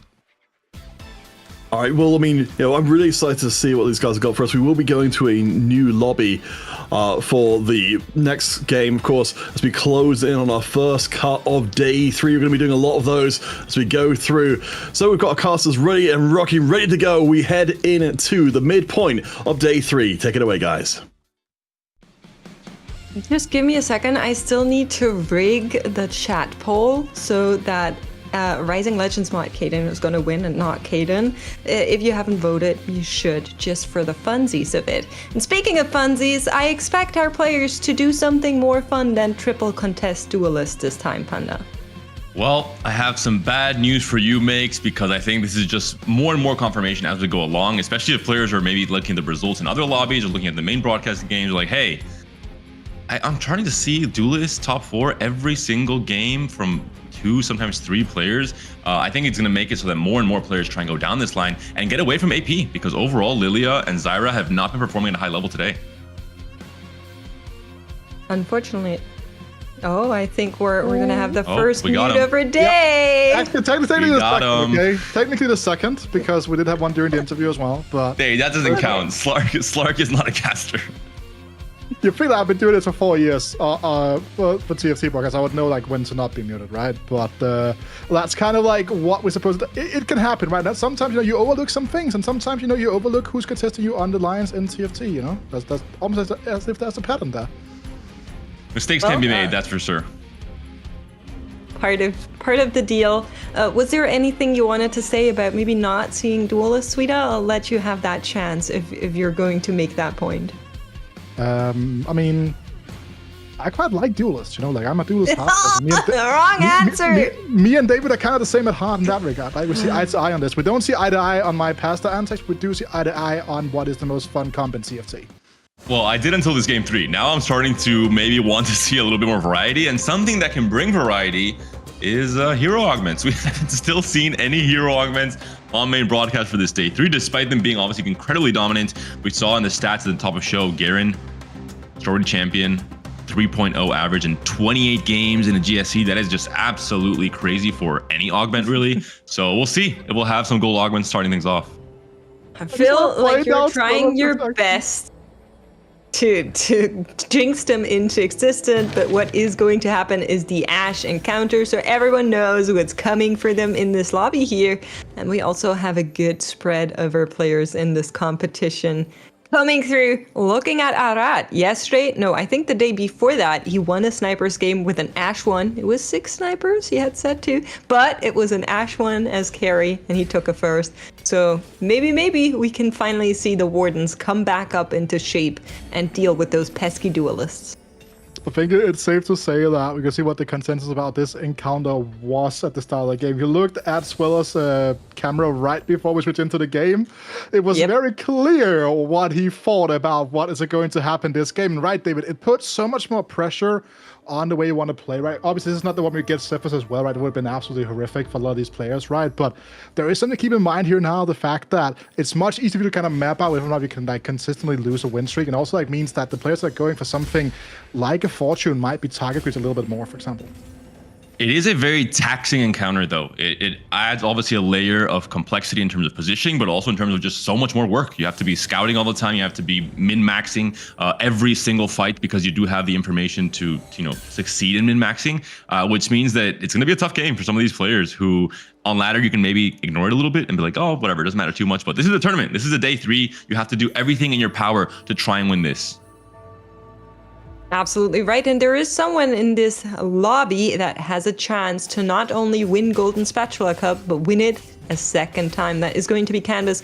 Currently, we haven't had any PvP fights yet, so currently at the bottom of the leaderboard, but everyone's at 100 HP, so it doesn't really matter. What matters are the augments that are going to come through, and it will be Silver not gold, no hero augments waiting behind these doors.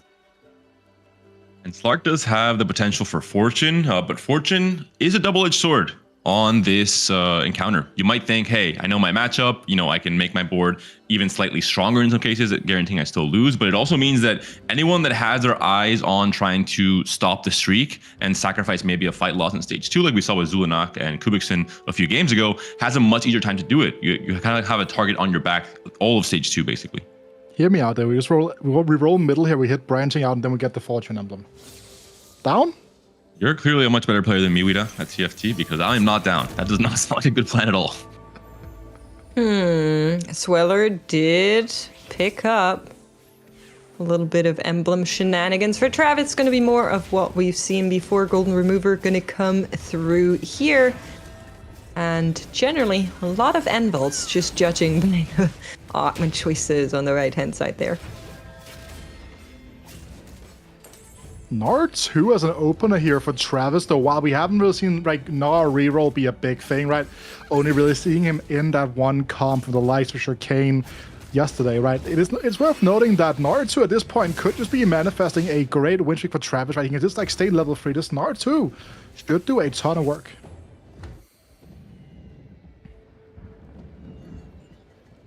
Hopping over to Zolo, looking to maybe go for that Heavenly Cane.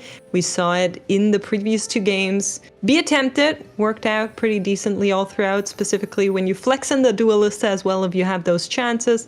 Any emblems are going to be a great pickup there, and currently has 3 on board of those Heavenly.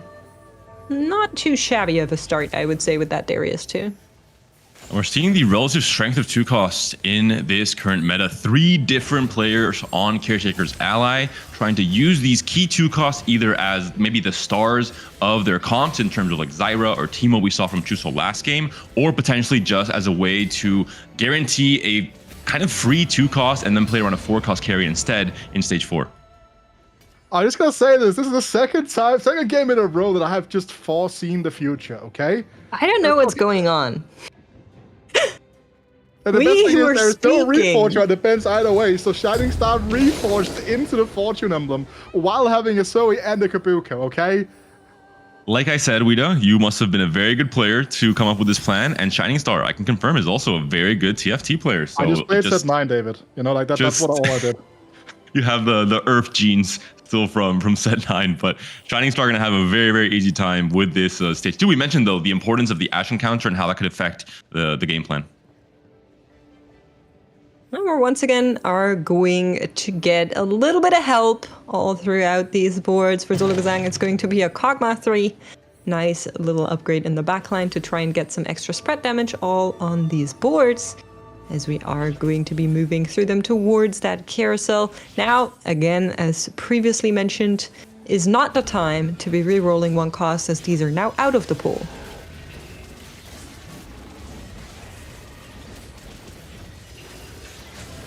I'm just watching in awe. This Gnar 2 is just doing such a good job. The Morello Gnar.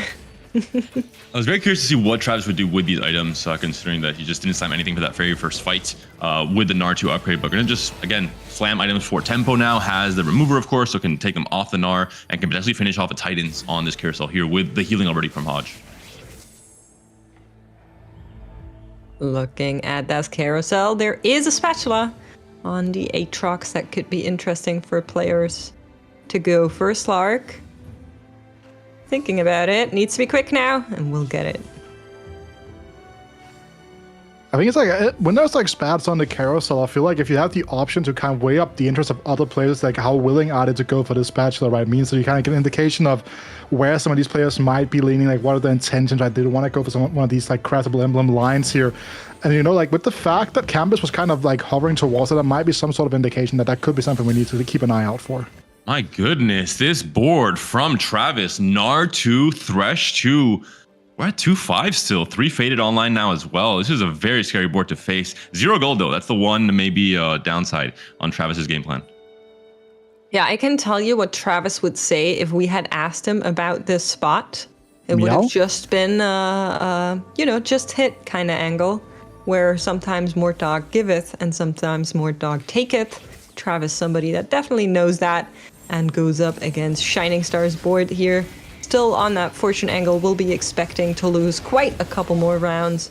Try and make the most out of that early fortune angle. Now, Arat at the top tries to get that streak going. Travis will get it going as well. It'll be interesting to check in with both of them.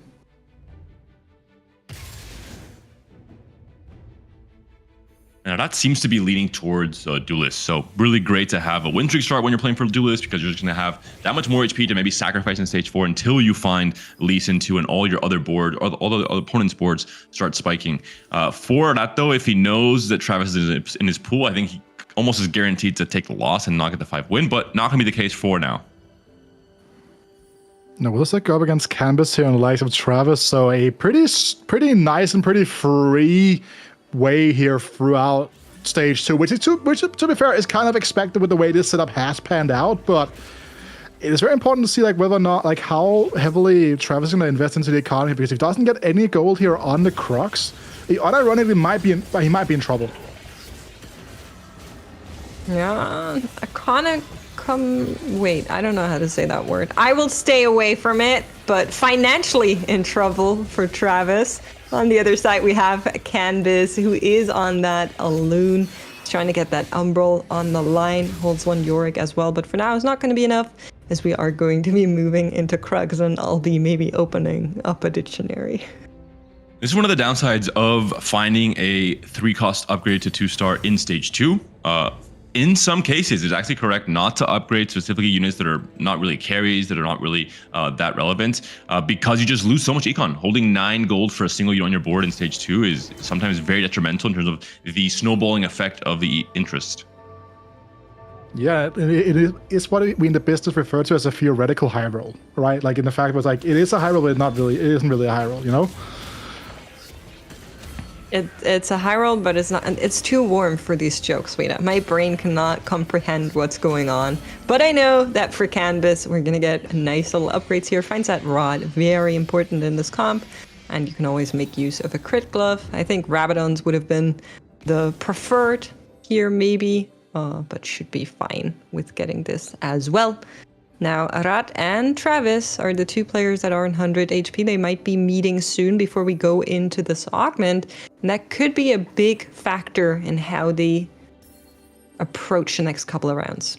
All right, I have a proposition for you, David, here, right? Because I believe that the Katagas ally is the Yorick, so what if we just get gold augment here? We get Soul Siphon, and then we just have a straight pathway to a 3-star Yorick. You're trying to use your powers again. If you get it right, I will be impressed, Rita. But that's definitely, I think, the better game plan. Most of the plus versions of hero augments have way better stats on 3-2 for that reason. It just really accelerates the chances you have of finding the 3-star early in stage 3, or maybe sometime late in stage 3 with how many copies you'll already have. At the same time, though, you need to then really make sure that you find them. Stuff like Garen or Kabuku, who are 1 cost, could be harder to hit if you get them on that second augment, and it will be gold. Can he find a Midnight Siphon? Is one of my co-casters actually psychic, or just a little bit crazy? One more reroll if he wants it, goes for it, does not find the Midnight Siphon. Unfortunately, where was that Teemo encounter when we needed it? Come on. I mean, this is a pretty... I mean, do we take this as like the stationary support item instead, David? I feel like this is a pretty solid pickup. Pretty good setup here for Canvas. Has Exalted online as well, so I mean, and we're looking now at Glute's shop. He has Caretaker's ally with a Nico, and he finds just 2 more Nikos already. So once he goes 7, that's a Nico 3 holding down the fort. I'm curious to see what comp he's going to try and finish off on. We did see sometime, I think it was in day 1, a Nico 3 tank alongside that Zoe Zyra shell, working really, really well. You guys wanted those hero augments so badly that our players are rerolling the heroes from the hero augments without having them. This is not a Drop Blossom game. This is just Caretaker's ally, and we're 1 copy away from making that Nico 3 come alive and give us sheer Blossom power. I will say though, looking at the stats for drop of a Pop Blossom, I don't think necessarily you want to play the augment. It has like horrible stats this weekend.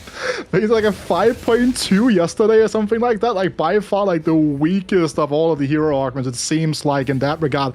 We did see get played from some pretty soft spots where it was kind of like a way out of a Hawkmoor reroll line and stuff like that, but definitely does seem like it's a much more difficult thing to fit around because the course itself around this is just a little bit weaker, right? The Mythic core needs so many more things to kind of go right for you, and by investing into going in for a 3-star Nico, unless you get in a situation like Bloteus here, just ends up meaning that you are going to be so delayed in trying to find that Lilia 2, for example. I'm curious if Bloteus will level 2-7 on 3-5, despite hindering obviously a lot of his economy, just because of how big of a spike it would be to have that Nico 3 come online.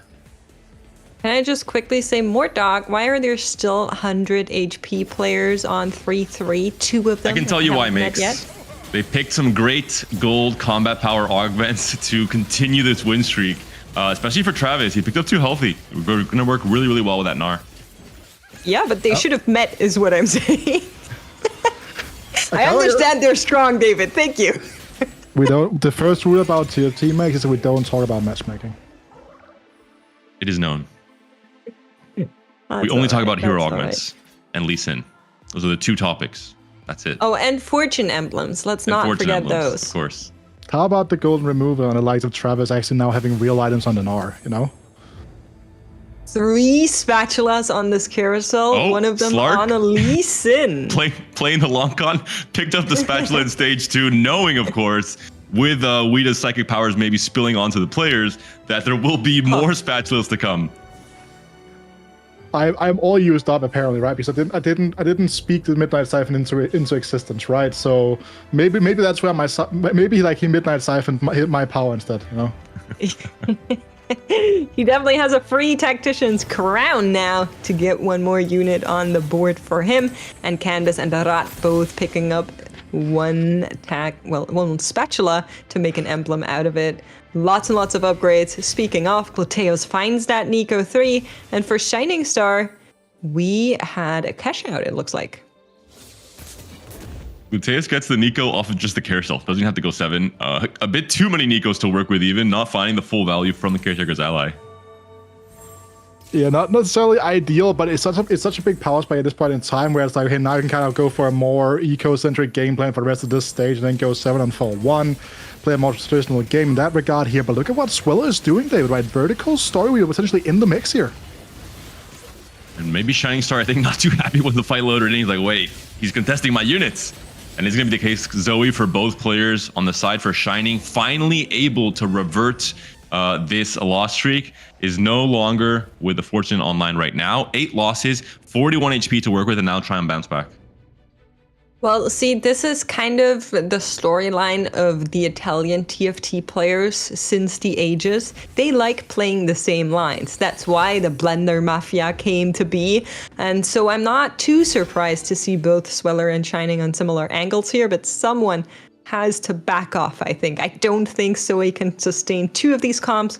We've often seen it fail even with 1. We're going to be seeing what the options are. Sweller Tiger a little bit more range to maneuver here to maybe opt out of this comp.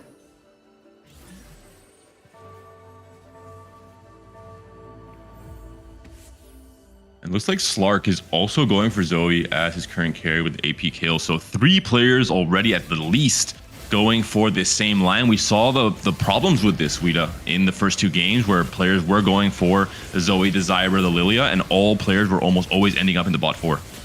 Yeah, that's a really big issue, right? I think that when you look at something like Shining Star now playing it out of a Fortune cash out with plenty of supporting items, and I think you need to figure out like which route you want to go down, right? Because again, for someone like Shining Star, they might be able to go into the likes of a Morgana to Silas to like go that more traditional Sage board towards it, whereas someone like Sweller in his current position right now might be kind of stuck in a spot where he has to like really start picking up the scraps here, because sure, like Zoe 2 can kind of get you through stage 4, but you need so much more around it once you get into those later stages to really start popping off here.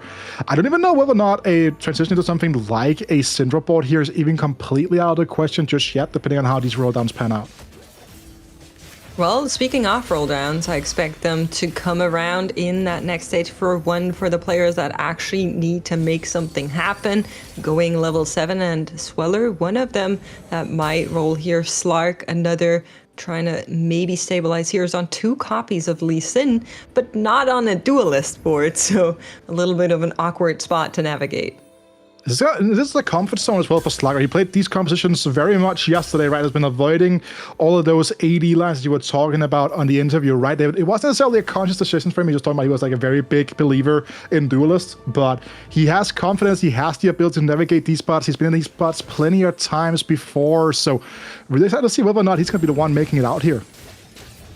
But this spot with 3 players also contesting the same units is going to be very, very tough. Even Cambiz is playing, or was playing for the Umbral with the Alune in the back line.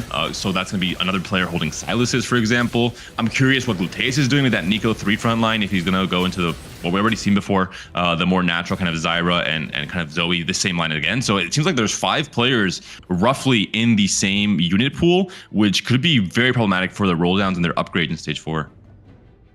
And Arad also holding on to some of those units that Candice, for example, is looking for. I don't know if you saw it at the back there. We're seeing an Alune. We're seeing the Silas for Arad. Of course, he wants to play that one himself, but saying, okay, I'll hold one Alune. If it delays the spike from Candice's Alune 3, I'd be happy to do so as golden augments do come through here. We're going to be seeing the choices come. You can see Svella Tiger paying the price, right? Going for that reinforcements here as his final augment. Gluteus going for the Mythic Crowns and really going to lean heavily into that with that Nico. So there are just so many things that are going on right now. Meanwhile, Arad and Solak is kind of like trying to rise above it by playing the duelist lines. There are so many small infights here that really can end up changing the spectrum of this game completely. I can only imagine the Duelist players scouting around and seeing everyone playing around AP, and they're like, what are you guys doing? Have you not been watching the last few games?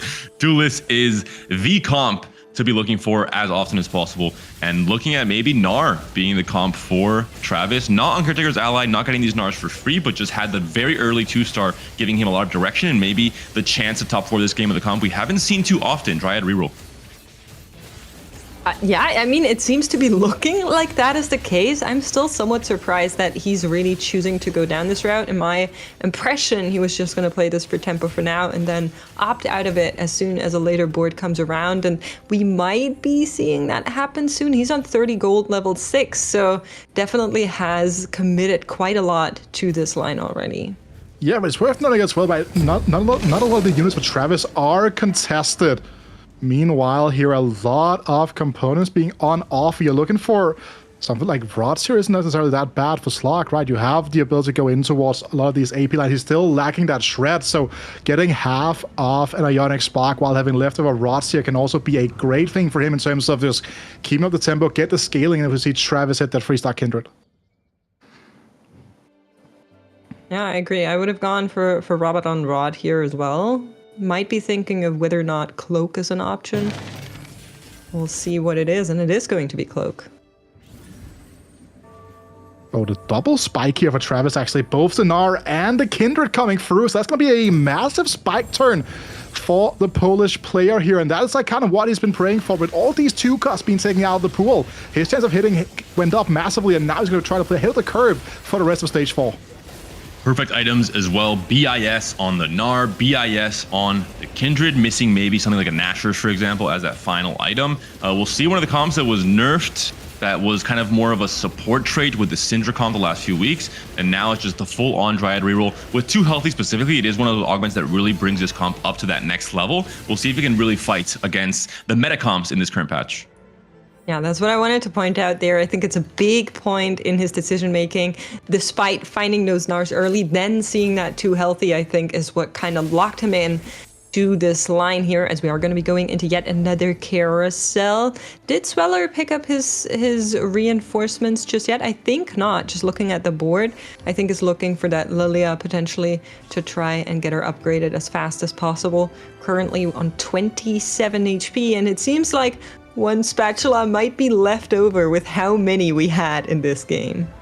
Solar is on Dynamic Duel as his last augment, not Reinforcement. I know it's confusing because Dynamic Duel is not a very common augment to be picked up, but it is Dynamic Duel. That's a very big difference, actually. That's just me absolutely baiting everyone in on the broadcast and on the viewer side of things. But the Lilia 2 coming through for the likes of Canvas here is going to put Sweller even further down into this hole here. He's not even paired on the Lilia right now. Drew, checking in with Sweller. What can he do here? We saw Galio 3 in the previous game. We'd like to see maybe a 4-cost 2-star come online is going to be the case. Not going to be able to find that Lilia to try to make some impact with the Azir that now comes into play as he goes up against Zbrojson.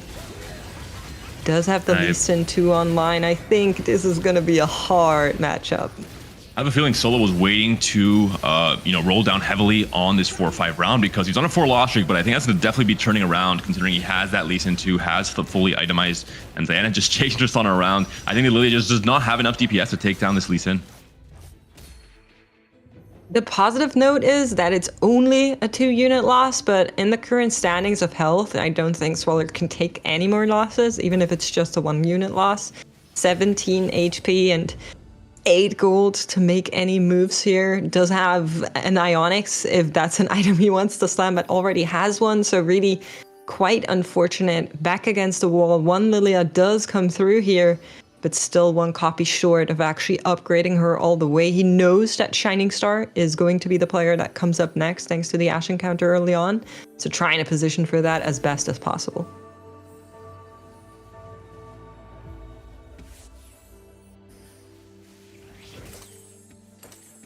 And Shining Star here really unable to kind of find a way out of this early fortune, right? Like, again, had a lot of things going for them, but with the way that ended up panning out, there was not really any room to go in towards the traditional Kaiser line, right? So has been stuck on this multiple contest with the Zoes, and again, like, when you don't get that first kill, the damage will go down dramatically.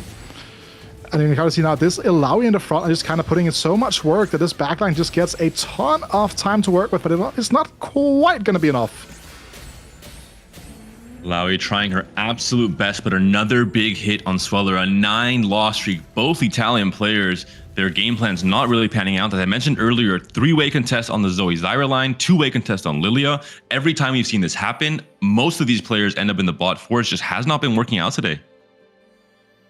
I think the big question for me, looking at Sweller's board that we just saw, is it going to be enough even if he finds the upgrades? We know there are these duelist players in the lobby. We know there are some pretty lethal boards. And Travis as well. The fully upgraded Travis board, exactly. We know that Gluteus has that mythic board with the Nico 3. Like, even if that Lilia 2 is found, or maybe even with an asterisk if that Azir is found, I'm not sure if it's going to be enough just in strength of where this board caps out on these kind of units. So we'll see if there is a chance. Slark's role down here will be really interesting, right? Keep in mind that on the bench there is that lesser champion duplicator to work with, so that Zoe free is going to be an option and out he can play for if it is going to show up in any second now. There's going to be 2 copies off right now, and I'm kind of surprised, again, like, the fact he's so low in the HP here means he cannot wait till someone like Sweller goes out. Rakan 2, we take those. With Zoe, yeah, I don't think you're finding the Zoe 3, even with the duplicator. I think there's 2 players with Zoe 2s on their board as well. It's just going to be very, very tough. We're seeing 1 here as well with Shining Star. It's just, again, I'm very confused as to how, again, there's no Ashe player, and there's just so many players contesting the same exact line from the very start of the game. I think it's a little bit a symptom of the cause where you think other players are going to go into snipers, and then you think you'll play a line that's uncontested, and then you're too far in to maybe find that outing into an 80 line from having locked yourself into an AP line. We are going to be seeing Sweller take a win here, so at least is going to hang in for 1 more round on those 7 HP that we saw. On Shining Star now in a similar spot, 15 HP.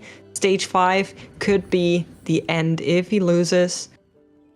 A couple of copies away from maybe upgrading that Galio. But it's like, in general speaking, like, look at the HP concentration in the lobby right now, right? You're looking at Sweller, obviously, on 1 life. Shining Star also edging in towards that territory. And then you kind of have a bunch of players that are incredibly close, but all going to come down to just like a singular fight. We are going to be going into a fight between Shining Star and Canvas here. We were speaking about Canvas at the start of the game, saying he's one of the players in this tournament that could get that second Golden Spatula Cup win at the top of the EU West ladder and on his way to maybe make this dream come alive. Did find the Lilia upgrade in the backline there and is trying to get those little orbs into the enemy backline from Shining Star, and will succeed with that. Just a huge tanky Annie in that front line, buying so much time for the Lilia. Shining Star is going to take a huge hit and will get knocked out in 8th.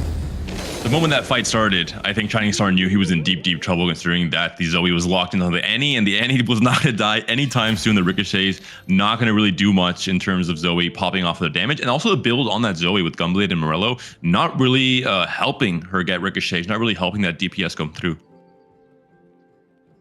And a very interesting encounter here as well coming through from the likes of these players that can now go fishing for whatever it is that they need here. And Clémoulahagra has gone skipping on a couple of interesting options so far already, but will be picking up that good old trusted TG here now. You see Aran also kind of in a transitionary position here. Still hasn't found that 2-star leasing, but he does have 8 duelists online with a Wukong. Could be enough, especially against a ghost copy that's waiting on the other side. And if I'm not mistaken, that should be Canvas's board from the same side that we've seen before. I do want to shout out Slark, who seems to have stabilized on the back of the position that we saw him last. Seems to have found that Lilia or even that Azir as well. We need to check in with him soon. But for now, Arad fighting against this ghost here, doing his best to take it down, and the Lilia will be the last unit standing, but not an enemy that he's worried about. And we'll see if this carousel can potentially have a Lee Sin or some of the key emblems that could help some of these players out. The Fated emblem would be interesting for Travis if he is going to try and index not just into Dryads, but also into the Fated line. Oh, and we're seeing it here in the bottom third of your screen. Lilia 2 as well as Azir 2 for Sweller, both fully online, could get another item for that Azir with that Shojin there to really get those cast off, so great pickup. And Slark also in a very interesting spot here, right? Has found himself that Shen free as his primary frontliner at the moment, so everyone really looking for those alternate outs on those contested lines just to get that maximum spike in here. And Solokasang as a player now has been sacking a little bit to try to go level 9. Needs to see if he can find that last bit of a spike here. Side by side, Solokasang and Canvas trying to make that level 9, trying to roll 1-2 times to maybe find the upgrades that they're looking for. They both are pretty close to that elimination. For Zolo, one more hit could be it. Canvas could be tanking yet another if the cards are dealt right, and it will be Canvas versus Gluteus on the other side. Both of the players that are playing along those mythic lines facing off here between each other. Could be an interesting one. Azir 1, Lilia 1 on the side of Gluteus. I think this fight is favored into Canvas's side just with the sheer power of that huge Annie buying so much time. Huge Annie though, but huge Nico as well. The very early 3-star, still very much left alive. The redemption of Declaw doing so much, and Lilia cannot chew through this Nico frontline. The Azir, I think, should be able to clutch up as long as Lilia doesn't get those balls onto, or the orbs rather, onto Azir and Hui, and that will be the case. Canvas takes a massive hit, but still left alive. 5 HP per Canvas, 7 for Sweller, 10 for Solo. So many players on the chopping block. And Travis, meanwhile, 47 HP. And Travis like said, they're like, please, can you just someone lose, you know, I'm trying to bleed out here, just like someone, please, you know, like, and we've all been in this position plenty of times before, right? Where we have like this strong opener, we know we're playing a comp that's going to benefit from the fact that we're just going to deal a ton of damage early game, and then we're going to try to bleed out slowly but surely. But if someone like Swiller keeps winning out here, there is a world where Travis, obviously, he's almost guaranteed top 4 just purely by the math here, but he could end up like dropping a couple of placements here, depending on how these couple of fights will be going. Slark, left-hand side, one copy off from making that Zoe 3 dream come together. Is it going to be enough to deal with Sweller Tiger's board? Looks like the answer is going to be yes. Massive Shen trying to find the way into the backline, finds that Azir on the left-hand side, finds that Lilia as well. And that is going to be it for Sweller. Canvas on the right-hand side, applauding his Annie, but she's not going to be saving him as he also gets knocked out. Minus HP come into play as Canvas takes the 6th and Sweller the 5th place here. And something we didn't really talk too much about, but at the time we kind of did point out, and you kind of alluding to it, Mix, as well, is the fact that the triple cloak pickup from the likes of Slark here actually really panned out fantastically well, right? Again, getting those double defensive items in there in a lobby that has been as magic heavy, allowing you to slam that declaw effortlessly, has just really been one of the biggest things in terms of the fact he's been able to stabilize on this 5-win streak. I really do want to check out Travis's board before this stage 6 starts off, because I think he still has not found an Ornn. Obviously, he rolled very heavily on 6 to find the Gnar 3 and the Kindred 3 at the start of stage 4, but really hasn't been able to push levels until maybe it's too late, and then no Ornn yet. Tried to go for the Ghostly Emblem and the Carousel we saw in stage 5, but in the end missed it. Could have played for 6 Ghostly potentially with the 2 healthy setup with Dryads. Last rolls here between Zbrojson and Gluteus, both of the German players trying to get their boards into best shape. We know that the potential from Zbrojson's board is crazy high. Would really like that Aurelia to be upgraded. Is sitting on 2 copies, is not going to get that one come through as the anvils are popped. Last second chances to get those upgrades out, and Zbrojson going up against a board from Travis. I think the duelist should have this one, but honestly, Travis's board has been surprising me so much. I'm scared to say anything, as it's the Gnar that finds the Aurelia first. The Kindred keeping that Lee Sin on his toes, but will be enough for Zbrojson to find a win. Left hand side, we're getting the elimination of Gluteus. Despite the Azir upgrade, found the Azir to just the very end of that countdown timer before the 6-1 fight started, and that was not even enough to try and win at least one more fight and go for top 3. Yeah, and again, meanwhile, Slark has just been chilling, right? 6 win streak now. This is kind of where the situation we were talking about before with Travis, where he's going to end up bleeding out to something like a third here instead of a second, right? That's a big thing to keep in mind. We saw him lose to Zolo, and I'm unsure whether or not he's going to be winning the head-to-head with Slark either.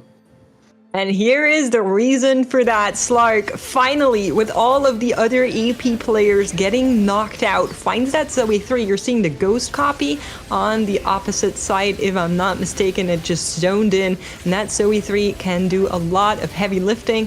In this fight here, Zbrojson's Lee Sin is just going to clutch her up, find her right away, and for Zolo, it's an easy win on the ghost board. Hopping over to Slark versus Travis. Looks like the story is more of the same. Travis has to feel happy. I think it's especially great when you get a great result with a comp that is not currently meta, that is maybe a little bit risky to commit to the line so early on, but had the Gnar 2 and said, you know what, I'm going to go down this line. I'm going to take a page from a few patches ago and try and find success with it. And despite the very, very late Ornn, as you mentioned, we have the huge HP buffer he had coming into stages 4 and 5 means that it's a guaranteed top 3, maybe even a top 2 in this case. Yeah, I think that the fact that now, again, I didn't know how to assess the situation between the Zoe and the Gnar board, right? I think that was like one of the biggest questions in terms of the fact that whether or not like he would be able to make a charge for the lobby, and now it's time to see whether or not Solo can deal with his board. We know he can deal with the ghost copy of it, as we were just watching this matchup here, but last second move from Slark at least assures that Lee Sin does not find that Zoe 3 straight away. She could clutch out some of the other units and will do so, trying to target the Tristana and the Aurelia down, and that will be a win. Duelists taken out here in this game. Number 4 in 3rd place. Quite a surprise. And you were talking about like the positioning is such a huge thing in these matches, especially because of the fact that if Zoe can get those like first kills off, get those bounces going, David, right? It's going to be such a big thing than changes on the fight-to-fight basis for this comp.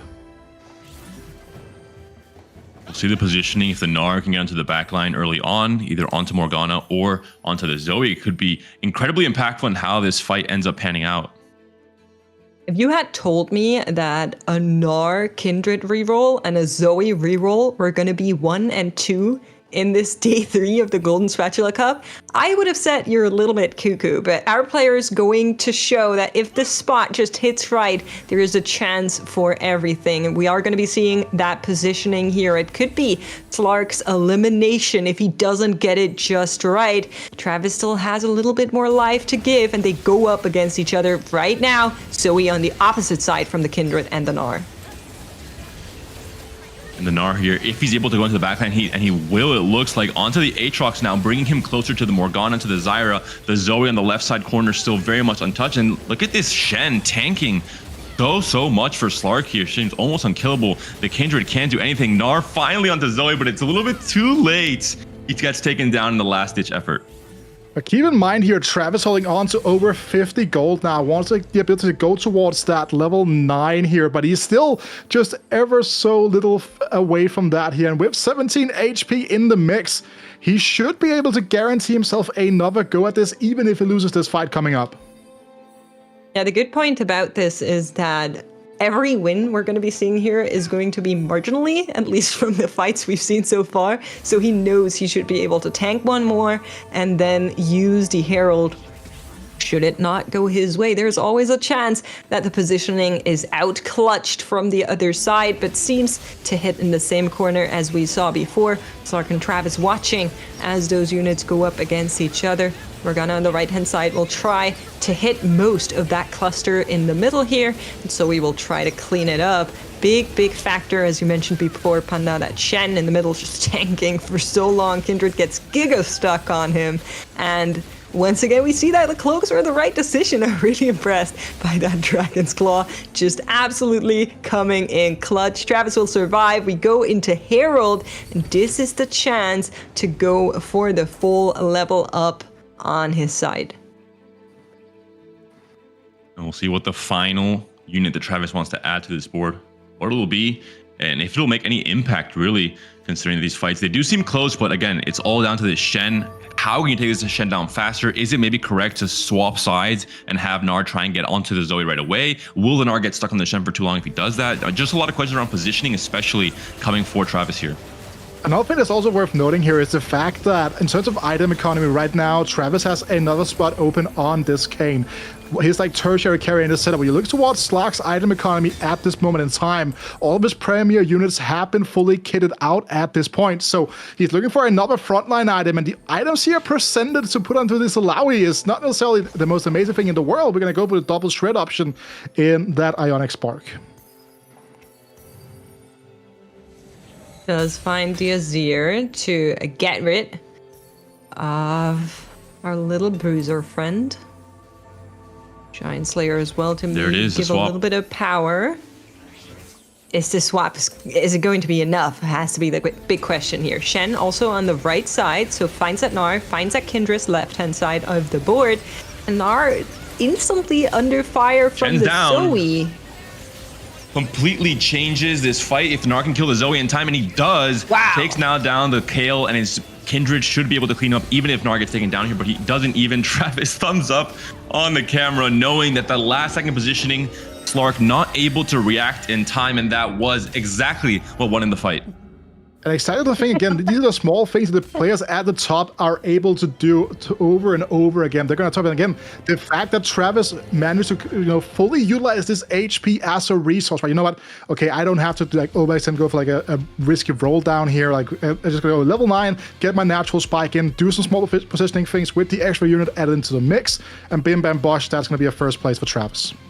Well, Bim Bam Bosh, I personally loved how we just saw his eyes after that win, just getting real close and saying, yeah, I did that. We had Gnar 3, Kindred 3, and Zoe 3 be top 1 and top 2 in this lobby. I think our analyst desk should really break this one down and tell us all about it. I'm getting serious faces in the green room. We're going to go into a quick break with an interview with Zbrojson, and then we'll hear from them before we go into our next game. Stay tuned.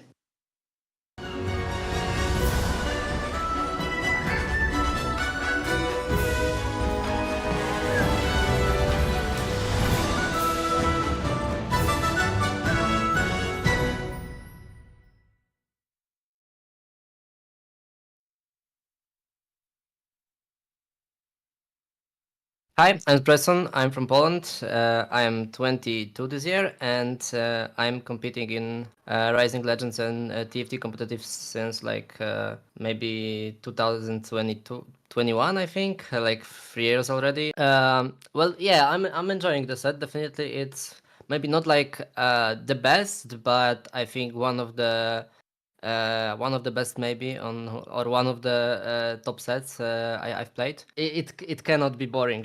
Now with the encounters, there's really a same game happened. Well, that's a good question. I mean, I'm not rating myself too high. I'm lost a lot of confidence and maybe even skill throughout the last sets, like the set 10, set 9 were not too good for me. So yeah, I'm looking forward to get back on the top. Maybe this is the year. Yeah, of course. Shout out to my stream community, of course. I know lately I haven't been stream as much as I and you would like, but maybe I will do better in the future. Hope so. Yeah, shout out to my Discord friends, the ones I train with and play with. To my family, of course, and my girlfriend. Yeah, and all the viewers from anywhere. Greetings.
Peter, it's a beautiful day games here. We got another compositional melee, I think I'll call it. We had 3 or 4 people contesting Zoe I think it was carry. 4 at one point. Which we have seen contested exactly 0 times previously. So I don't know what's going on with our players, but they seem to be magnetically attracted to playing each other's compositions. Well, I think Makes said it really well that our players are looking for the roads less traveled. Unfortunately, sometimes you end up with more than a few buddies along the way. To be fair, though, to Travis, he did indeed take a road less traveled himself. A real throwback composition here, to point out in the cast. Having the augments drop the way they did, I think really helped amplify the power, and having the cane in as well as the finisher to help push the ceiling of the comp a little bit more was even better. Yeah, it was really impressive, and I want to shout out as well Slark's composition. One of the people who was on that Zoe carry, the only one who actually succeeded. Very interesting frontline. I don't think we've seen a Shen 3 outside of Ethereal Blades in a hot minute, if not ever. So really interesting path through the game, very successful for him. So I was really impressed by that one. Not what I expected in the least. Yeah, and considering as well, we're in a lobby where Slark had to fight off, 3 or 4 other Zoe players the entire time. In a different world, that Zoe 3 could have been online for vastly earlier in that game. And we saw, even with the 2-star version for a lot of the game, how powerful it could be. Yeah, and I think from a broader analytical point, Peter, this is revealing something that our players would be wise to catch on to. We've got 3 games left in the day. I think we need more Yordles. We have had a Yordle in first place 2 rounds in a row, and I think the problem for these players is a lack thereof. Well, Matt, how many Yordles would be enough Yordles? I've been thinking of that, and I've just been struggling to come up with it myself. You're baiting me into song. No, we're not doing this. We're not doing this. Bare Naked Ladies will not make it into this live broadcast. The audience doesn't deserve me singing, and you can interpret that in either direction you want. Either they haven't earned it, or they've earned so much better. But of course, the rest of this game that was really exciting for me, I think, was the Gluteus with the Caretaker. You and I talked about it quite a bit in the back room, just like how many Caretakers we saw. And we saw Caretaker Yorick's without Midnight Siphon, which was just kind of sad. I was going to say, I think there's I took a double look at the Drop Blossom augment. I think there's a world in which you could run Nico carry without the Drop Blossom augment, but we didn't get to see it in this game. Still, Gluteus managing to find the Nico 3, the multiple other caretakers in the game, was really fascinating. I think we are starting to see some of these elements coming in as we come close to the end of the day here. That our players are picking up on these small advantages or small routes they can take that will normally be vastly less contested. And we're seeing some of those players who are finding their way through these lines. Brix, Slark, both getting a second place in the last round, bringing them up significantly in the standing, especially Brix, who was languishing down in that bottom, probably bottom 8 before this round. But chances are still alive for the people like Gluteus, like Slark, who are on that upper echelon. But remember, this is going to be down to the top 8 for the final lobby of the day. So there are 2 more lobbies after this before that's decided. And on your screen are the people who are just outside of that. Notably, today we've been talking about Etra, Wet Jungler, and Solo Gasong. All 3 have made pretty powerful and impressive performances throughout the weekend. Yeah, and honestly, I think it's the kind of thing where we'll need to take our eyes off the leaders for a little bit, just because we've got our first cut coming in after this next coming round, where we'll drop away half the players, then we'll do so again to end up with our top 8. Of course, our players towards the top will be doing everything they can to try and stay out of that area and stay in contention, because there's no points reset either on the final game. So there's a lot to talk about and a few more games to let it happen. Bide your time, save your points, and we will see you after this. We have an interview with Sven, then the analyst desk breaks it down before we head into game number 5.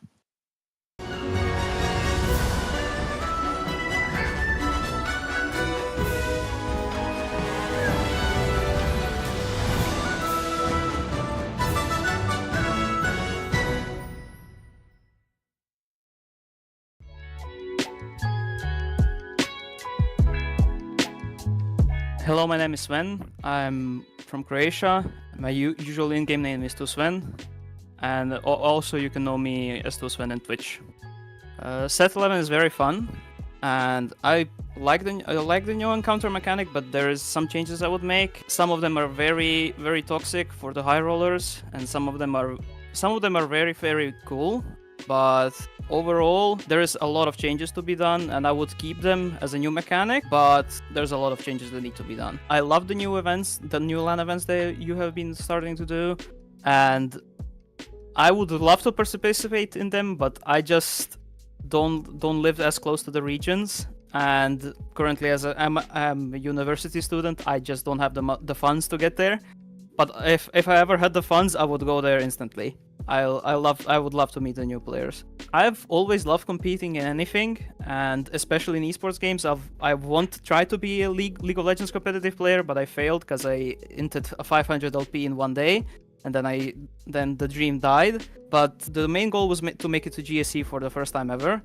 And now the goal is just make it through to day 2, make it through to day 3, and then go as far as I can. Shout out Alan ZQ and his chat. Shout out Leduc for giving me all the tech earlier than anybody else. And shout out my family for letting me even play the game, because some people I know that they don't even get to play the game. And shout out all my friends in real life.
Welcome back, everyone, to the Golden Spatula Cup number 2. We are heading into our first of our 2 elimination games today before we get to our top 8. I'm here with Petrus Pandya and Wita. Guys, last game was a little bit wild. Do you think our players are going to go revert back to the regular style, or will we see even more madness here in the game to come? I would hope it reverts, because we've seen already 2 games today on broadcast with no Ashe players, for example. A lot of players contesting AP lines, which, in my personal opinion, I think are not the strongest right now, if you're contested especially. So I hope to see a more traditional game of TFT for the current meta. And also, Wita, please join me in Psychic Powers to maybe finally bring some hero augments to the table. We can see here definitely something that we gotta be going in for here now. We also think that we have started a lot of the games with silver augments in general, right? Which kind of limits the chance of finding it here. We can also see that we're gonna have Heart of Gold or Prismatic Finale, unless that astonishing here, just like high rolls everyone with that spatula. All right. I mean, it's a prismatic finale, which doesn't necessarily mean it's going to be prismatic first of all, so our hopes and dreams are still alive. All right, let's get things started. Again, coming into this lobby, our players are in pretty different circumstances from each other. Zaiku will be our leader, coming in on 27 points overall. Reminder for anyone at home, with the new format we have in EMEA, there will be a cut to top 16 and then a cut to top 8 for the final game 7. So a lot on the line, especially for players like, I think, Gluteus and Astonishing. They're around 17 points right now, so they really need to find a 3rd place, maybe even a 2nd place, to guarantee they're past that first cut. Also, Shredding here now opening up with 2 different reroll lines open, David. Right? All right? I'm not going to say anything. I don't want to jinx it. Well, yeah, we've also got the lesser duplicator in there as well. It's all coming together. Sword Chain Vest? It's all coming together for the storied champion to rise from the depths of Mortdog's butt impressing.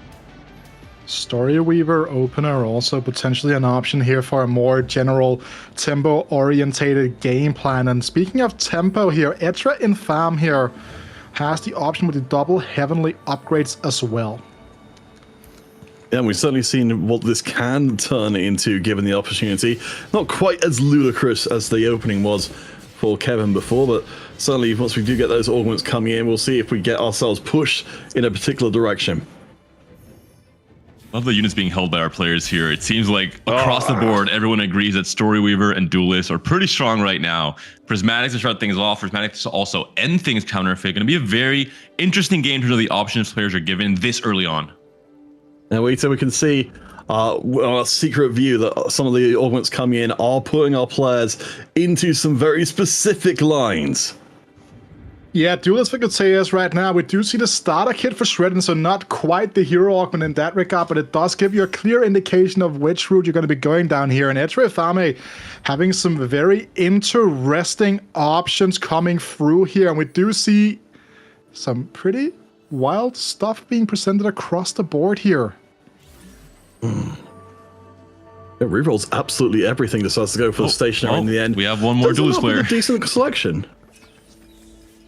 The locket should be a pretty easy region to play. In Duelist, you already have, of course, the setup here as well. You have the HOD, you have the half a BT, so at least 2 players will be going for the Duelist line. Could potentially become more once we see what the stage 3 boards look like. For Brix, though, Wita, he is going to go for the Umbral emblem. We talked about this being one of the stronger emblems in terms of getting to 6 Umbral very early on. Definitely is, right? I think that's something that's also super important. The fact that you just like now signal to the lobby that you're not going to go down the same route as myself. And I think that's just like, they're speaking the overall topic of this first round of augments here coming through, right?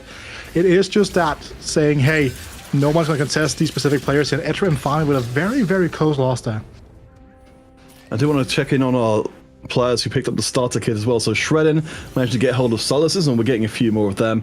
From Imp's side of things, managed to get hold of a Lilia very early on into the game, and some Mythics as well. So just saying, guys, our players are very much staking out their lines. It's looking like this time round that at least there's enough space for everybody to more or less run what they want to. I love Gluteus' in real life setup, going for the very rare couch TFT game plan, panning out for now. It looks like he's just watching a Sunday football match instead. But interesting setup on the Yone as well. Not really the star of anyone's show in this current patch, but at least in this stage 2 with the Duelist emblem, should be doing quite a bit. Yeah, and also interesting to keep an eye out for here is going to be where Psycho will be going with this Living Forge. Picked up the Collector to start off with here, so potentially for some economy scaling will happen, but Gluteus, as we've been talking about so much, this Yone setup for now is just ever so overpowering. Yeah, managed to get the 4 duelists online extremely early, and the Umbral, we know, of course, Heavenly, another very easy slot in to make this board even stronger. I mean, but I do want to bring us back to Living Forge for Zyko, though, you know, especially with the boards being as strong as they are. It's not an augment we've seen an awful lot of people playing. No, an interesting option here as well, Dave, right? 7 gold or just the direct upgrade of a 2-cost here. I feel like the 7 gold in of itself is the most flexible one, unless you already have a very clear 2-cost reroll line locked in. It used to be 10 gold, which I think made it so that probably 99% of the time, everyone just clicked 10 gold every single time. Now at 7 gold, there should be a bit more of a divisive choice. Yeah, particularly if our players are trying to go for that early power. I mean, Gluteus certainly is ruling the roost right now with Clémo doing a similar job. You mentioned the support clubs coming in from before. It's duelists right now who are making the mess of things at the top of the lobby. Astonishing, though, much like we saw from the Forge before, going for pumping up. So we've got a couple of players who are placing their bets on longer term power out of their initial prismatics.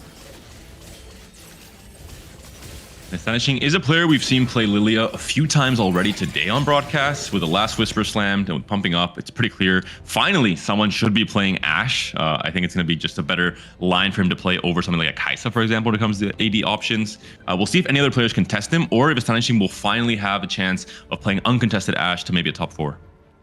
And we have seen Ashe be kind of like left for the rest here, right, in a lot of these lobbies. So I wouldn't be super surprised with the way this lobby has panned out so far to see it go like uncontested for the likes of Astonishing here. And particularly if you can find the whole of that early bow, unfortunately going to be swooped away by Psycho, but at least we've got the beginnings of what will hopefully turn into against his Rage Bay longer term. So we know at least we know a good part of what this lobby will look like. We start with prismatics, we will end with prismatics. The only question is what's going to come in the middle, but presumably overall, the power level of this lobby is going to be extremely high. Definitely will be. I'm especially curious if maybe we see gold augments at 3-2. Not to mention again, but it could be a Yorick Hero augment, for example, for someone like Brix, who already is very deep into the Umbral line. It could even be Wrath of the Moon, for example. That would really work well for Brix's game plan. And of course, so many good gold combat augments for duelist players. So that would be, I think, a pretty pivotal part of this stage 3. Coming close to the end of stage 2. Waiter. Yeah, I was about to say the same thing as well. You also could just be the silver, like the value of the silver augments, right? Like the full bring down of the tempo into that massive hit of that prismatic final augment. So a lot of things to kind of keep in mind here. But as we were talking about, David, Brix just trying to play high tempo here with this Umbral emblem coming into the mix now. This Naruto being used as a tank more so than a damage dealer right now. Buying some time for the Illuna, and it's working for now. Imp takes a 3 loss streak now. Zyko as well. Makes some sense. Living Forge, of course, you're going to get a lot more items throughout the rest of the game, so you don't get all the value from your augment right away. Oh boy. As well. I mean, we saw this in our previous game. I mean, I guess our players were a little bit earlier into what they're doing now, but I suppose particularly for our players who are on the starter kits, Imps and Shredding, they know exactly what kind of items they're looking for. And this is big news, I would say, for both the starter kit players, because they're able to find and I think make better use of their very early forecasts, both for Imp here with the Lilia, able to get the Nashor's Tooth right away, also potentially for Shredden, who had that Silas. One more thing to mention, because Shredden has that Silas and will probably be playing for the Silas Sage comp, that means that there's one more player contesting Brix on potentially playing and finding all these Umbral units later on. Yeah, and also, like, I really like the choice here from Imp going for the Nashor's Tooth plus a bow, right? So now, to get access to that ever so important static shift for the Shred now, just has to pick up a tier on a carousel. All right, yeah, lost streaks seem like they're mostly going to be staying intact here.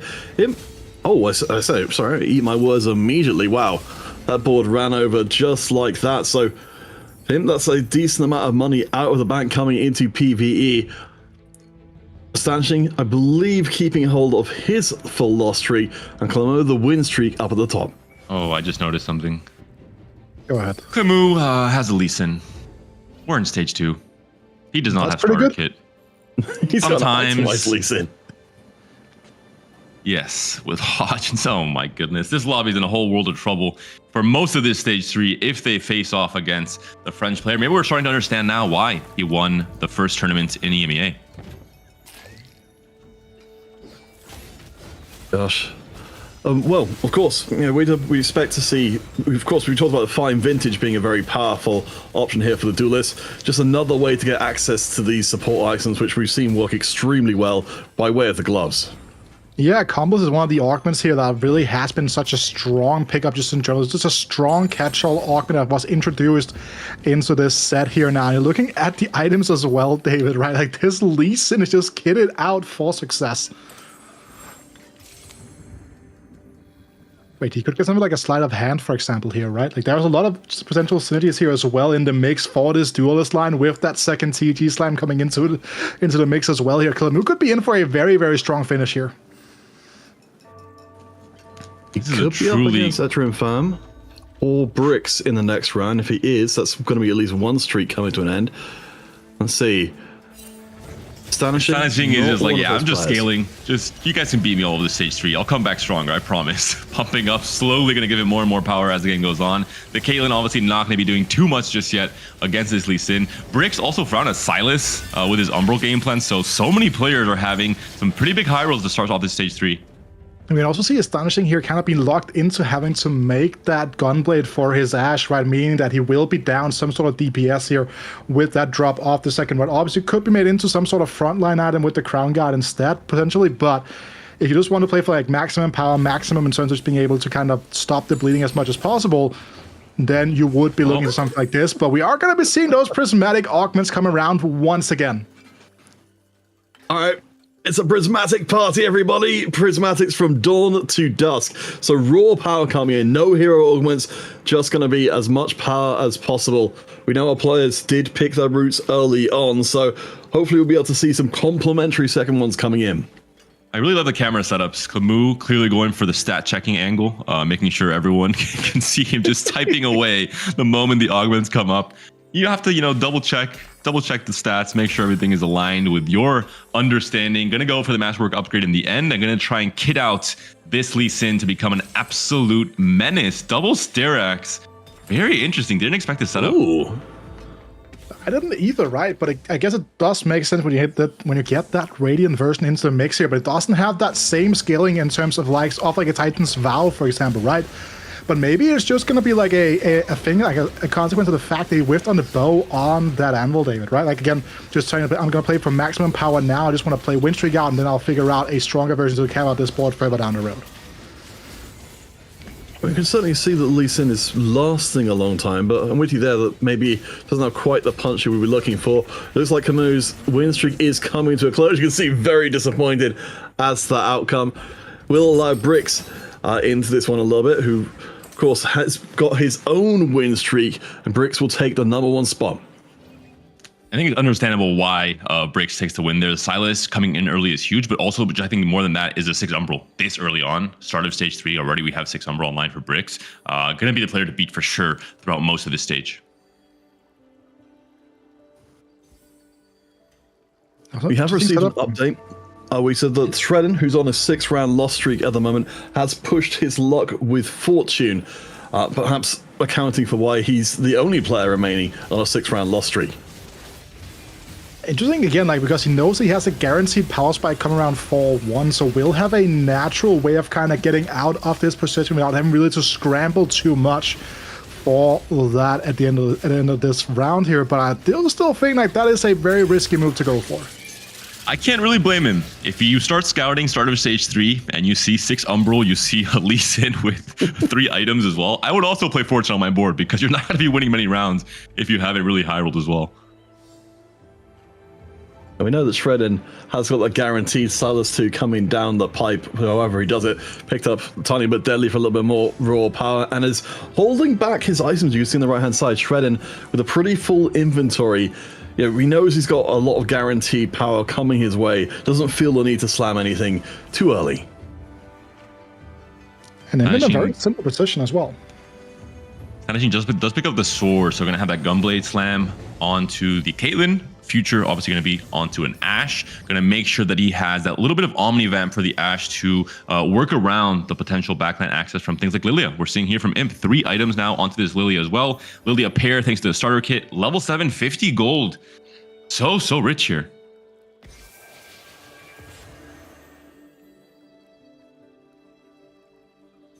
But again, the board is so weak that I can kind of see why he's been able to make so much econ. An entirely one-star frontline. Only upgrade on the entire board is that Cogmore 2. So he is playing a very risky game with his health at the moment, but he does have that huge economy and a guaranteed power spike off that Lilia 2, making now that 4-1 roll coming in a lot more doable, obviously. Yeah, I mean, we can certainly see that, as we expect from our previous games, Lilia will have trouble with dealing with the units like the Lee Sin, but it's actually softening the loss for Imp here in a way which isn't too bad. Suddenly Imp's, on the loss streak right now. Not comparable with Shredden's 7 loss streak, of course, but still, taking the 1 unit loss ain't too shabby. As we get him close to the end of stage 4. Econ loss, baby, let's go.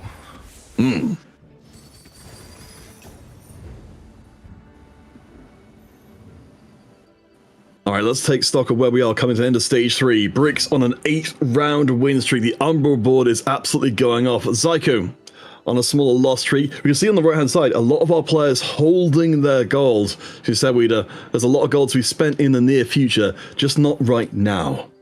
And also a pretty, I won't say bad selection of artifacts coming through here for Psycho just yet, but has picked up that Hole Crush, and with the way he's playing this game out currently, that is not necessarily the greatest option here. And just look at the state of this board from Bricks. Picked up the new recruit, 8 units on board, the emblem into the mix as well. This board is absolutely correct. 3 items onto the Elune as well, so she'll be doing a ton, especially with the Archangel scaling in these pretty long fights as well. I'm actually quite confused and curious onto what Zyko will be doing with these items, what comp he's going to go into, considering he has a Rage Blade and an Edge of Night, 2 items that don't really make much sense on the same unit, obviously. If he's going for Ashe, potentially, that could be an option, but I wonder what the Edge of Night would go on then. Yeah, I'm kind of confused as well, and I suspect with the Living Forge, you're going to have to maintain a lot of flexibility here. Of course, Zyko, with an enormous amount of history in the TFT scene, we trust him to do exactly what's best, but I'm with you here, Weeda. It does seem like the items certainly on the front line and the back line right now, both providing more of a challenge than perhaps Zyko might have expected coming into the game. Yeah, it's just a difficult spot to be, and one of the reasons why Living Forge is not reliable, because if you had gotten just his complete pick up the later, we're able to pick up some of those massive frontline ones instead here, that would have been better, but now we're going to see those natural spikes come in for Imp and Shredding here with those starter kits coming through, so that's going to be a big one in terms of how they're going to be going for these roll downs. And Shredden back on his comfort comp, one of the first pioneers of Kaisa in all of her forms throughout most of this set, is now once again onto the Kaisa comp. Silas 2, huge upgrade, but has to really make use of these items now. So many items unslammed, thinking through all the possible combinations. Yeah, so pivotal round for Shredden here. Wants to get the extra loss in before the cash out comes through.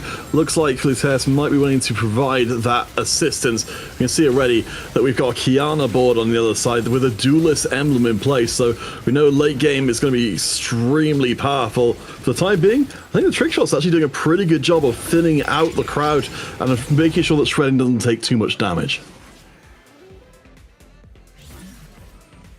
Let's see what's going to be behind these doors. We obviously know this is going to be a prismatic augment regardless of what's going to happen here, but for Shredding, the more interesting question will be what's going to be behind this cash out here. It is going to be potentially a 2-star Sire in the making here with that drop coming through, and now has to think about what he's going to do here with his rolls.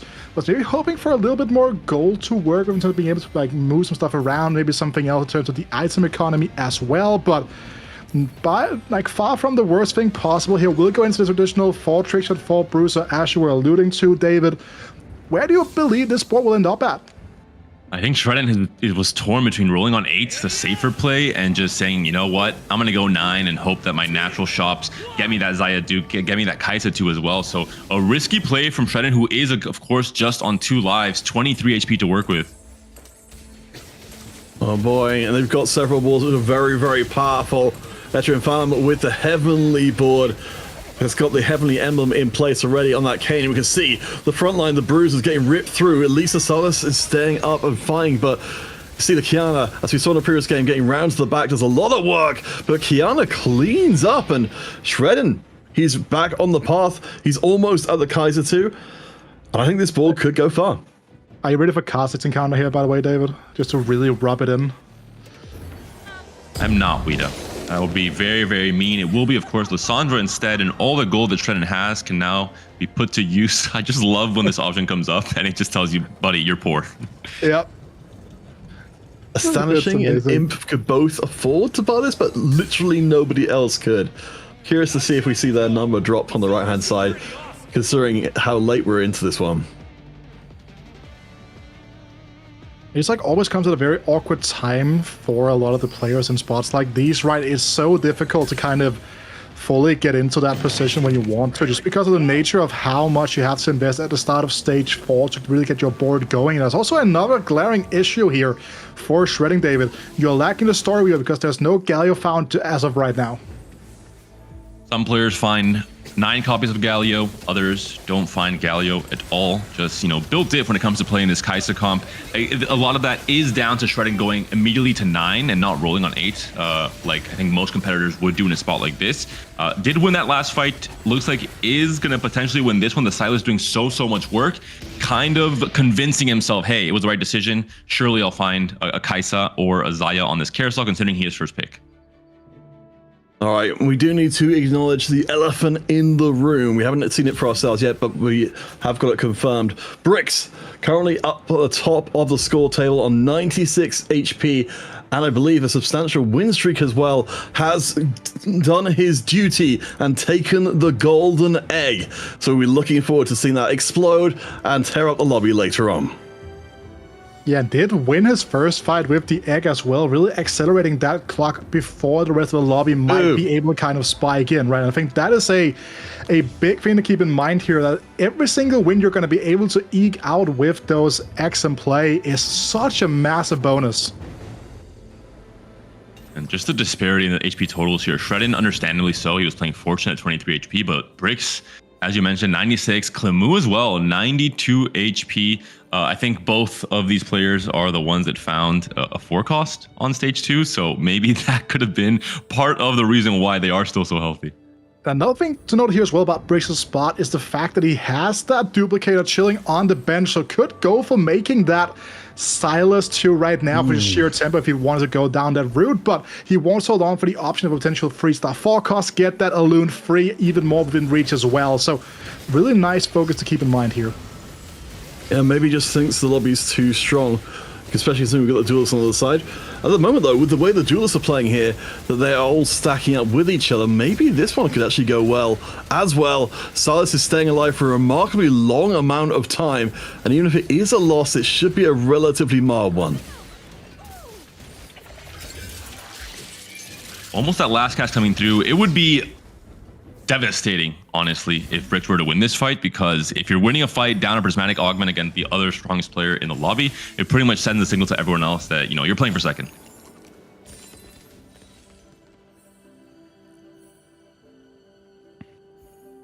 Fortune in place as well. I mean, I guess if you're going to indicate that you're going to get the egg the long way round, that's one way to do it. Check back in with Imp. The mythic emblem is in place now. So we've got ourselves, you know, a hugely stronger front line with the Annie. Imp has to slam these items onto the Azir and hope, pray they can win this fight, turn this around in this game number 5. But he's up against Clémoulahagra. He's up against one of the scarier players in this lobby. Although the Kiana is almost taken down now, the Lee Sin is still relatively healthy. The Nico's buying time as well, making sure Lilia is just not really facing the right way. But I think that Azir, if he casts, should be able to clutch up against the Lee Sin. Oh, close in the end. Oh my goodness. These duelists trying to control Kog'Maw. We got you. No, no. Oh my gosh, that was so close to Eternal Winter on the Annie as well. Did such a good job of stalling in exactly the path that Leia was casting, but that reduces Imp down to a single life, the only player in the lobby to do so on 10 tournament points overall right now. An 8th here would send him out.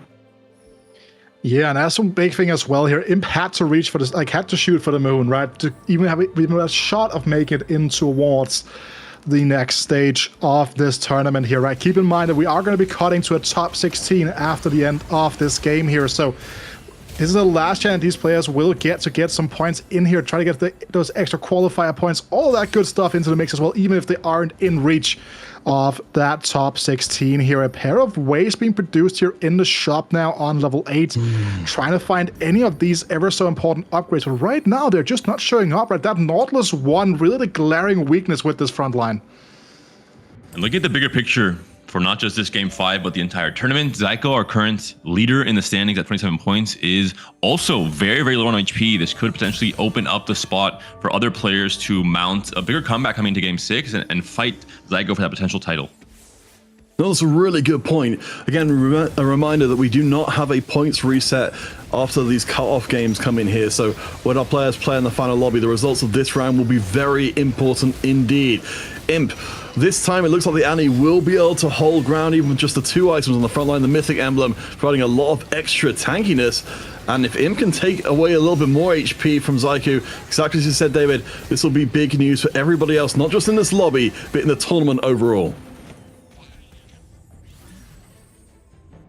Also, like, again, Psycho going for the hedge fund as his last augment there, right? Really playing that economy game. That is a big thing to keep in mind here now. With the Malphite encounter coming through, we were talking about this previously in a different game, right? None of those gold removers in the mix here, but it does mean that Imp can just like get all these good frontline items onto this Annie, really make her this mecha tank with this Mythic Emblem in the mix as well. Annie Mech is real, and she's going to come and hurt everybody else in the lobby.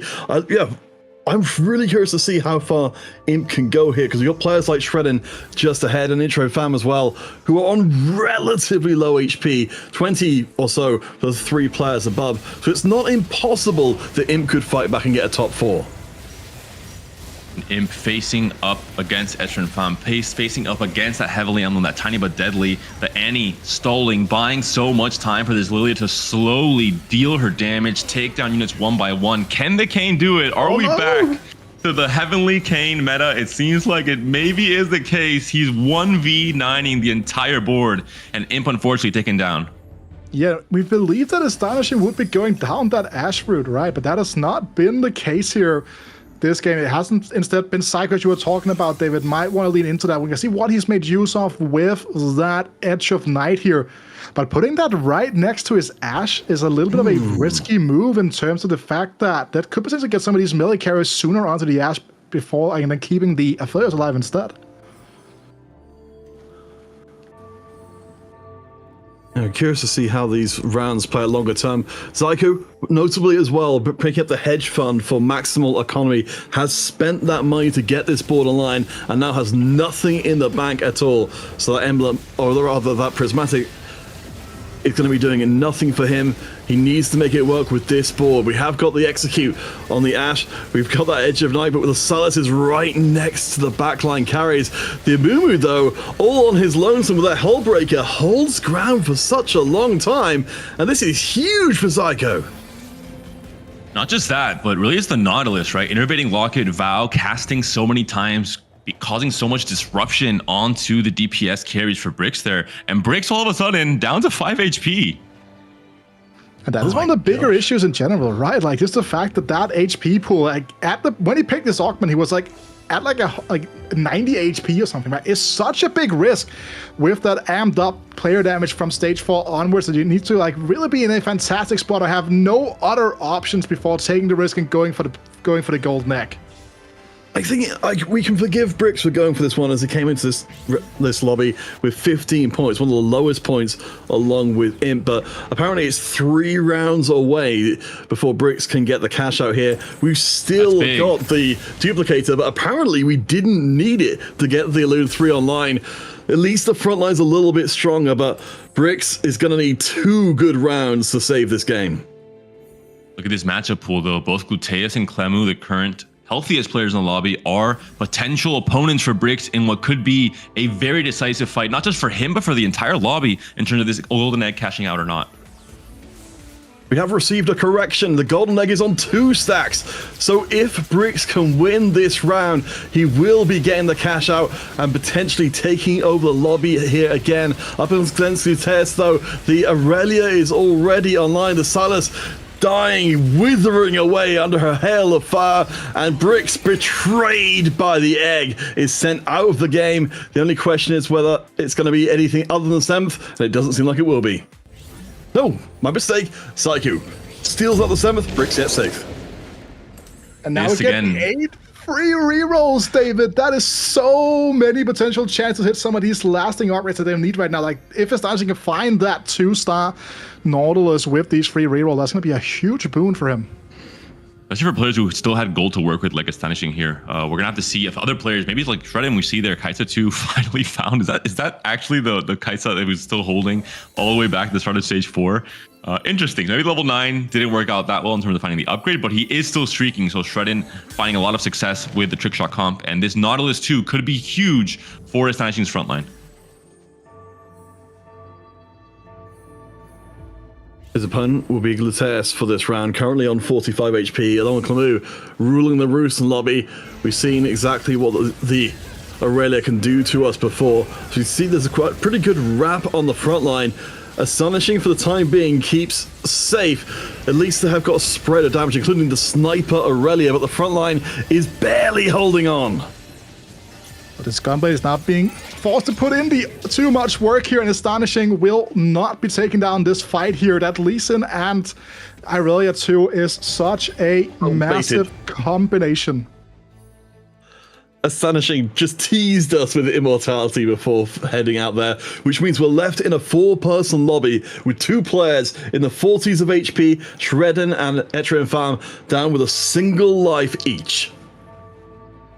Etre going more into the Heavenly line, the Duelist line, understandably so considering the contest from Gluteus, but all in all, it's working for now. Heavenly Kane, despite the HP nerfs that I think were maybe slightly unjustified in this last patch, is still finding success with the right setup. Now a big roll down for Shredding here, trying to find those last couple of upgrades here, even on the track for a Galio free if it could show up here. He is going to be skipping it though. It wasn't the first Kaisa 2. He's going for Kaisa 3. Now it all makes a lot more sense. Oh boy. We did get information that Shredden was the only one who had gold left in the bank. I just don't know if we expected it to be put towards this purpose. So we've got a 1-item Kaisa there. We've got the Isaiah up to 2. Trick shot up against Heavenly. These are not the boards we maybe would have expected to have been doing as dominant as they are trying to be in this lobby. We'll keep our eye out very closely to see if we can get the Kiana into the back line, and we will. Fortunately, the Zaya doesn't quite get nailed out by the last bit of damage, and it might be enough to keep Shredden alive at the expense of Etre. It's a close one. Oh, the cast! Just barely. The fist bump, the applause, the clap from Shredden. A little bit of hydration as well, making sure he has what he needs to try and clutch up and find the Kaisa in these last few rolls. Needs to find 2 copies here. That is his win condition right now. I'm against Gluteus here in the potential last fight of his game now. And this could be such a big one as well, because keep in mind, Psycho was top of the standings. Shredding is a player that right now can look towards potentially even making a bid for the title in this GSE at 22 points now. Gonna put himself ever so close to that 30 point here. Even just making it in towards that final lobby of the day is such a big thing here. And if he can set himself up for success, that would be massive. All right, we'll see how we do up against, I believe, the Ghost version of the Duelist board. It's still going to be pretty damn scary. Of course, last time around we had it go all the way to the tail end. So we switch across to the real deal. It's our two high HP players against each other. And look at the Kiana doing work in the corner, but the Lee Sin is still a god. Let's have ourselves a brawl in the center. And only one Lee Sin gets a stand as Shredden will head out. No more extra points for him. And Shredden could not take a page from Chuso's book and find that 3-star upgrade on one of his forecasts playing that trick shot comp. Unfortunately for the Polish player, battle here at the end is once again, I think, a tale we've seen and heard and read all throughout this day. 3 Lee Sin on both sides of the board here. Yeah, this is just, you know what, I mean, we've seen this tale time and time again, and it never gets really boring to me, right? Because there's so many things about this, because the way Clémoulahagra got to this spot, right, we were kind of doubting the double slam of this Sterex gauge here, but it has proven to be super useful for him so far. And I love as well, we also had the Spite in there as well. As another way, especially in a very melee-centric matchup, to try and really mess with people, as we will see another big duel in the center. This time round, Aurelia's been able to have a little bit more impact, and it will be Clémo by the smallest of margins taking the win. To the carousel now. Any impactful choices here? Any item slots really still open on some of the carries? That's the bigger question, because of how many different encounters have given items throughout this game number 5. Yeah, the BF sword being picked up here means that there definitely is a slot open on someone for an offensive item here for Clémoulahagra, but it's also about denying that Gluteus. But look at that, Gluteus red buff, pretty close to best in slot here for this Aurelia 2 on the backline. And with the Malphite encounter as well, keep in mind, these items can be juggled whichever way you want them to be. Bear in mind, Gluteus does have the Aurelia 2 to Clémo's Aurelia 1, but we're keeping our eyes very closely on the two Lee Sins up against each other. David, for you, what's the biggest swings in this, as close as we're going to get to mirror match? Well, right away, we see the Shroud coming in onto Lee Sin, slowing down a tiny bit the mana read that Lee Sin will be able to put out. And also, look at the targeting, the pathing here. One of the Lee Sins immediately gets to the other one right before, and that means that the out sustains. Clémoulahagra taking down a notch as well. Now both players on what should be 1 life, considering we are late in stage 6. And a big upgrade for Clémoulahagra. All of a sudden, Irelia 2 is found.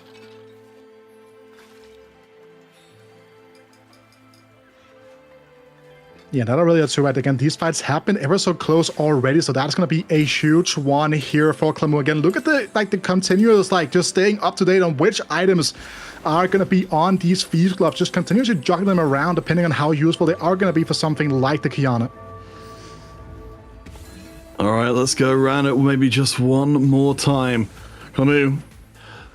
Now at least the full power versions of the board, the full item versions of the board. The Spite is going to go off relatively early and will hit a good amount of primary targets to cut down the damage a fair bit. The Lee Sin surviving, the red Lee Sin in the center, spending quite a lot of time up in the air, but we can see there's so many surviving from Gluteus. Clémoulahagra gets rocked, and Gluteus will take the win.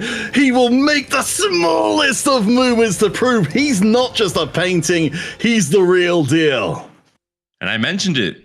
The game plan around the couch seemed to work out for Gluteus. He knows something that other competitors might not. You have to play in a relaxed setting, good back position as well, cool, calm, and collected. And of course, play Duelist when you can. That seems to be the answer as well. All right, gentle friends, we are racing towards the finish line here. That was our first elimination round, so of course we need to find out who has been eliminated. Stay tuned. We'll have a word from Chibi during the break. When we return, we will confirm who our remaining tournament players are.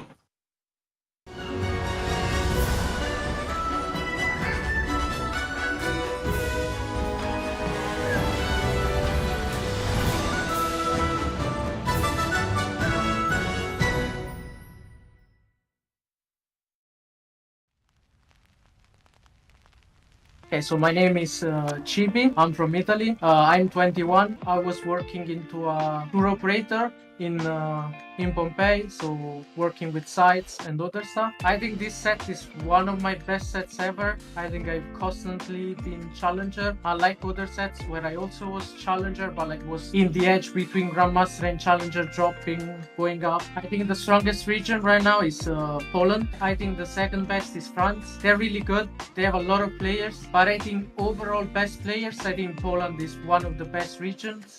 I think one of the players that impressed me the most was Lelouch. I think Lelouch is one of my favorite players. I think LAN events are one of the best things ever, because I think the TFT community, I think I can speak for the Italian one especially, we really do miss a LAN event, because we are a really loving community. We know each other so well, and the community is really amazing. My reason to compete is that Italy as a country, we have one objective as a group together. We want to go worlds, and I'm here for it. I got a shot to go to European finals, and I'm gonna give my best to reach that goal. So I want to shout out all of my friends in Italy, to my family, and to the fans in Italy that are gonna support us. And hopefully I have some more fans in Europe that enjoy my playstyle. That's it. Let's go, man.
You know, it's been a trend for all of this tournament that my casters say something like, oh, we'll have hero augments, and they come, or, oh, we will have branching out, we'll reforge it once and it will be a fortune emblem, and it turns out to be exactly that.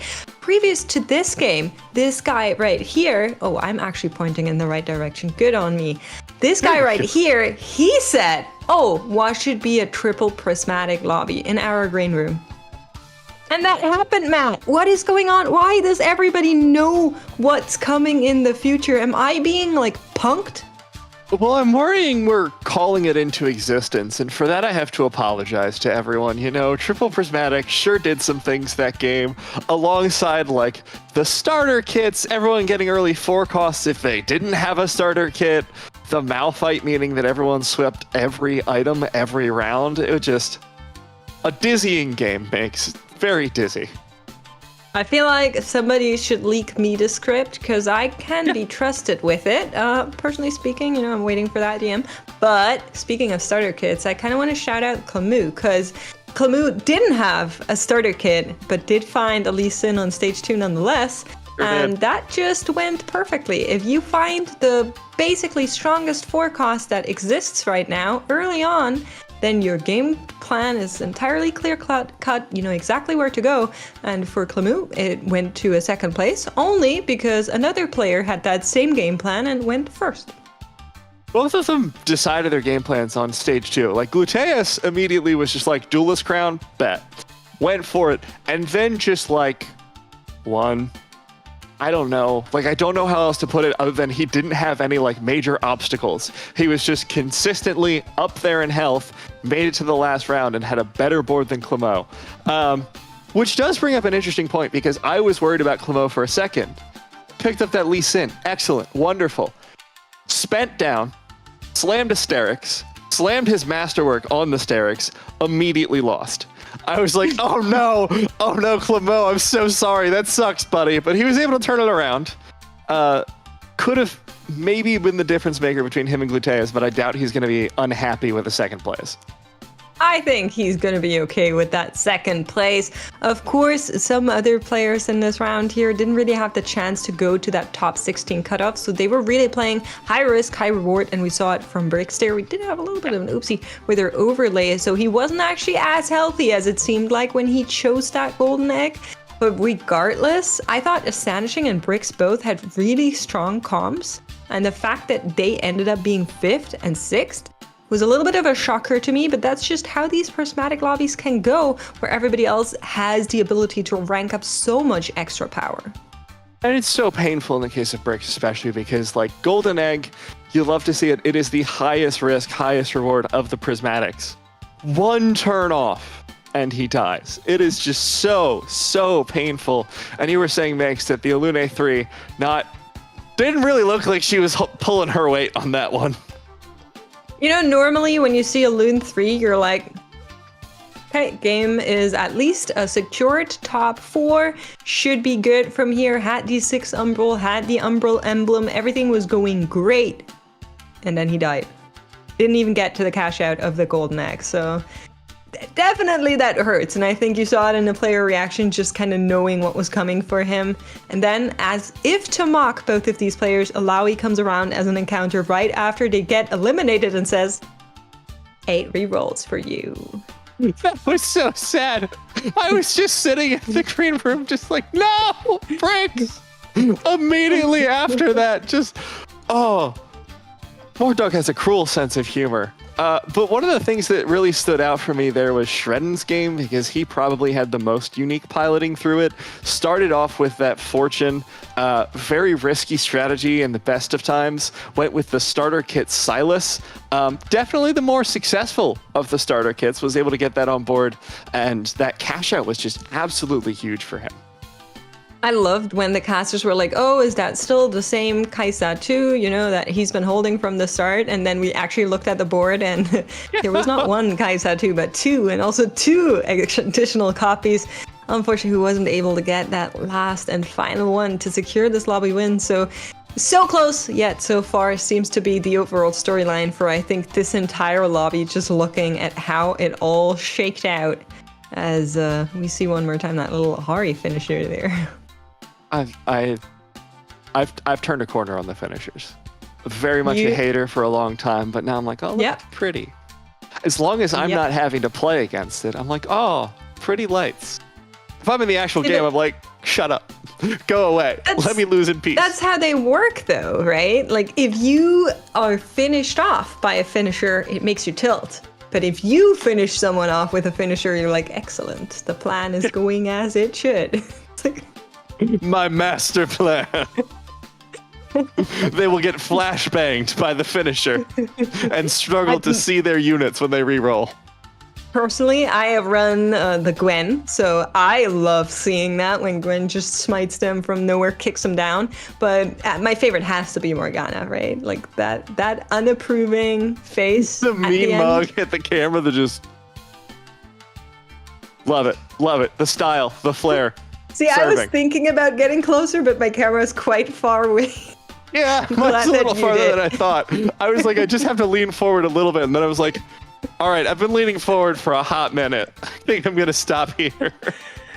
All right, just as a quick reminder on why you're not seeing all of the numbers just yet, our standings have to be calculated forth and back, making sure that all of the tiebreakers are working out, because we are eliminating half of our day 3 players right now. Only the top 16 will move on into the next game, and then we're going to repeat that once again. We're only gonna bring the top 8 after that next game into the very final game, and then we'll find out who wins. So lots and lots of number cracking and rolling being done by our lovely admins right now. Yeah, very low stress for the players as well, I'm sure, just risking half being eliminated after every single round for the last 2. Sure, I personally would be so chill and not absolutely out of my mind scared. Yeah, I think that's generally a trend with you. Not ever, you know. I've never been anxious a day in my life, and I resent that implication. I have never once hid under the stairs in the studio of Alicante. Not once. I feel like this might not be the full truth, but it's okay. Standings are ready, so let's see who our top 16 are. Once again, reminder, everybody you're seeing right now is going to get eliminated from the competition. Unfortunately, they're still going to get their Golden Spatula Cup points, and Astonishing and Sappho, as well as Arat, the 3 players right on that cusp there, are not going to make it into our final 2 games. Also going to see Kubixon get knocked out here. Here are our top 16 that are going to be moving on.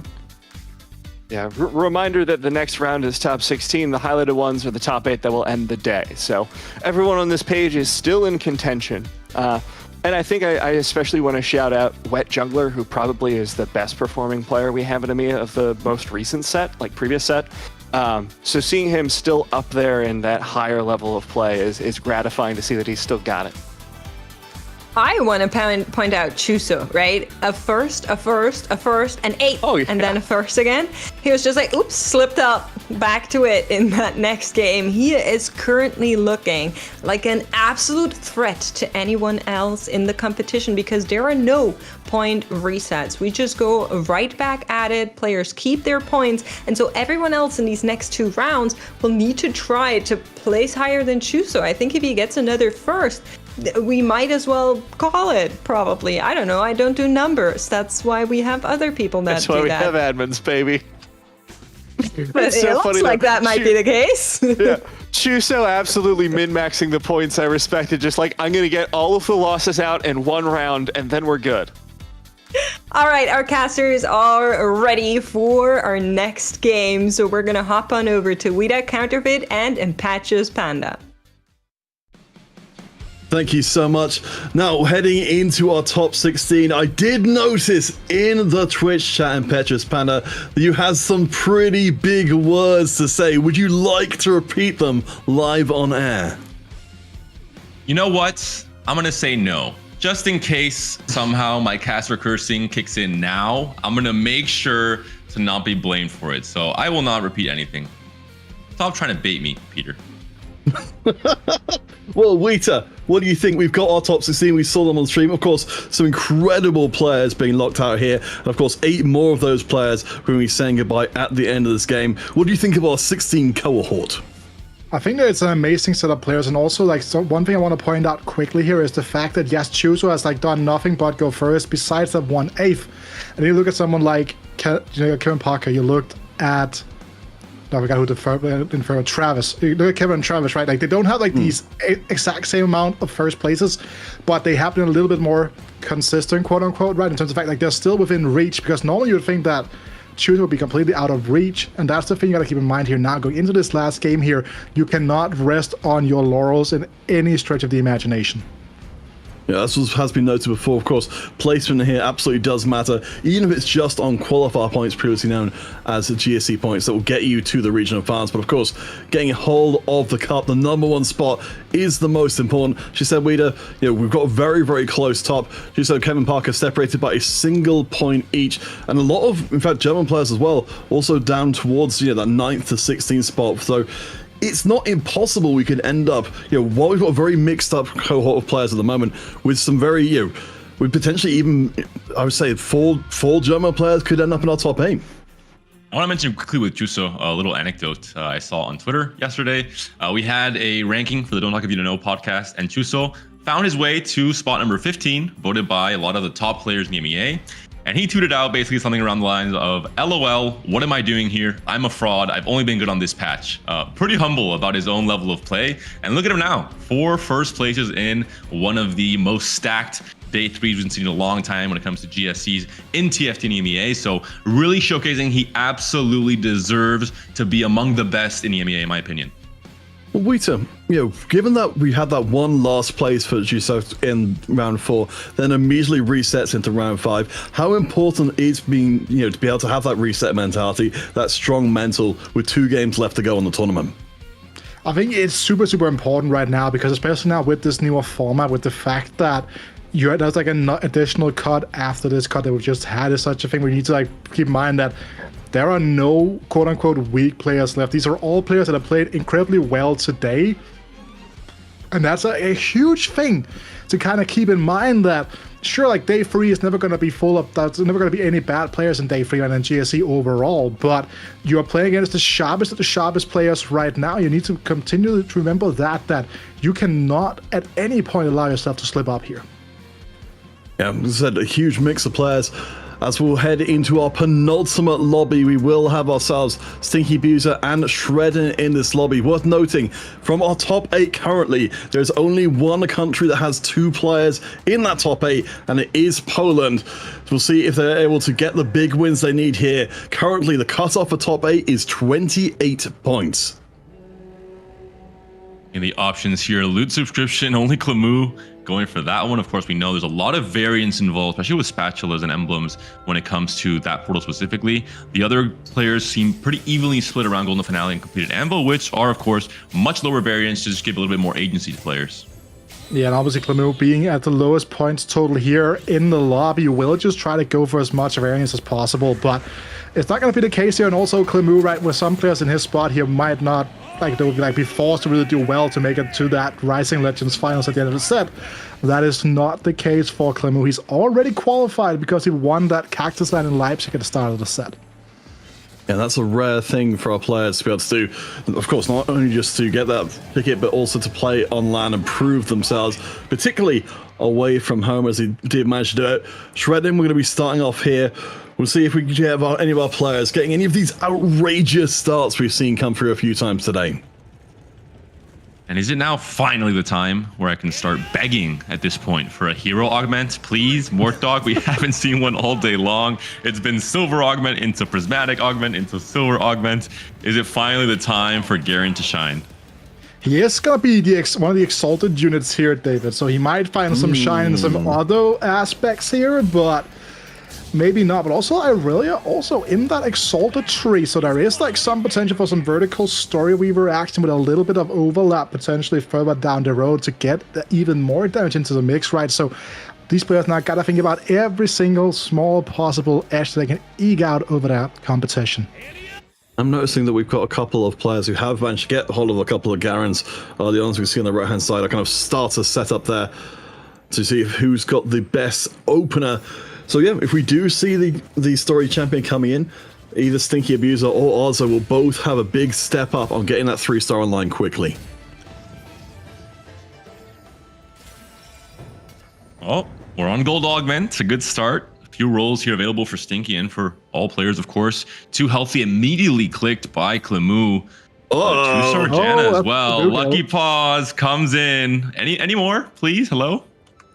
I mean, Swella did get a Yorick too, but that's without the Midnight Siphon, so not as fun, I think it's safe to say here, but is Stinky considering going for the scoreboard scrapper right now? I mean, it definitely does help in terms of the fact when you are trying to, go for more of that lost streak opener, David, and that's exactly what we're going to see here. If only we had the Garen. So, David, talk to me a little bit about Scoreboard Scrapper, because we haven't seen a ton of it across the course today. We know that if our player stays in the bottom 4, their units will get permanent bonuses, but how do people tend to approach this as an overall game strategy?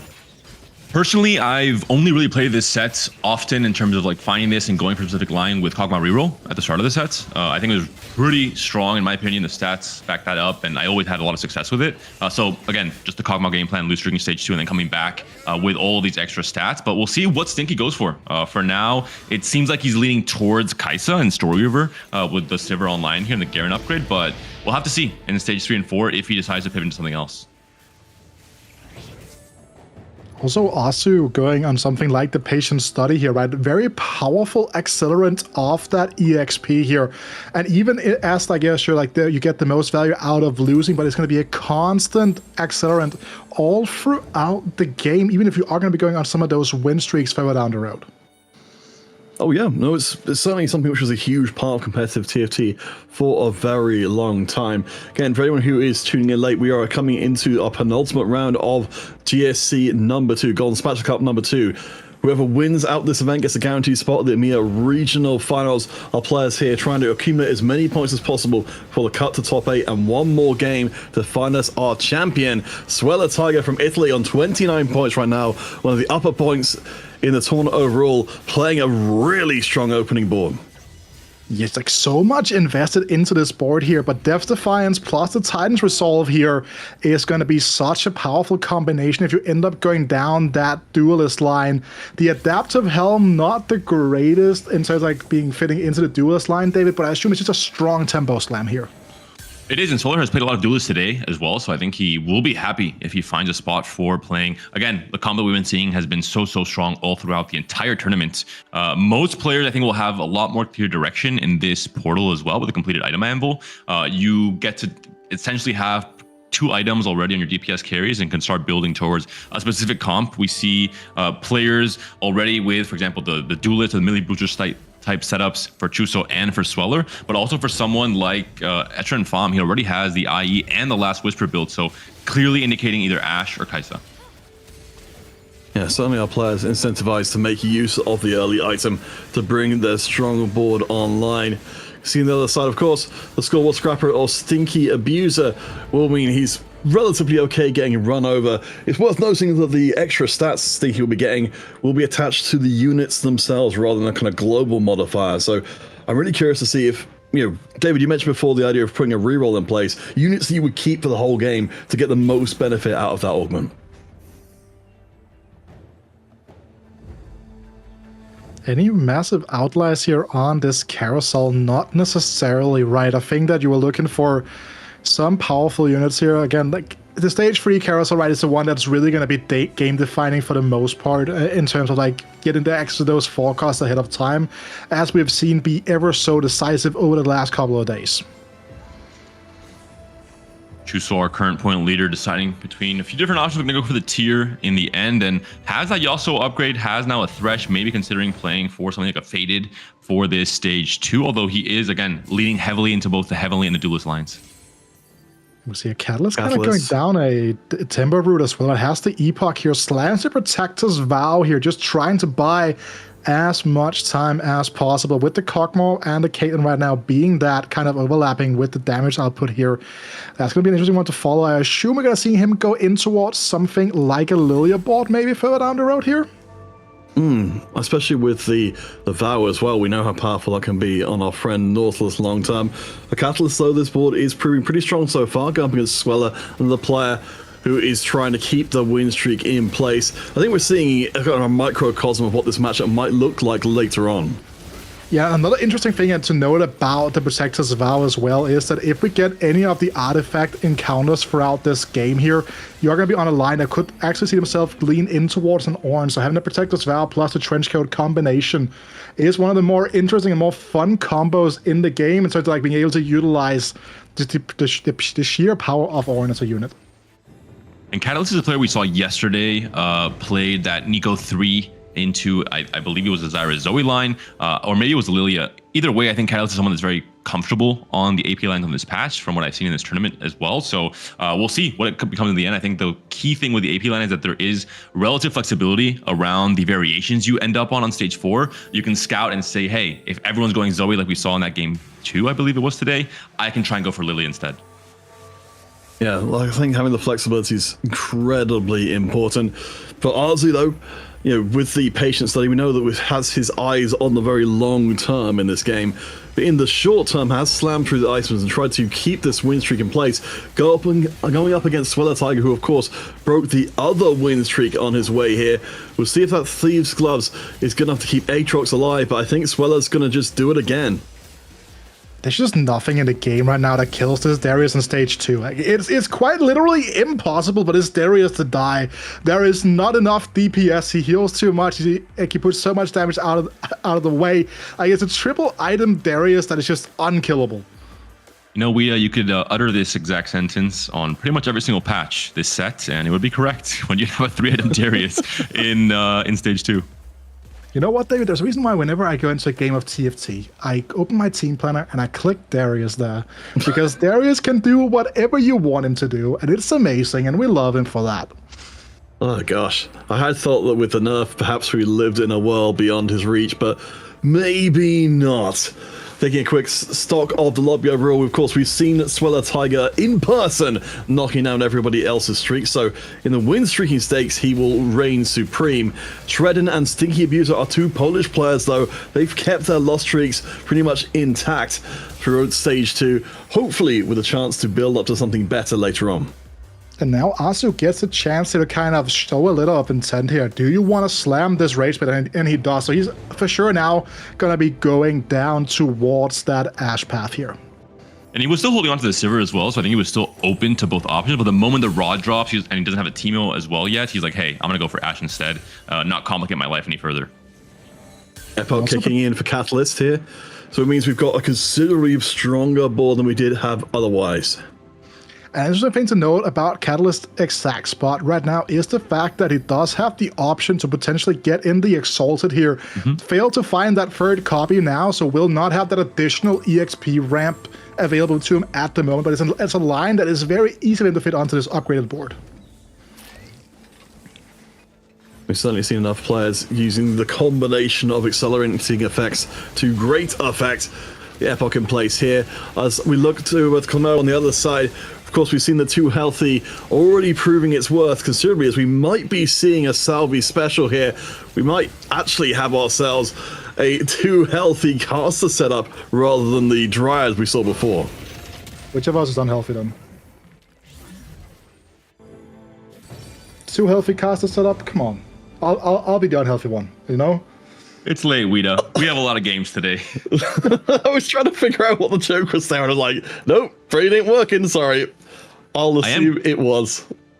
I am curious now what Clémo will go for with this Prismatic Augment. They'll go 2 for 1. Very interesting. I'm very curious now what he actually lands on with this Too Healthy setup on his board. He was split still between that Janna and the Dryad comp, but looking at someone like Sweller, I think he knows the rules of playing Duelist. You want to get these combat strength augments that help the entire team out, not just the Lee Sin in most cases, and Harm Assist is definitely one of those items. Or augments, rather. Yeah, that's a lot of extra healing along with that Death Defiance in place already. Sweller has kept the streak intact while all others have fallen. We can see, spotting on the right-hand side, players are starting to put a little bit more money into the boards. In fact, Yuso will be one of those players doing that on this round, so has a lot of fated units to try and choose between. Could this be Weta, the part where Darius finally fails? It's going to be a pretty difficult one here, right? Because there's no third item. Like, the Yasuo is not a damage carry, right? Yasuo is actually built to be a tank in this set, which is a little bit counterintuitive when you think about the various versions of Yasuo and like what Yasuo is kind of meant to be as like an identity thing, which just means like, sure, like it's great, it does an upgrade for Chuso, but in a head-to-head fight, that is not necessarily going to be the case here. And David, with this encounter at this point in the game, there are some pretty interesting things you can do in terms of double stacking these items. Just a lot of stats. Even if you have an AD carry, sometimes correct if you have the item slots open just to stack both items onto one unit. But also, usually most comps tend to have both source of damage in the AP and the AD lines, so you can just split them up as well, as we're seeing here with the Sivir and the Teemo. Clémo now looks to maybe be thinking about... actually, I'm not sure if he's going to commit to... We're seeing the Shen's held here, if he's going to commit to Dryads or not. It could be the Forbidden reroll, David. Don't do it. He has the double Shodan, you know, he set up for a double caster setup, right? So like something like the Lux Teemo would benefit from that. We only see like 4 times all weekend, to be fair, but even then there is still hope there, David, in the second to last game of the day.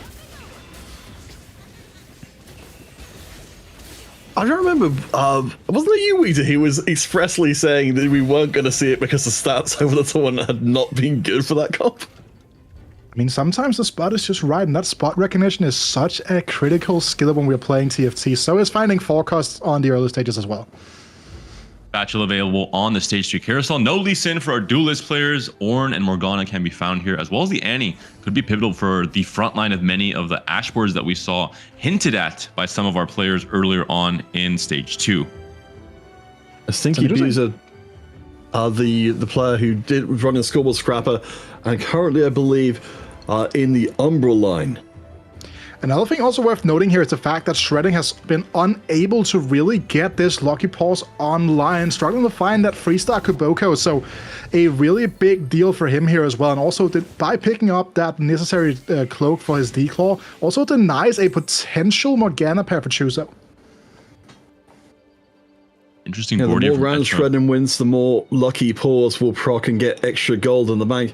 You know, we've got the Bruiser emblem in place for Shredding at the tail end, but yeah, I think maybe it's going to be too little too late. I'm not saying, I don't know if we can get a chance to head across the Shredding board sometime soon. Has picked up the Rabadons for the Kabuko, so we'll have to keep an eye on how that develops long term. Veteran Farm with the sniper emblem could be going for the 6th sniper we saw a few times already in this tournament. Very, very strong after the recent buffs in the last patch, especially with how dominant Ashe is overall. And the items are definitely leading towards that as well, with 3 Ashe items already built onto this Caitlyn. Another encounter here coming around the corner, and these can be ever so important. There are so many of those like Castex encounters to reroll encounters and just like spike the game out of control here late stage 3. All right, David, what are you choosing? Component level, player health, or gold? Oh, I'm not choosing anything, Guido. As a caster, I unfortunately don't have control over the game. I would love to, though. What would you choose here, David? Okay, now I can answer your question. Looking at Etra's spot, does have an item component open, or 2 rather, on the Aphelios, so that could probably be the better choice, just to make sure you can at least finish one of these items here and stay relatively healthy for what I assume will be a 4-2 roll down for this Ashe. It has 5 Kaelins as well. I guess it's just holding for the replacement. Yeah, makes sense.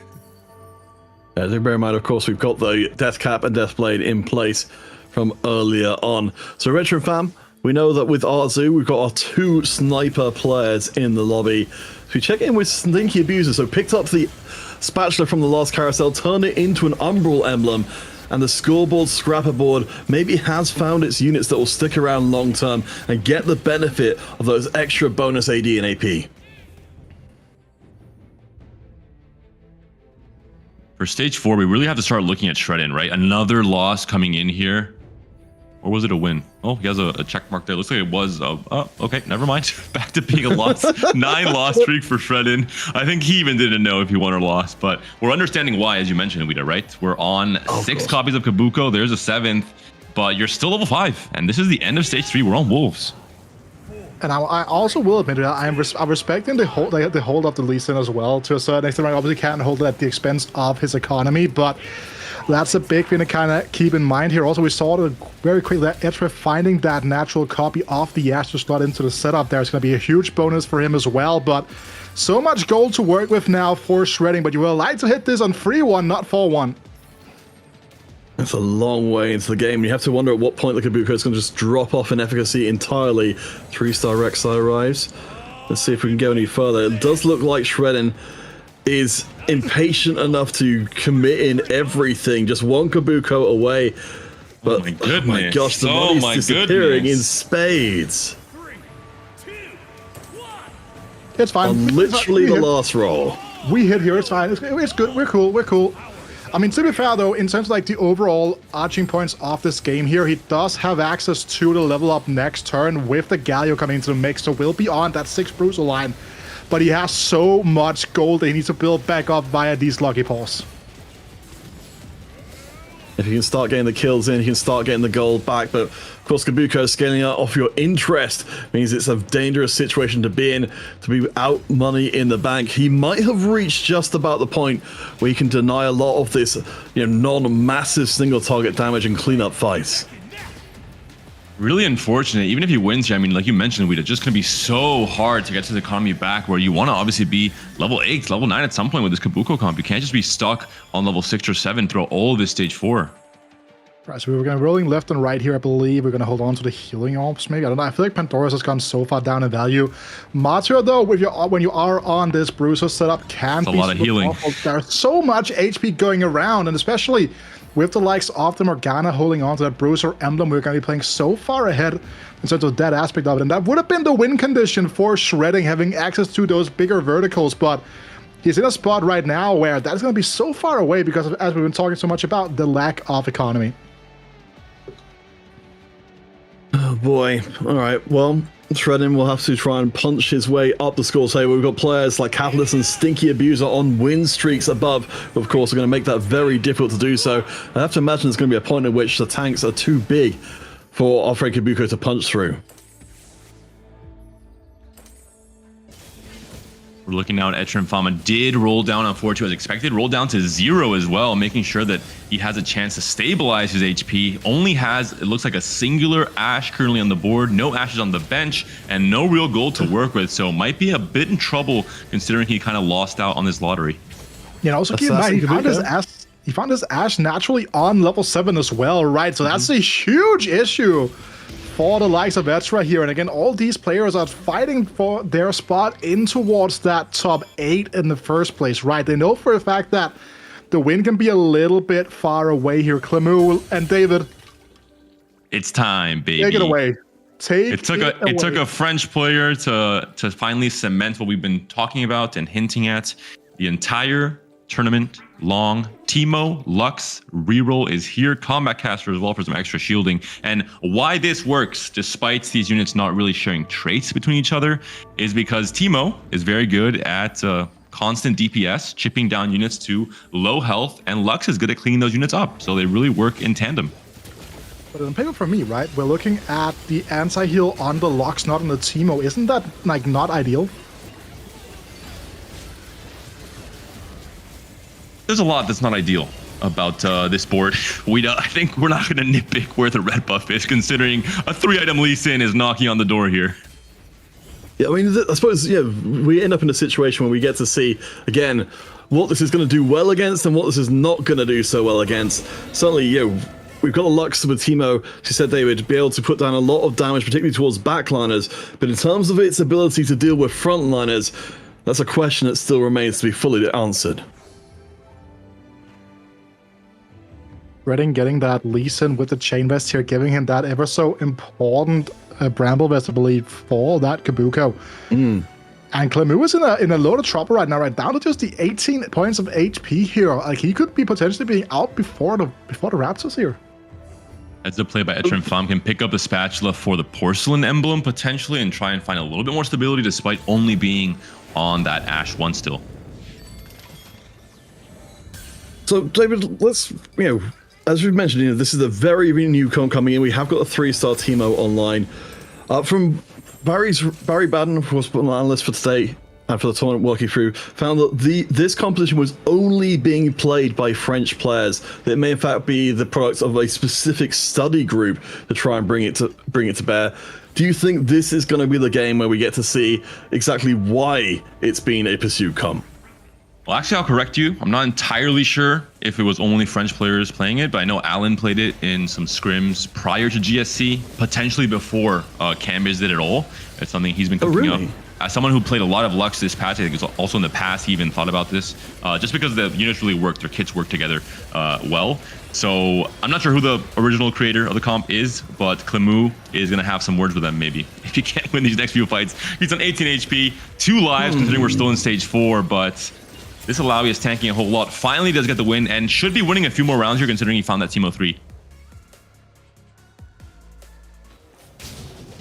But again, like, these items coming through here will be so important, right? Because he has a sword open now. You're thinking about something like the gun, but you're thinking about the stuff like Giants there, right? You really need something that is going to aid out the damage here to really push these last two carries over the line. That's the issue with these double carry setups. They are just going to be troublesome for a long while. Also, there's something going on our screens right here. I feel like we've seen this before, David. Whisper, we don't whisper. He has a Lee Sin too, and it's printing another one.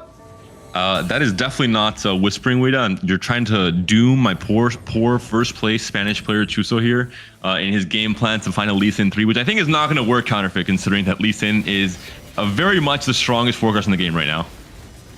I wonder if it might be something of just a denial from everybody else, but yeah. I think even if we were to shout it from the rooftops, it does seem like an extremely long-term strategy, especially when Juso does not have any money left in the bank at all. Still though, 2-star Lee Sin is, I think, very much up to the job. I think just gets a shot off. No, not quite before the execute kicks in. He's still really unhappy considering he picked up Reinforcement as his last augment. This is not an augment you pick if you're trying to win the game. I think he was just looking for a stable result, a consistent result that isn't an 8th place in this game number 6, to then have just everything in his own hands in terms of winning this entire tournament, potentially in game number 7. But for now, not quite working out. Lee Sin 2, maybe Reinforcement was not needed considering he already has 5 copies. I mean, I believe 3 of those copies probably came from the Reinforcement, right? Yes. I would assume? So would you like to retract your statement, David? Nah. I'll take that as a no here, but like, again, it's going to be so important to figure out like what is going to come through, right? Because we have an open cloak here on the Nico, and that is going to be a very big thing to keep in mind here. The upgrade coming through now still has a lot of upgrades to kind of get on across the board here, but that is something that's going to be interesting to kind of keep in mind. 2 of those coming through there will be massive pickups here. No, Irelia is the big question mark here. Oh, well, I think further to what you were saying before, David, again, for anyone who came into this one late, Juso is currently the leader of the entire competition, a Spanish player on 33 points overall, so pole position, prime position to win the entire tournament, but a disaster of a result this game could change things dramatically. Fortunately, there are 4 players below him on the HP totals, each with only around 2 lives left. And also keep in mind here, Etros, what we were talking about before, he was like on Ash 1, no gold. Now he's on Ash 2 and he's on 50 gold, but it's not going to be enough in this matchup in particular. Huge win by the Lee Sin. Access to the backline, gets onto the Ash right before she would start wreaking havoc on the rest of the comp there for Chuso. And Clémoulahagra is in trouble. All of a sudden down to a singular life, as is Arzu. That's good news for our friend Juso up towards the top, especially after getting that win.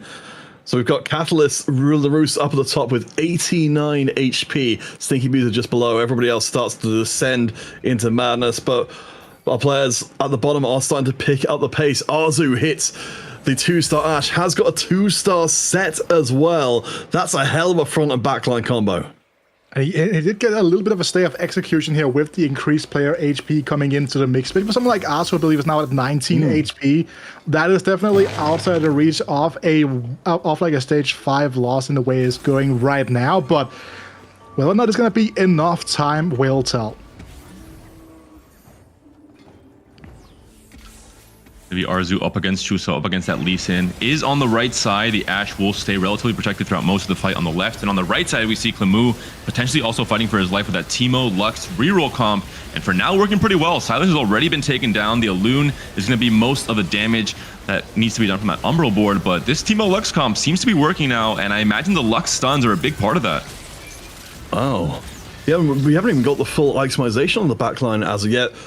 It's always, it's always really nerve-wracking to be playing a rogue composition like this on low HP, where you have to be able to win pretty much every matchup that comes your way. Yeah, it's so important as well. You need to know the ins and outs of everything, and that can be so difficult if it's a comp that you haven't been working with in the past here. But gets the Exalted in here by the addition of the Horn, gets some more team-wide damage, and by the sacrifice of a singular point into the Warden tree. And also we see here as well a extended duel. Would be a good position to be in general, you would believe, right? But has kind of fallen off just a little bit. Taking a loss down to 24 HP. He does have access to that Aurelia, though. And Chuso, it makes so much more sense now why he's holding Lee Sin. He's trying to stop also Sweller from hitting Lee Sin too. And Sweller's a direct rival in terms of winning the tournament, with both of these players very, very high up in the point standings coming into this game number 6. So really heads up play from Chuso, thinking about the bigger picture. Is it enough to win this fight? It looks like it's barely not going to be the case. Oh boy, yeah, it's right down to the wire. I think, yeah, the Lee Sin managing to get through against the 2 Lee Sins. I suppose you could say, if 1 Lee Sin is good, 2 is better. But that Aurelia damage output was absolutely ridiculous in that fight as well. But Aurelia just like taking care of pretty much everything on her own there. And that is such a clear indicator of just how important having access to this Aurelia is for the scaling of these compositions. It doesn't matter how many Lee Sin 2s you have. Lee Sin 1 with the backing of a strong Aurelia can very often have a much, much stronger fight.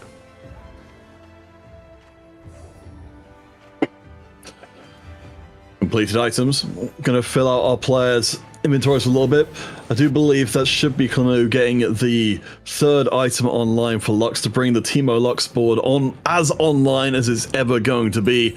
As well, as you noted before, suffering a little bit with the 1-stars. We'll need to be repositioning very carefully to make sure that all the damage goes where it needs to. The volley bit there running protection duties, try and make sure Lee Sin doesn't take too much damage too quickly. But I do like the Death Defiance combination there with the Titans. Can we give a quick shout out to Catalyst? 89 HP still at the end of the stage 5 with that Lilia board. Very, very interesting setup to have that much success. Sweller now up against the Alune 3, up against the Radiant Morello especially, really elevating this comp to that next level. Alongside Kane holding onto the Umbral emblem, something we saw a lot at the beginning of the set.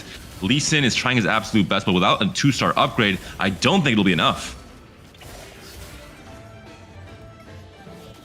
You see like the absolute removal here of the Aurelia, like it just got popped by 1 singular cast here off that Alune free, and meanwhile Chuso is just gonna be battling his way here towards Shredding, who is not gonna go out in 8th here. The Teemo Lux reroll 3 has been shut down and turned into a nightmare for Clémoulahagra, the player that needed an absolute massive result to make it in towards the top 8 here, but will finish in the top 16 of the second GSC of set 11 here. Meanwhile, Shredden finds another 3-star upgrade here, still on that Morgana 1, but has made his way to level 8.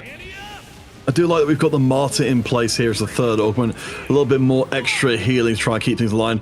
Notable as well, the Riven 3 prepped for damage, while the Morgana runs utility from the backside. We'll have to see if this... I mean, this doesn't seem like the composition that can rip through boards as quickly as you would like, but it has an enormous amount of staying power. And Shredden against Sweller, and elimination will come through here once this fight concludes. The Rek'Sai stun's coming through, the Morgana trying her absolute best. We're still on 7 Bruiser. Lee Sin has been taken down, and all of a sudden the Bruiser comp is coming online here for Shredden. Great news for Chuso specifically, who's down to 1 HP, to have these Lee Sins back into the pool. Yeah, and also now keep in mind here for Shredding, he's still a little bit off you're talking about with that 7 Bruiser, still lacking that ever so critical Silas here. Normally that secondary carry in this composition, but not the case this game, right? The Ribbon has been built out with the Bloodthirst, the Giant Slayer, and the Adaptive Helm, but that is definitely something to keep in mind here, that there are going to be Call of Silas already removed from some play here, so the second he gets the option here, I believe this Syra will be gone for that 8 Bruiser spike. Yeah, that's got a lot more damage coming into the mix for Shredden, who's down to a single life along with you. So we're really narrowing in the line here. Arzu just above those 2 on the table with 14 HP. Guys mentioned Catalyst, the only one who's really been able to keep his head above water with 40 gold left in the bank, while everybody else is having to spend everything they have just to stay alive. The Chuso roll down, so important. Curious if he found at least 1 copy of Irelia. That's his next big spike, and the most realistic spike, of course, still 3 copies off of that Lee Sin 3. Only had around 30 gold to work with, so very unlikely. Maybe the Carousel stage 6 would be the pivotal moment there for Chuso if he survives that long. A double spike here coming from the likes of Shredding as well. With the removal, he's going to be able to put that Edge of Night onto the Ribbon, but more importantly, he's found that Silas not getting access to the healing.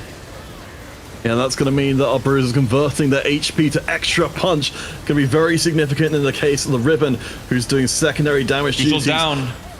If getting the hits in, Shredder on the right-hand side, I think, is going to continue to punch through Stinky Abuser. And the Ashboard just get ripped to pieces. Bruiser 8, apparently worth the hype. Despite Shredden hitting so late, was still level 5 at the start of stage 4, has found a way to make it work with the Lucky Paws and Morgana as the backline DPS slowly adding her Blizzard over time and getting some damage onto the entirety of the opponent's board. Chuso, as I mentioned, down in 6th place, the leader coming into this game 6, only going to get 3 points off of this game. And in the other lobby, Kevin Parker and all the 3 players at the top went out in 8th here, with Travis still being alive in the lobby. So Travis potentially playing himself in a position to be the favorite to take home the title in the last game of the day. It's kind of wild to think in a tournament this big, this long. 3 days of 6 and 7 games here to get to this point. Your fate is not entirely in your hands. It's down to how the other players and the other lobbies do. Veteran Fam going to try and fight for a little bit further to try and get through. Stinky Abuser gets ripped apart by the snipers. Shredden is still fighting. I think he's up against Arzu in this round. If Shredden survives, he's got a good shot at the top 4. Arzu's taken down, another player that was potentially fighting for that first place once this game concludes. He's 5th in the standings, unfortunately going to be a 5th in this game as well, so really opening up for maybe Travis to find the lead after this game 6 concludes all across the lobbies. And Shredding making it in towards that top 4 here, that is going to be an absolutely huge bonus for him, right? Also being able to shut down some of these potential Irelia 2s by holding onto this on the bench. Finds another Irelia in the shop as well, and we'll take it exactly. She said, Wita. Coming into day 3, do remember that Poland, for almost certainly the first time in Rising Legends history, came in with the largest contingent of players. Now we're getting to see a little bit of a reason why that might be the case. Shredding with the 8 Bruiser has got a lot of shields to work through, but I have to think if any board of this type could do it, it's this version. Kane gets stunned as well. Rek'Sai, despite being a 1-cost, putting in some work in these late stage fights. Elune very much left alive here with the Radio Morello, but already being surrounded, the Riven onto her. The Kabuko's up next, and that's it. Shredding continues to Grim Reaper these players out of existence in Game 6. And actually also a pretty interesting optimization that I missed there for a second, right? Irelia is still one of the best, if not the best, applier of anti-heal in the game. Morello goes onto her perfectly, just being able to put her onto the board at the end. Instead of that 1-star Morgana, obviously it had been a 2-star Morgana, maybe that would have been a case to not make the switch out here, but it is going to mean that Shredden has put himself in a position where he could potentially even win this game from being so far out of it. You can see on his face, he's feeling it right now. I mean, everything's been going amazingly for quite some time. A 4-round win streak on the other side. I mean, we've got the maximum HP burn from the Morgana, but I have to wonder if there's remotely enough sustained damage to punch through.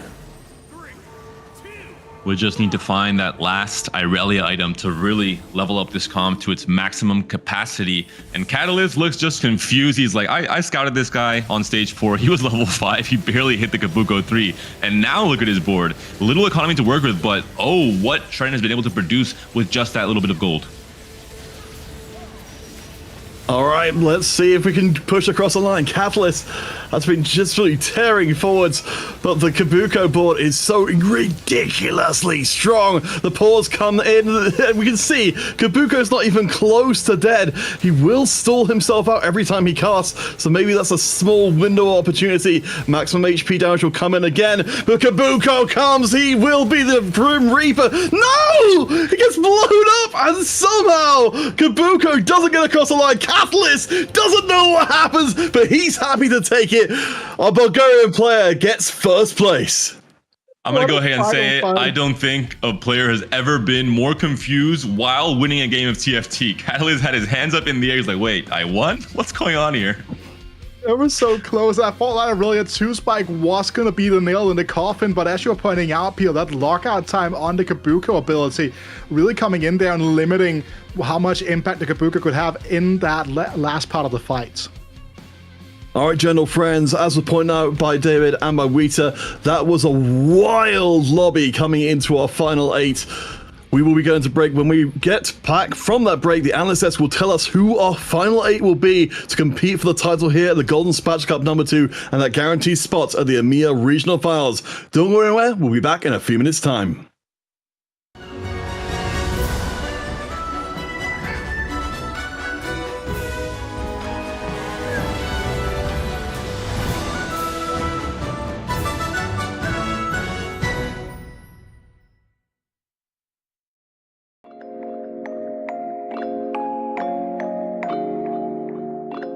Hi, I'm Hyrule, or HR Hyrule recently. I'm a challenger player from Germany. Yeah, I'm 24 years old. Yeah, I like set 11, although the encounters can get a bit messy. Sometimes with like certain portal combination, it gets a little bit crazy. But overall, yeah, I'm liking the set. I actually played since set 1, and I think since set 6, then when I really started to play like a lot of more games per set. That's when I really started to like it, and I think since set 9 I started looking into playing competitive. It's not really close. France is much better than anyone else. Yeah, but I think Germany is on the come of it at least. But yeah, I think France are just a different breed. They're all beasts over there. Oh yeah, the offline events are really fun. I went to Vegas and it was amazing, really. Meeting all the players, all the streamers, it was really fun. I was really sad that I couldn't get to meet the players at the Cactus, but I hope to go to the next one. Shout out to my friends and who are always supporting me, and the other fellow high rollers in the competition. I also wish good luck. Yeah, thanks for especially the German community for being so nice, and yeah, see you soon.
And after that game,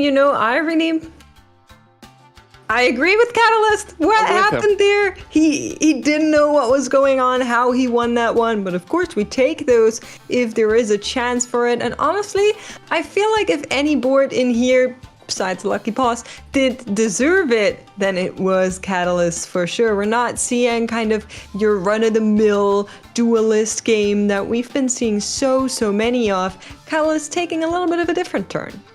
Yeah, we haven't been super high on this composition today. Yesterday we saw it as like a third line that people were taking, but today hasn't been showing up pretty well. But the Sage buffs do a lot of AP. Morgana able to soften up those targets for Lilia.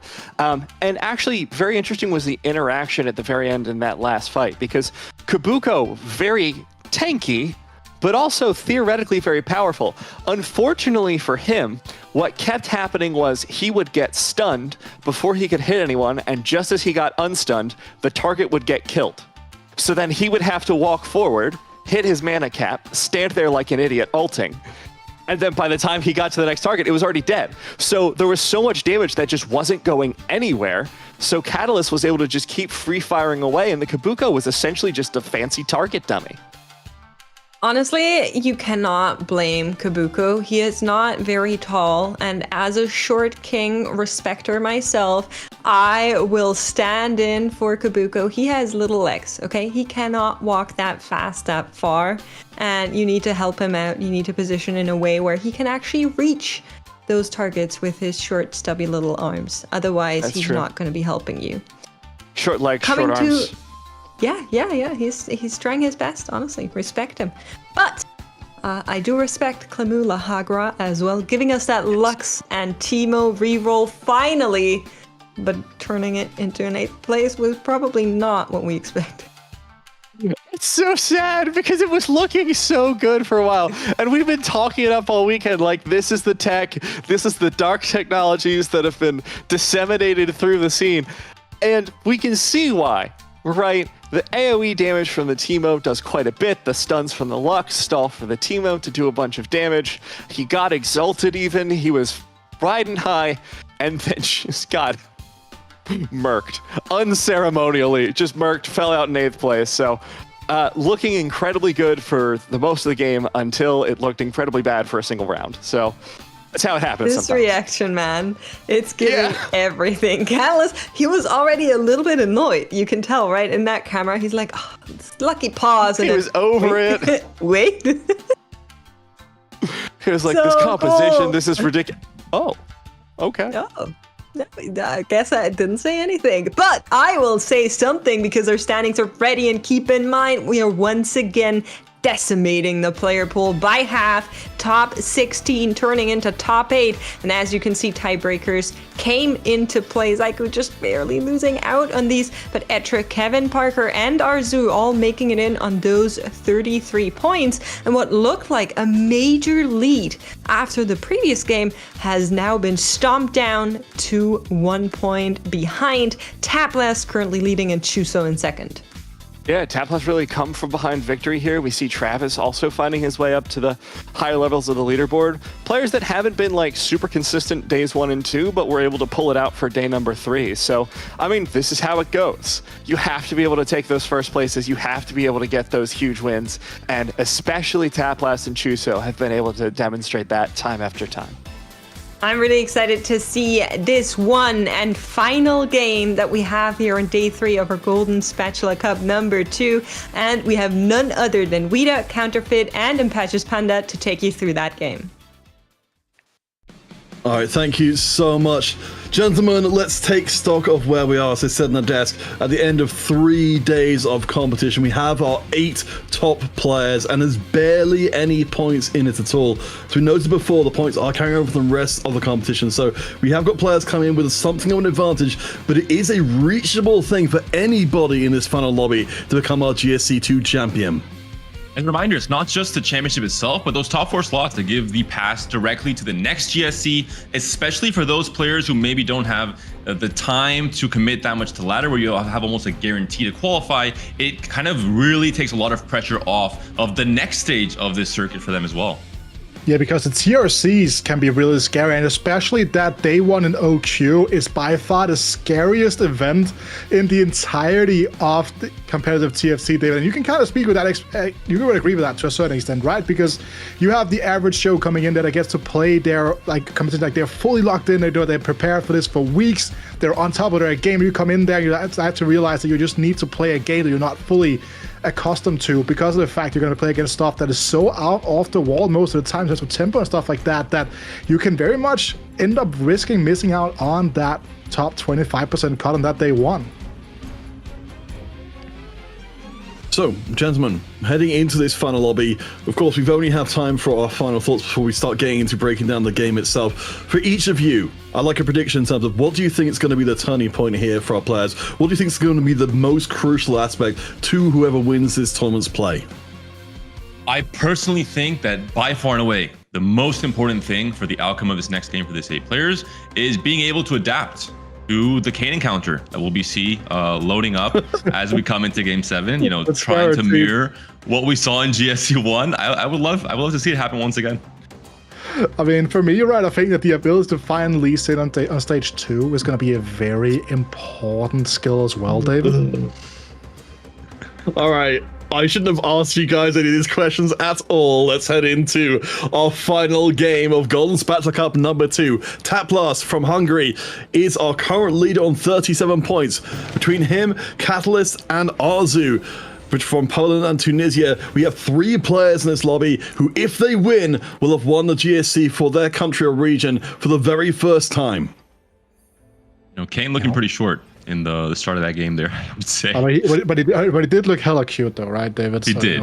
We take those, right? But also, again, if it's gonna be gold augments first here, David, right? Like, we've been talking about this so much all throughout the day. The potential. No. I don't want it now. I don't want it. I don't want Karen to win this game. They have gone through the roof by this Teemo encounter coming into the mix.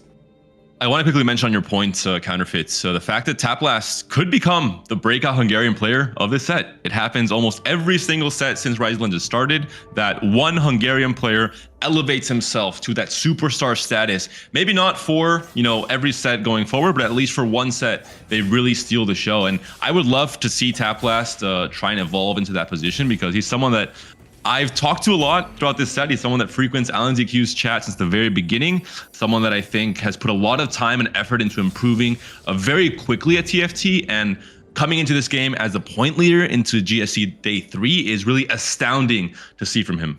As well as it's a hell of a thing to have as a regional reputation. Waiter. Just to kind of stay on the point here for Taplast, right? It's also a player that all the way back, he qualified for a Super Bowl for like a year ago or so, if I recall correctly. Like the one that Basic won in set 7. But like he was also scrimming. I was in those scrims as well. And at the time, I must admit, like he was not necessarily part of that like stronger core players that I expected to do well going into that event. But now he has improved dramatically over the course of these last couple of seasons going in here. And there's not going to be any hero augments for now. We are going to be going with the prismatics. All right, we'll see if we get any of our players going for anything spicy. Of course, we saw the Living Fortune before, a volatile pick. Again, remember, there is only a separation of 4 points between Taplast, our current leader, and Kevin Parker and Arzu and Etrafam, who all come in with 33 points respectively. But already we have got something interesting developing. Travis deciding that Arcanist, this is the time to pull the trigger. Very interesting. Everything on the line goes for Arcanist Crown, which is not an augment we've seen very often. Of course, Arcanist did receive, I think, a lot of different buffs throughout the last few patches, which makes it much more viable as a vertical. But I'm very curious to see what Travis ends up building as his stage 4 board.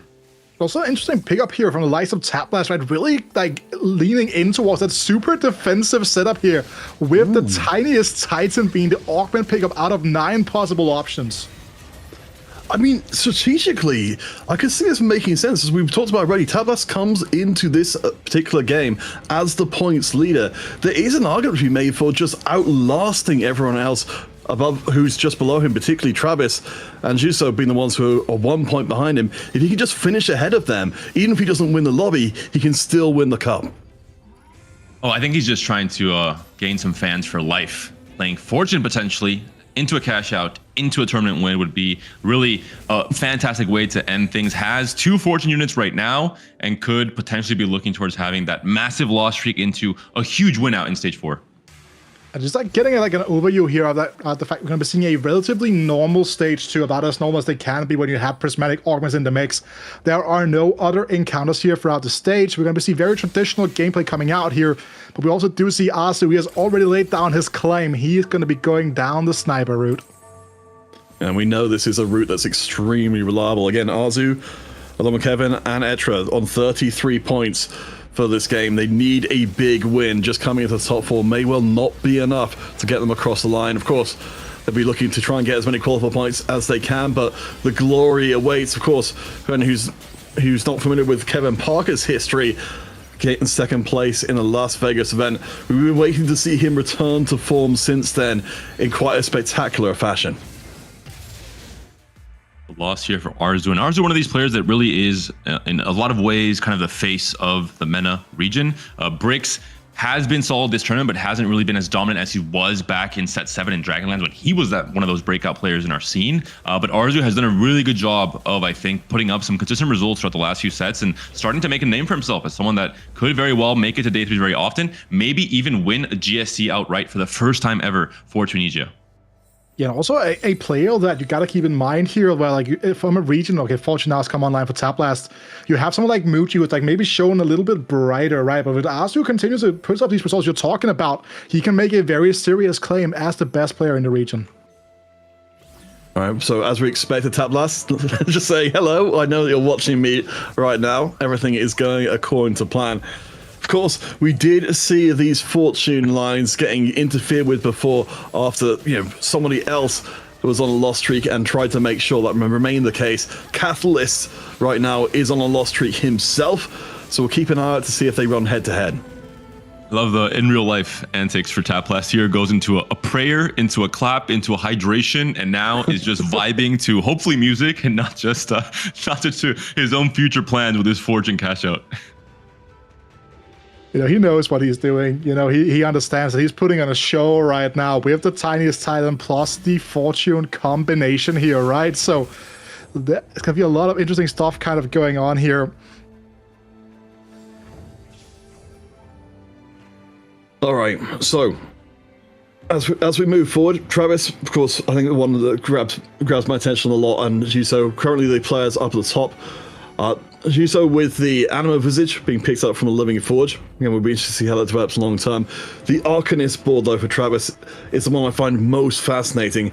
I don't have the personal experience of playing it too often, but knowing the kind of lobby we've got developing so far, Fortune, Sniper Warden, how does Arcanist play into this kind of environment? I think it really comes down to if he's playing for Zoe as a carry, which is my expectation.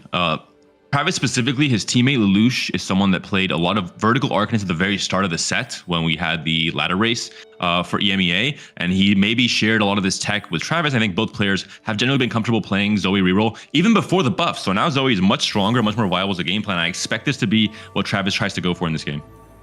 Yeah, and again, that's as you're kind of talking about as well, Peter. With the extra Arcanist emblem, it becomes so easy to just fit everything onto the board when you get the Alawi into the mix as well. You get the frontline for free with the Warden overlap with the movement. Then you can add in the Syndra as you're talking about. Then you have the 6 Arcanists online. Then you can kind of start mixing and matching and then figuring out what the rest of your board is going to be. 6 Arcanists is an awful lot of AP. So, as we've noted with the Zoe getting the change to rely more on her ricochet damage, particularly if you've got some of the low health units there to take him out as Taplast, making sure he stays fully in vibes, of course, incredibly important. Do bear in mind, if you've just come into the stream, you will have not necessarily realized these players have been playing for 3 days. This is their 7th game today. This is a marathon they've been going through. So staying focused and playing at the top level at this point is inhumanly strong. There were breaks between these 3 days, though. Important to note for anyone who is very out of tune. I'll have it from know TFT that Esports. we had our players who were sticking around after the day was done. When do we have the 24 hours of the convergence? Well, that would mess with Solo Gasang's 4 hours of sleep. So I think never. I think we need Solo to at least get his 4 hours. But he's the one that's gonna be like losing the least amount of sleep, though. He's gonna have a big advantage here. I feel like. I mean, the value's there. As long as we don't invite Soju, I think we should be all right. These players are just don't sleep at all apparently. But that's a discussion for another time. We keep pumping out good ideas all weekend for content and events. We give these for free to the people at home. That's but true. Copyright. Don't think that's how it works, Peter. But I can't say I'm a professional events coordinator, so I will leave things in the hands for the time being. Let's take stock of where we are, though, as our players ready themselves for 24-hour marathon games. Juso coming into this lobby on 36 points, one of our front runners for Spain. Are currently undefeated in the lobby overall, and a little bit of echoes of our previous setup there, has been able to pull it out thanks to a Kabuko of all things carrying his items. Some updates we're getting behind the scenes. Shredden has found at least in. We're in stage 2. Last time this happened, I think we remember the results when someone found the Lee Sin early. They absolutely smurfed the competition. pretty much the entirety of the game. So we'll see if the Shircane is able to do just that in this pivotal game number 7. For Chuso, he is angling, I think, very specifically towards that Kai'Sa comp, which we saw him win a game with that Galio 3 earlier today. Maybe it's a comfort comp he likes playing. I'm curious to see if any other players will also try and contest Kai'Sa, or if most of the 80 players will play for the Ashe instead. Very interesting thing here as well about the item drops there for Travis, right? He had the opportunity to go for a Gargoyle Stoneblade plus a Morel, or just go for like best in slot tank item and a pretty critical item in general for like the anti-heal aspect of the composition. So whether or not that's going to be his slams to just keep up his win streak is going to be a very interesting thing to keep an eye out for. Let's see. So Chuso, again, currently undefeated, relying almost exclusively on an incredibly strong front line. Will go and gamble it up against Shredden in this round, who unfortunately his spite is not going to get procced at all during this one. And I think even this incredibly early Lee Sin 2 might struggle to get through the 3-item Kabuko tank. He is lasting a surprising amount of time, considering he only has a singular BT. This was maybe one of the matchups that Chuso would be scared of losing to, considering the early Lee Sin. But this win, I think, cements and gives a lot of confidence to this board and to this win streak for Chuso.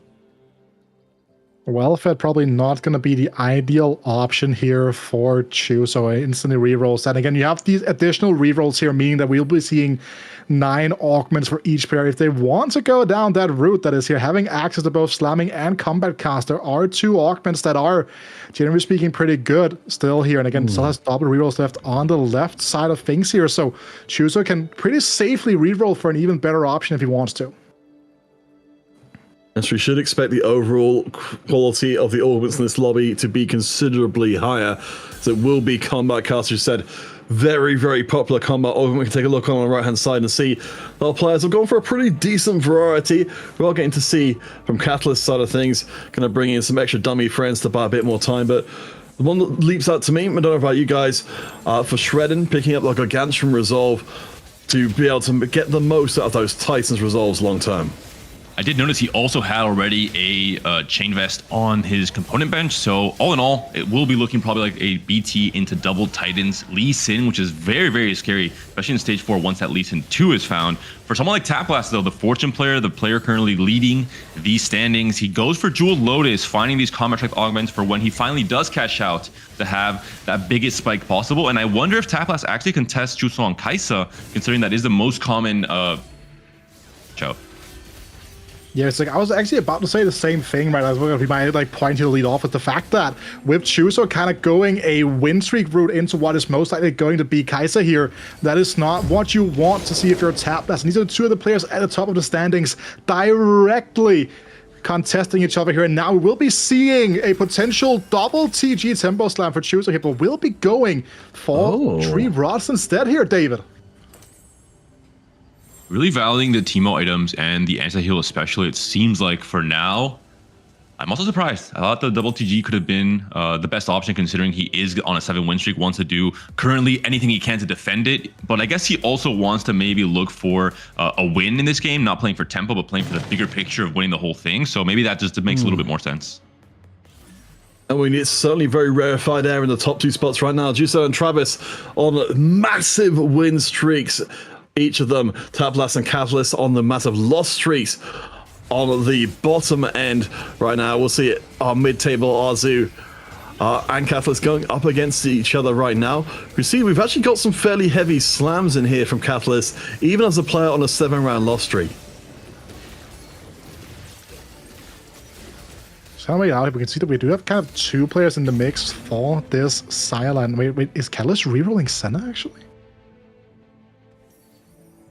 I would assume not. I think he's just playing for Ashe, it looks like to me, but we'll have to see. Kai'Sa on the carousel. Big news for Taplast. He's moving fast, though, has to be very careful. We'll see if he wants it, or if he just wants to try and find the best items possible, and I think depend on the cash out to have enough econs to hit the Kai'Sa 2 regardless. Asu's second pick gets a glove Ashe, Peter. That is outrageous. I do want to update, though, just to touch back on Taplast before we move on from his situation, because it's going to be a while before he comes into this conversation again. He has pushed his luck on Fortune, and it will be 5 more rounds before he'll get to cash out.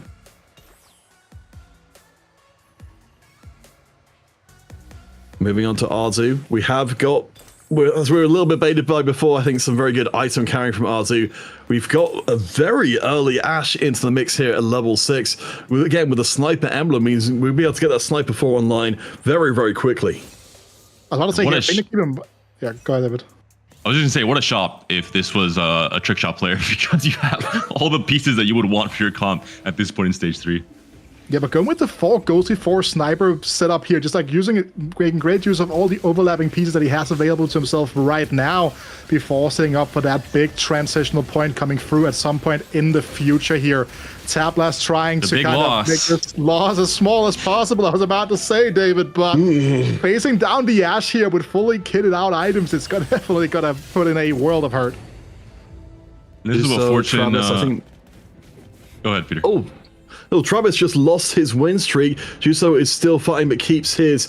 That's a huge amount of the potential power of the competition to Juso's dominance at the top of lobby taken away economically. I was going to quickly mention from Taplast, you can see the damage Fortune does to a person. We went from vibing to just hands on your head, hoping that you don't take a loss like that one 4 more times, or you might be eliminated before you even cash out. Also, a fun to note here as well, sorry to interrupt Peter, but like with the dynamic for Taplast particularly here, with the double T trigger stats coming in here for now, it actually means that if he ends up killing the wrong units here, he'll be taking extra damage because there's just so much overload on his board state. Yeah, I mean, things are starting to pick up dramatically. So a lot of streaking players, or win streaking players, have been halved coming to the end of stage 3. Juso rules the roost. No losses so far in this entire game. Taplast keeping hold of the fortune and making sure it pays out as much as possible. But we'll see how the duelists do up against the 1-star Ashe board. It does look like things with duelists are playing out more or less as we would expect.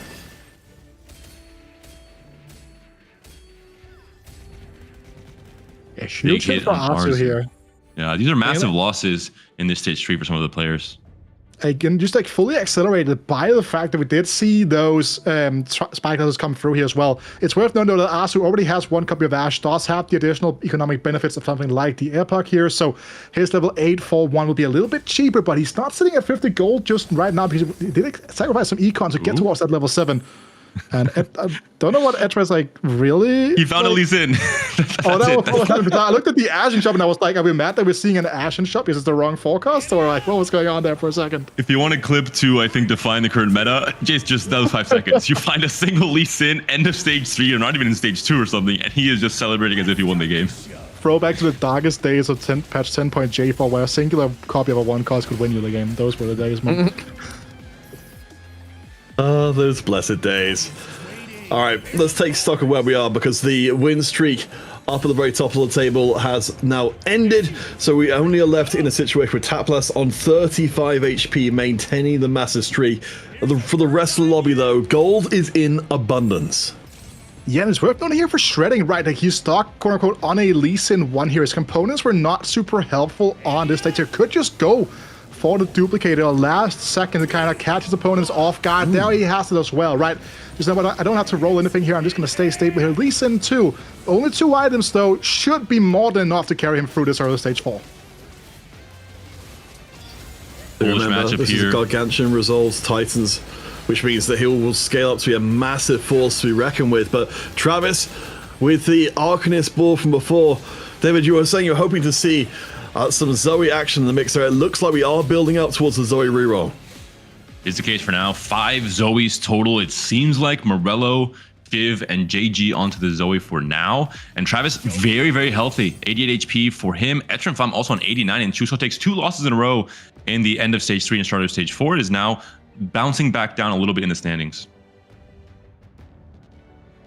Some interesting options here as well, right? Like, Extended Duel should just be the obvious pickup here. Another Heavenly Emblem could also be kind of funny because you get that onto the Lee Sin and you go for like the 6 Heavenly 6 Duelist line that we saw played earlier on today, right? But that is just one of these key decisions that you have to make right now if you're Shredding. Which one of these 2 options will give you the most power in this game here, deciding everything and putting it all on the line?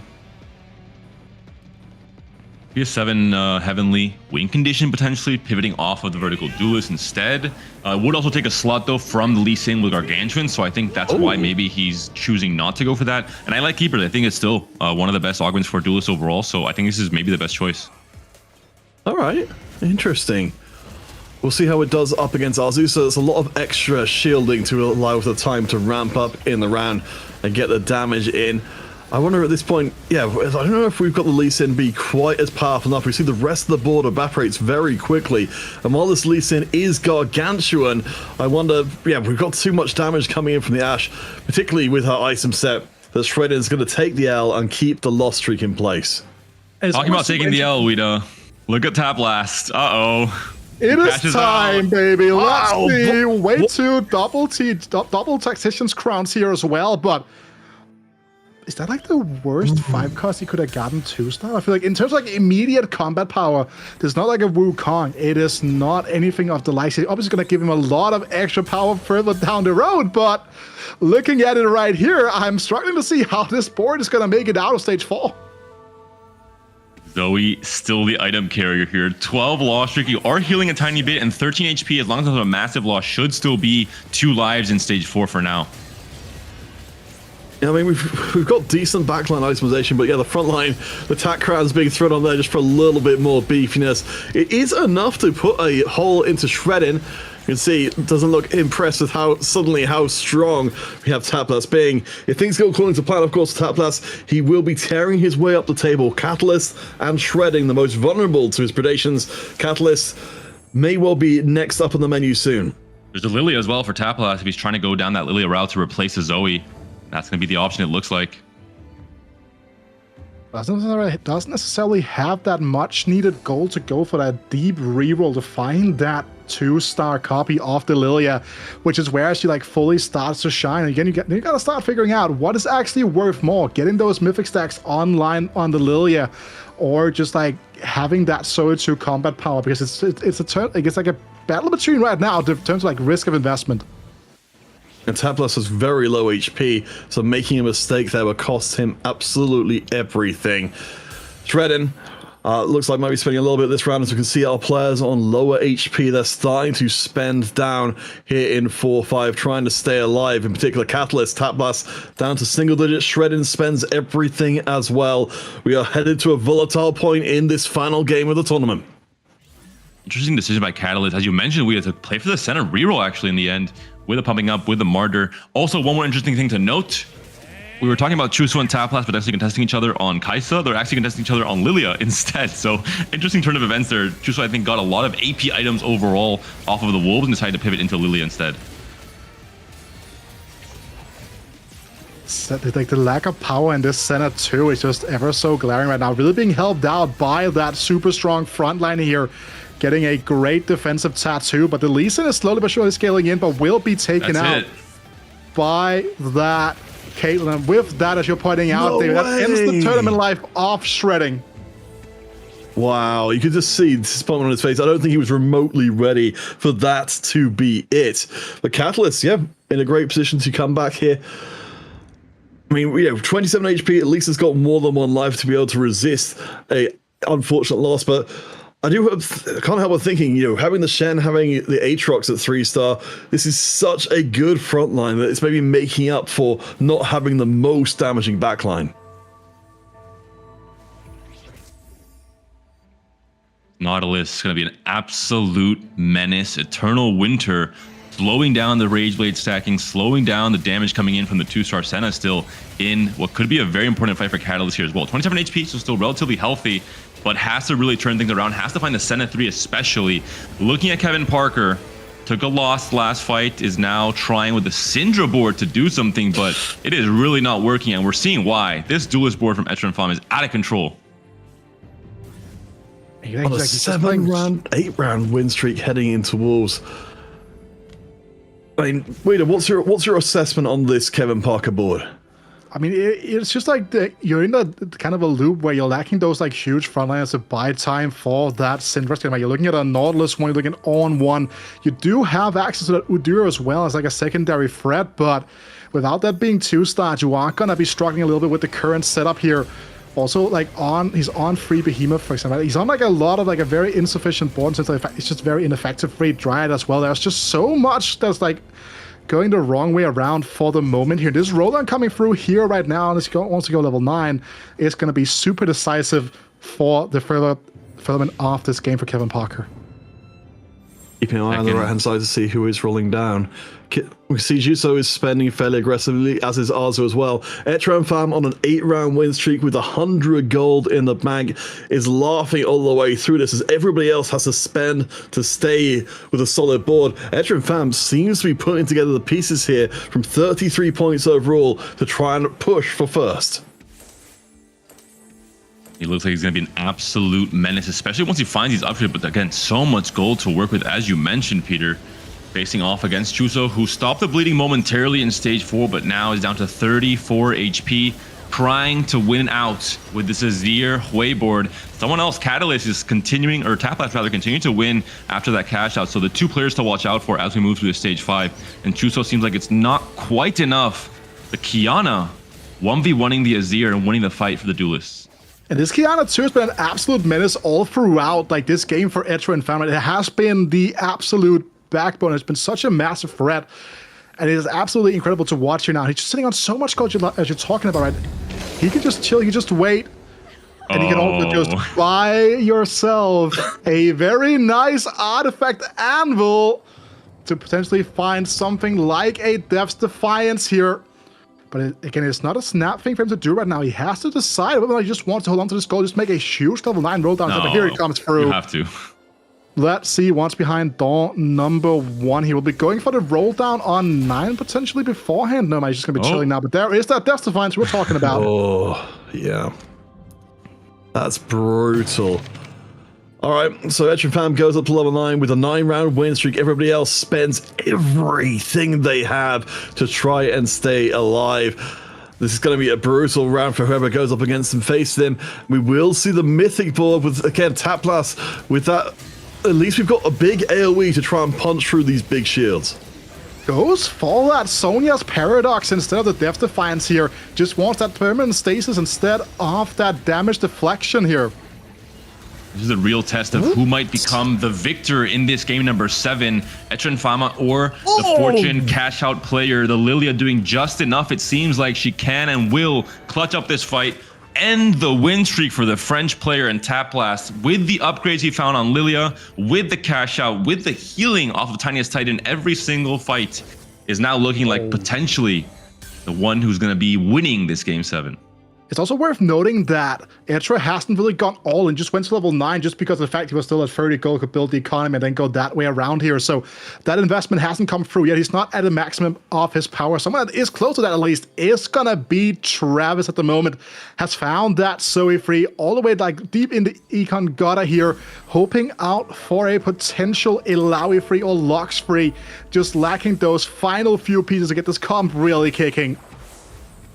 Travis, the last hope of Polish fans. Of course, Poland came in with the most favored nation into the final day of play with the most players overall. Now it's down to the Meow Meow himself to try and prove himself against Taplast and that ridiculous board. The raw money on display is outrageous. It's going to be a massive loss for Travis, but he barely survives. Kevin as well, a big hit down to 1 life. Exactly the same situation that Travis is in now, and going to continue happening because look at this, 3 players on single digits. Chuso with a big roll down and now on a 2 win streak coming into this stage 5. Mythic Emblem on the carousel as well here for some of these Lilia players could also be a really interesting piece of like extra opportunities here for the likes of Taplast. He leaps on that like it was going out of fashion. So we know already, yeah, we've got a great board. You know, David, you were saying, we're seeing as potentially as tournament or at least as round winning, going to be getting significantly more strong now. Can induct an extra member into Mythic. And Travis so close to a lot of key upgrades, the Lux 3, the Ilaoi 3 potentially as well, but doesn't find them, and he's on his last life. He has to maybe now start sacrificing. Now finds the Lux, same one, of course, and no Ilaoi found for Travis. I don't think he'll be able to stop this 6 lose streak from becoming a 7. Travis on the right-hand side, Kevin on the left. We'll see, this will be the last Polish player, the last German player in the mix. You can see the heavenly board on the right-hand side is absolutely ludicrous. The sheer amount of shielding that Travis would have to try and punch through, even the Zoe, would be just, I think, too much. She's doing her best ricocheting from target to target. She's ramping up her damage, but she's nowhere near getting there on time. Over on the other side of things as well, Kevin Parker having a little bit of a better time, I think. The Azir goes down very low, way in the corner though, and it's going to be elimination on both of them. An interesting dynamic here also kind of paying out here is the fact that I believe that we were seeing Taplast kind of go for the duplication of the Lee Sins on his bench a couple of turns ago, while Etra has rolled all the way down to 0 and is currently stuck on a Lee Sin 1 still, which is going to be an interesting game to kind of look into to see whether or not that's going to be the case. And it's all about Taplast and Chuso for the tournament win. Both players still left alive, both current point leaders coming into this game 7. Taplast on 37, Chuso on 36, Etra only on 33. So even if he wins this lobby, he can't win the tournament, but he can guarantee one of those 4 slots that gets him to next GSC. And as I said before, that's a hugely worthwhile thing. We're going to divert your time into the most practical things possible. Taplast, though, he's going to be going on full force as always. Chuso on a 3-round win streak, I think might be able to just about pull this one off. It's going to be very close to the one. The HP totals on the units going down incredibly low, but not quite good enough. There's the sheer amount of healing on this Heavenly Duelist board at the moment just means that this Kiana was down and out like 5 times over the course of that fight, but just kept healing back up. And there, finally, the Lilia 2, maybe the key upgrade Chuso was looking for to find a little bit more power onto this board. Taplast and Chuso both took a loss in this last round. Yeah, keep in mind here that Chuso will win the tournament as long as he finishes above Taplast. That is the biggest factor that we got to keep an eye out for going into this stage 6. Oh my gosh. Wow. I mean, honestly, it's a fantastic thing to see a tournament be this close towards the very tail end of it, because sometimes, as we've seen before, a player can run away with things. Chuso getting the last few pieces in place. We're down to the wire. The most important item decision, potentially, of both of these players' career up until now, at the very least. I can't imagine Chuso's going to win the 1v1 against Taplast, considering, as we're seeing there, 10 out of 11 units, the Fortune cash out, a huge amount of resources with a double fawn for Taplast. With the dragon as well into mid, Dragon Lords into mid here as well, it's going to be a lot of additional attack speed coming in mid-fight. All right, we'll see if Taplast managed to do it before on the left-hand side. Up against the huge wadge. In fact, we're going to be seeing Taplast's board on both sides. We'll see if we can take out both the players at the same time. Of course, actually, with a lot of HP in the bank, it looks like the Ghost version will not be good enough, but the real deal will tear through. Etra and Fam just gets absolutely beaten down there, and Taplast showing no signs of slowing down. And for Etra, though, it's just a game of like outlasting as much as he can. Right? He has such a huge HP buffer built up over the course of the game here. As long as he finds that Lee Sin 2, he will be in with a good shot at potentially taking out Chuso at least. We'll see what Taplast wants to fail into his board as his final unit, the final little piece of the puzzle. It's going to be a Tahm Kench for now, alongside the Rakan coming online as well for the extra Dragon Lord. Of course, do remember Taplast is still healing from that tiniest Titan, so should be able to pull himself into 2 lives sooner or later. Chuso, you can see, is looking on calmly. Taplast is waiting for the real answer here. Is this board, with all of the power pumped into it from outside sources, going to be good enough? The Silas managing to get through the lines. Big Azir ult. One more cast. I don't think there's going to quite be enough time. Oh my goodness, it's gets so the shot close. off, but Taplast takes the hit to the face. My goodness, both players now on 1 single life. And I'm surprised that Chuso's board is able to do it. The Azir, the burst of damage coming through so big at the very start of that fight on the left clump on the front line for Taplast. It's also a combination of that Lich Bane, right? It's a two-pronged attack from this Azir, right? It's a double burst of damage that really helps eliminate some of these beefier targets that he hits in the first place. So really, really incredible setup here. Also, it's a triple backline carry setup coming out, right? You have the Lily, you have the Wei, and you have that Azir in the mix as well. And Taplast has to make do with just the two. What a thing it is to end up in our final lobby of the competition here.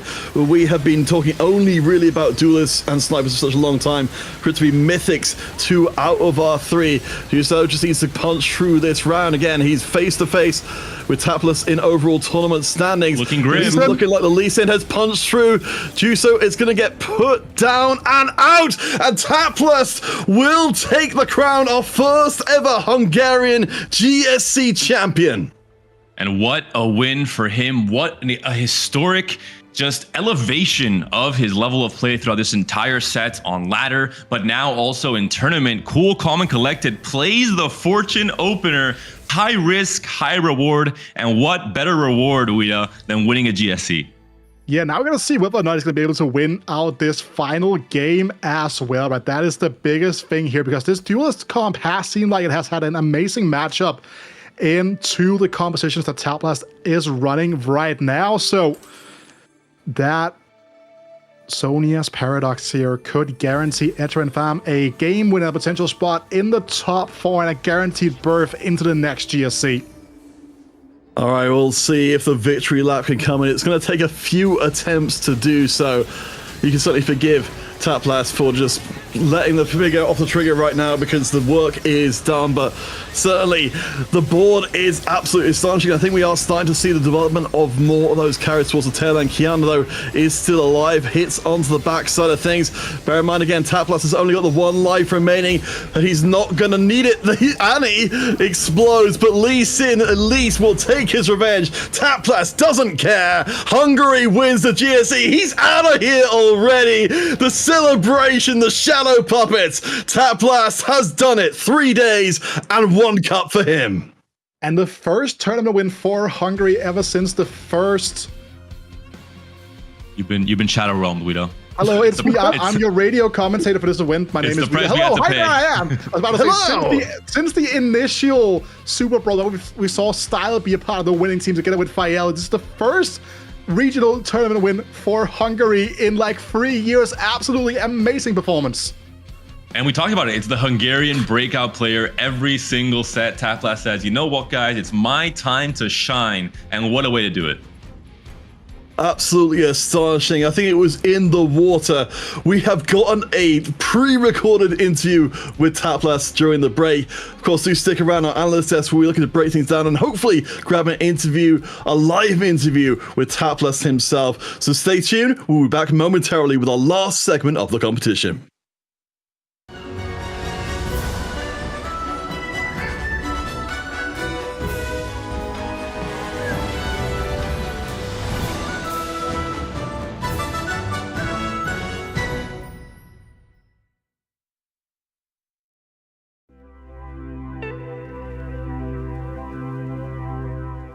Hi, I'm Taplast from Hungary. I am 22 years old and I am gonna be the Set 11 Golden Spatula Cup 2 winner. Inkborn Fables has been my favorite set probably. Close second is Set 6 and 6.5. Encounters have been pretty fun for most of it, but some of it should be deleted in my opinion. Yes, I am down to play in TFT offline events. I am maybe going to the one in Poland this year as well.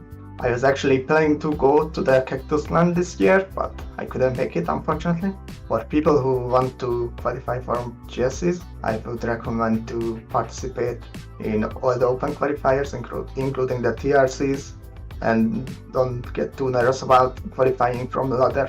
My goal in competitive TFT is to win everything, to win GSC, win Rising Legends Finals, and then win Worlds as well. Thanks for all the support I get from the Hungarian community and from my family and from Twitch chatters. I would like to shout out Brazila and Stylat for making the Hungarian community happen.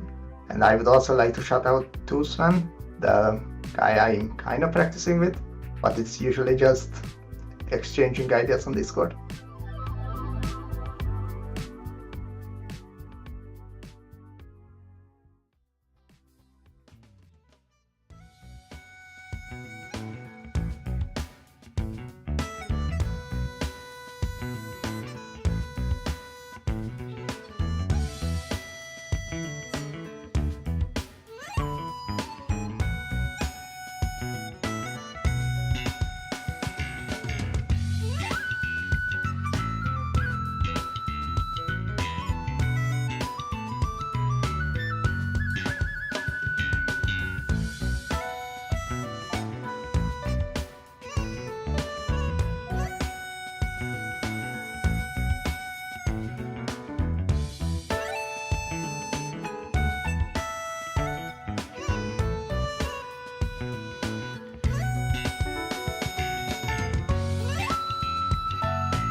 And with that, Taplast manifests himself as a Golden Spatula Cup winner here. We just heard it in the interview. He said, I will be your set 11 Golden Spatula Cup #2 winner. And that he did, Matt. What do you have to say about this game? Well, I had a bunch. I've got like an entire page of notes, but as I was saying in the green room, like, does any of it matter? Taplast just did the thing every player wants to do. Everyone who's ever picked up Fortune, every player we've seen, double 61 in campus, this is what they hope for every single game they play. Go down 13 HP, turn around with the cash out, go around and win the game. But Taplast actually did it and won a Golden Spatula Cup off that strategy. It's just absolutely incredible. 13 HP. I will remind you, 1-3, that is so close to single digits. One loss would have killed him. And instead, he made it all the way, outlasted Chuso on the same composition, survived long enough that Etra killing him didn't matter because he had finally outplaced Chuso. Just absolutely incredible run through this game. I agree. I think specifically the kind of storyline of the previous game and this game really nailed that in. Of course, big shout out to Chuso, really dominating, showing all throughout today as well. I think that cannot be overstated with how many first places were taken by him and how close it was in the end between Chuso and Taplast. But at the same time, I'm pretty excited to see that win come through for Hungary as well. And I think it's important to note, you know, that was not like a free Fortune win. He had to work for it. He had a way. Like, the third was an uphill battle, but it's so exciting, you know. I think I can hear, I hear Brozilla screaming in excitement from here in the States now that we've gotten a Hungarian GSC winner. So, I'm excited to see what he's talking about after this as well. We'll ask Taplast, since it sounds like the two of them have been talking Stylet as well, that we mentioned earlier on at the end of the last game. Yeah, honestly, I'm surprised I haven't gotten a Twitch direct message from Brozilla yet. Normally, I get them as soon as there's a Hungarian player that performs pretty well. He's out there and he's like, show him more. No Discord notifications, nothing. The man must be losing his absolute mind. He's losing his mind so much he doesn't have time for Discord. That's honestly, that's so fair. But yeah, just quickly mentioning in this game here, I think we saw some cool approaches. I want to shout out Travis as well with that Arcanist crown saying, hey, the Exalted is kind of working in that favor. That is a line that's probably uncontested. Really able to get it off the ground the way that we expected it to, despite having that Zoe 3. But I was ready for the dream, and I'm also ready for our standings. Yeah, absolutely. After those games, we're going to see our final top 8, how it shook out. Chuso just behind, and Etra even one more behind that. He had an incredible game as well. I do want to shout out, I wrote it down as budget vintage, fine vintage, and I think he played it incredibly well. Like, absolutely struck through the entire game. It was incredible. I like that. Also, a quick mention that the top 4 that you're seeing here right now are going to be automatically qualifying to the next Golden Spatula Cup. So the third one of this set, they get a direct ticket there. And something else that we're going to go to directly is our real-time, this time not pre-recorded interview with our Golden Spatula Cup winner, Taplast. Congratulations! Hi, thank you. Hi. I'm extremely happy. Curious, how are you feeling right now, Taplast? You seem a little dazed. Yeah, that last game was quite a journey for me, for sure. Yeah, we saw you kind of, feeling it through the cameras there, really manifesting it. But I have to ask, Taplast, we were just with chat watching an interview that we recorded with you prior to this tournament. And in this video, you said, I will be the set 11 Golden Spatula Cup #2 winner. And here you are. How did you know? What for you was the telltale sign that this time around you're going to get it? I mean, I don't know. I just felt it. To be fair, I always say I'm going to win. But this time around, I actually put extra work in. So I guess it paid off. What do you feel like you did that was so different from the last time? What does that extra work look like for you in the prep? Like, actually do the homework and study the game, other than not just play the game like I usually do. Okay, so research. We had another player say, I only read the descriptions of traits when I'm hard stuck. Just very similar energy. Yeah, that's a good approach for sure. Now, of course, we were watching you all day. It looked from the cameras as if you knew that you had won as soon as Chuso got eliminated there in that round. What was the first thought that was going through your mind? My first thought, first I was kind of mad because I knew I can beat Chuso, but I just mispositioned and my whole front line got one shot. Because I just spaced out and I just let the Azir one-shot my whole front line. So I was kind of mad. But then I saw that Etre in Flame is beating him. So I was extremely happy since yesterday and Etre in Flame contested me a Yorick hero augment as well. That's how he made it to day 3. We saw. That's actually what I was We were going to ask watching. about. So, yeah, what's your experience been like throughout this tournament? You know, one of the things that really impressed me yesterday was how you navigated that game with Etra. You know, you saw, oh, I'm contested. Okay, I'm just going to play tempo. What has been, do you think, what's made your decisions so strong, both yesterday and in today's game, going, okay, I have a chance, I have Tiniest Titans. Not only am I going to go for fortune, but I'm going to spend all of my gold throughout stage 2 just to get that fortune. Like, that is such a called shot. That is so brave. Like, what made you feel comfortable doing that? I don't know. Usually, I'm really bad at playing for first, but I really wanted to win this tournament, so I just went for it. But on ladder, I have 10% win rate, which is horrible. Even in between game 4 and 5, maybe, I get into an argument with LNZQ. Because he was saying that that I should have went fast 9 in my game instead of rolling on 8. So yeah, I'm not a good player playing for first, but I just went for it this time around because I wanted to win. Seems like maybe you just need to want it more often by what I'm hearing, honestly. Or maybe you need to get in fights with LNZQ more often. I can't tell. It's one of the two. Now, Taplast, I need to ask you one more thing that's a little bit out there, because we always ask our players, you know, what's a fun fact about you? And if I'm not mistaken, yours is you always and only take cold showers. Is there a system to that madness? Because I mean, I know we're Hungary, so it's not a very warm country. I mean, it's pretty warm today, but I only take cold showers because I tried it. I kind of liked it, so it just became a habit. But today, before the games, I was extra nervous, so I was taking a super long shower, and it actually helps me calm down a little bit and just focus on the tournament. So there you have it. Yesterday, Zbrojson told us only sleep 4 hours a night. Now I'm hearing only take cold showers. I'm going to change my routine, and I'll be a good TFT player one day as well. Hopefully. The keys to the kingdom. Don't sleep. Shower for a long time in the cold.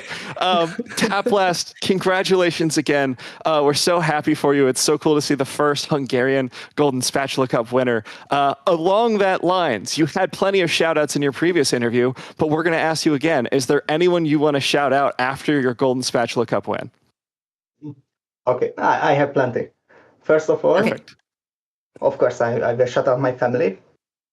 Second of all, I have to shout out Chinese Superbot, who qualified from our TRC to this GSC, but he couldn't make it, so instead I was playing this GSC from the TRC qualification. Third, I would like to shout out to Sven, who I spent a good 3-4 hours studying the game, and usually we just text each other on Discord quite often. Fourth, I would like to shout out Brozilla, Stylet, and the Hungarian community. And fifth, LNZQ and his Twitch chat. Yeah, that's all. Perfect. A long list and excellent choices. We'll let you get to celebration, of course, and we're going to be seeing you at the EMEA Finals. Taplast, one more time, congratulations to winning that Golden Spatula Cup, and thank you for taking the time to talk to us today. Thank you. Have a good night. You too. Thank you. I feel like we always learn so much, Mix, and I feel like we're maybe coming away with conflicting information, because so far we have take breaks and self-care, but also only sleep 4 hours, 20-minute nap before the show, long shower, and argue with Alan ZQ. I feel like his DMs might get a little crowded. I think at some point you just have to turn it into a Venn diagram where there's like, if it's enough overlap of the things, you're going to be ticking off enough boxes. So maybe weighted if you averages. Take a long shower, then take a nap, then start a fight with Alan ZQ. I don't know. I'm just spitballing it. But as only we sleep go. 4 hours afterwards so that you're nice and recharged. Right. The sleep one to me is a big challenge. So maybe I'll pause on that one. Yeah, I couldn't do that one intentionally.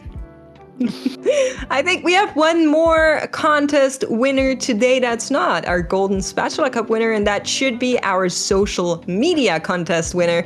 This time around, we asked you who is going to win and why. Make it creative and fun, whimsical, if you please. Drum roll. One has Proxiu. Oh man, I butchered that name. I'm sorry. Just like in the photo above, Travis will rob everyone of points and avenge his brother from Z10, meaning Loescher. Travis at least qualified to the next Golden Spatula Cup, so is in those top 4. So to an extent, this was true. Yeah. I mean, I feel like that's enough robbing. You get to the top 4, you've gotten the next spot. That's plenty of points. 41, I feel like that's a pretty good number, personally. Yeah, I mean, it's not as nice as 42, but we'll take it, I guess. And with that, of course, we do want to thank everyone for watching today. It's been our absolute pleasure. Thank you so much for hanging out on YouTube, on Twitch, wherever you've been watching and following the competition. If you want to stay in touch, I would highly recommend that you follow our Twitter. It's at TFT Esports EMEA. This is our circuit specifically, so there are all the deets about the EMEA players and all the memes. And then we also have the Teamfight Tactic wide accounts over on YouTube and Facebook. That's going to be Play TFT. And on Instagram, we renamed to Teamfight Tactics. Quite a big shift, but we've also got our casters, and those haven't changed. We've kept our Twitter tags for everyone. I'm at Niberia, joined here by the lovely @Makes. Don't forget the underscore, or she will come after you. We also have on the caster task Impetuous Panda, Counterfeit Cast, and Weeda Casts. And if you guys haven't gotten your fill of Golden Spatula Cups, and how could you? We've got one more coming up before the EMEA Finals, and that will be on June 21st, 4 p.m. CEST for day number 1. Yeah, so make sure you write that into your calendars right now. June 21 at 4 p.m. is when games start. And thank you so much for watching. We're going to be seeing you at the next one. Hopefully get there safely and have a good night.